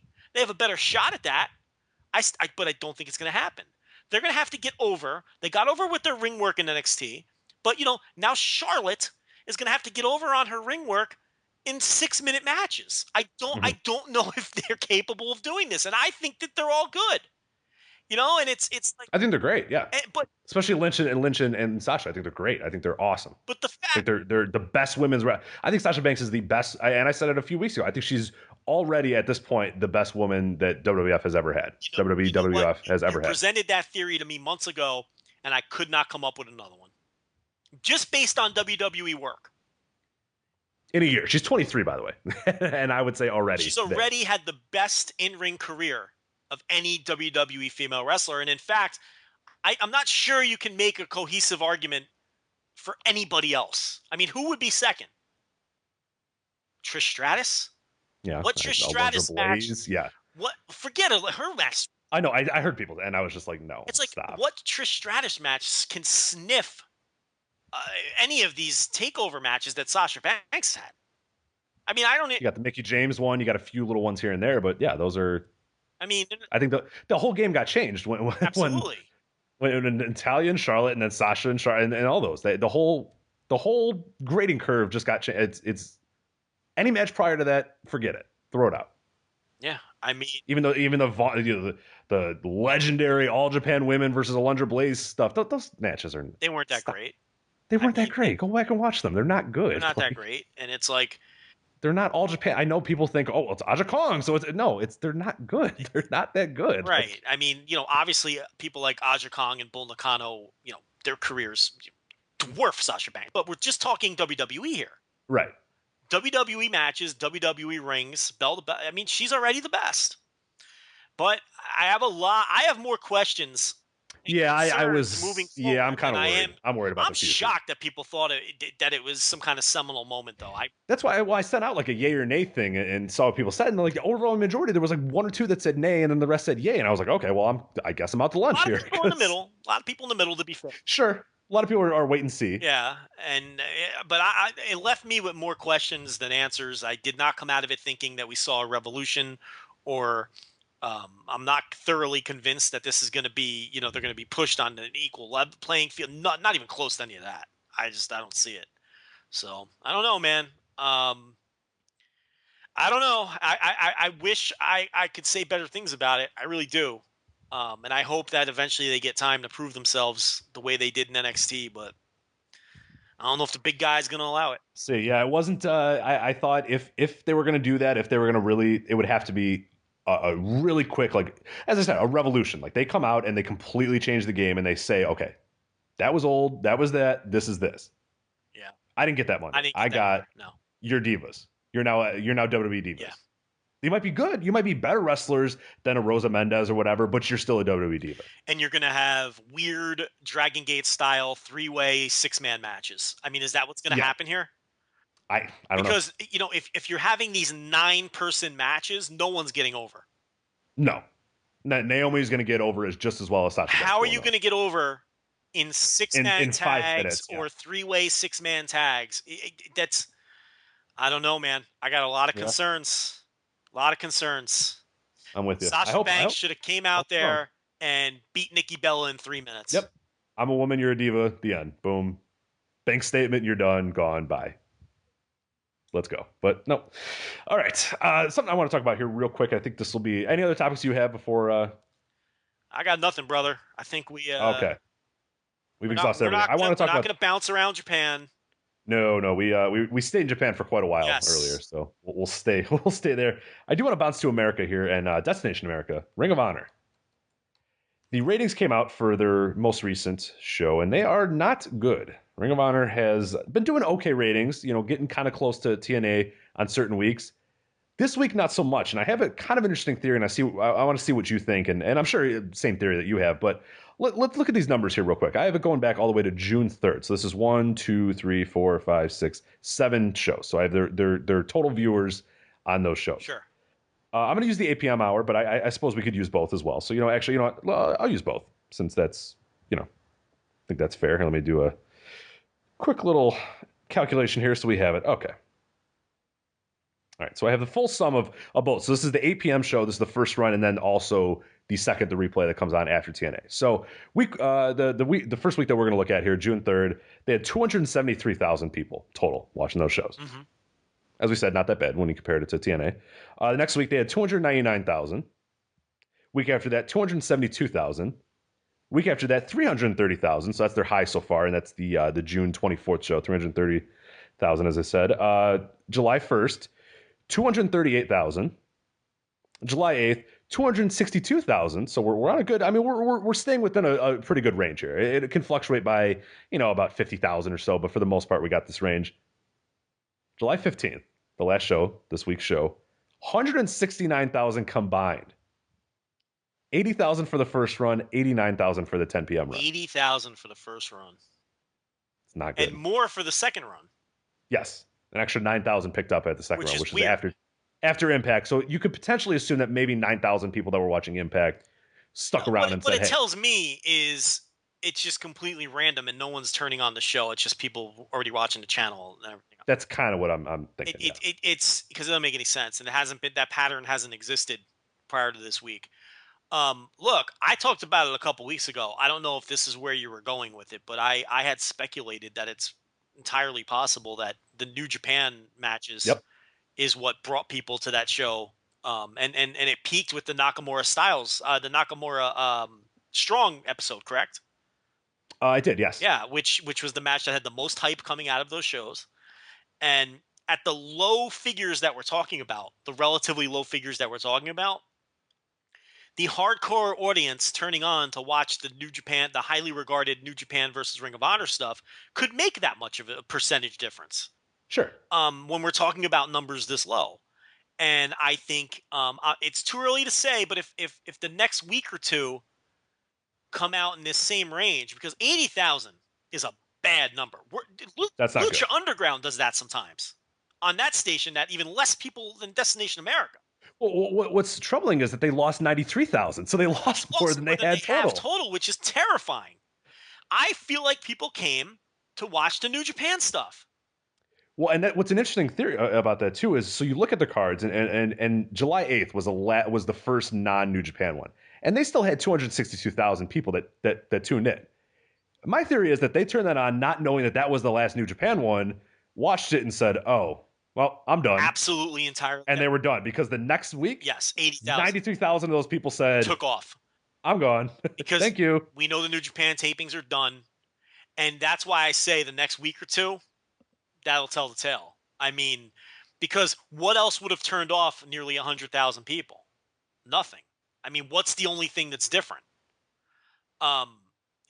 I think you're right. You nailed it around the head. I definitely think that's what's going on here.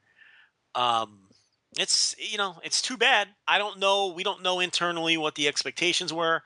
They're supposedly providing the show. They're not getting any money for the show now. Is what didn't Meltzer write that last week in the newsletter? I don't recall if that's what he said, but yeah, I would probably not be surprised. So I mean, we sort of theorized that's what it was. That the ROH just said, "Hey, give us the outlet. That's all we really want." Yeah, I mean, if it's $0, then Destination America might be okay with 80 to 100,000 people watching every week. And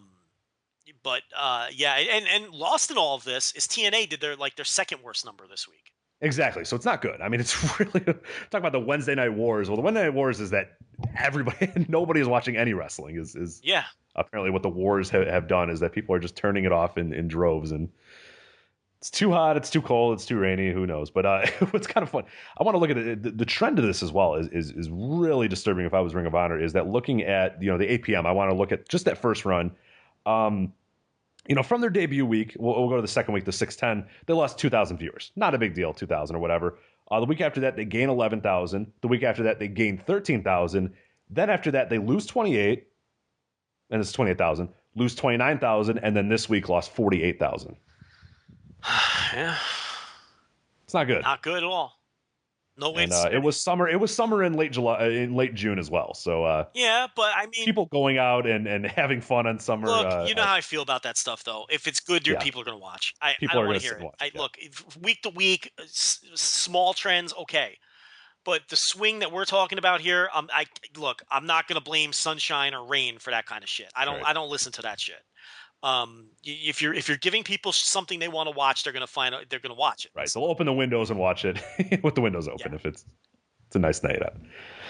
Yep. So that's Ring of Honor. That's something to look out for. But yeah, if there's no loss, there's no real money being invested in it. But the other problem was it wasn't a very good show this week. And no, they've been really bad shows. That didn't affect.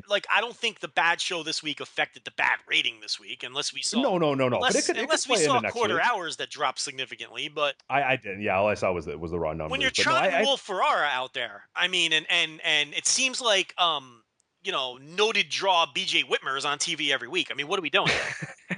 I mean. It hasn't been a great TV show. That's sort of been the problem that I've had, and except when New Japan's there, right? And that's is BJ Whitmer the guy you would put on TV every week? Seriously, no. Look, he might be a nice guy. I know I pick on him a lot. He is absolutely the last guy. ACH, yes, every week ACH is on my TV. Absolutely. The Briscoes are on my TV every week. There's a Jay Lethal's on my TV every week. Absolutely, Red Dragon's on my TV every week. If Bobby Fish is allowed into the country. But Will Ferrara and BJ Whitmer aren't ever on my TV. I mean, it's like BJ Whitmer's on the show every week. Silas Young, who's growing on me a bit, he's on TV. He's on that show every week. Yeah. They're focusing on the wrong people. And now look, and I know that's not their fault. Colby Carino is a featured member seriously. Like, come on. And it's like, I know they're just producing. They haven't changed a thing. They're just giving a tape to Destination America. I get it, okay? And in a lot of ways, I agree with that strategy.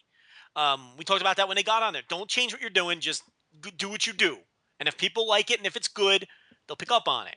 But, it's now that they know they're on Destination America, though, when they first started, they already had shows in the can. You see what I'm saying? Now they know they're on Destination America. Up your game a little. No one wants to watch BJ Whitmer. Trust me. Nobody wants to watch that guy.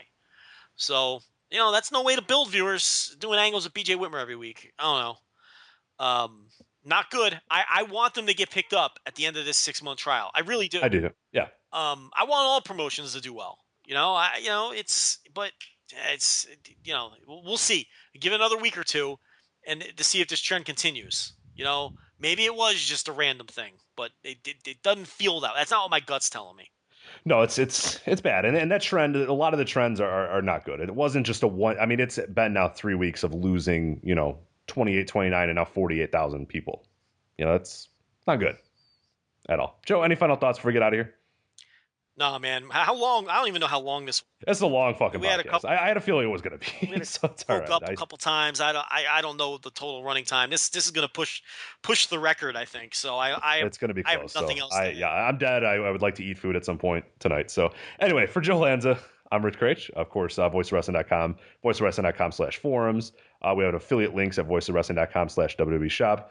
voiceofwrestling.com/Amazon as well if you want to help us out. Give us a little bit of, you make normal purchases and we get a little bit of money back. So it's win-win for everybody. So anyway, for Joe Lanza, I'm Rich Craich, and we'll see you next time on the Voice of Wrestling podcast. Take care.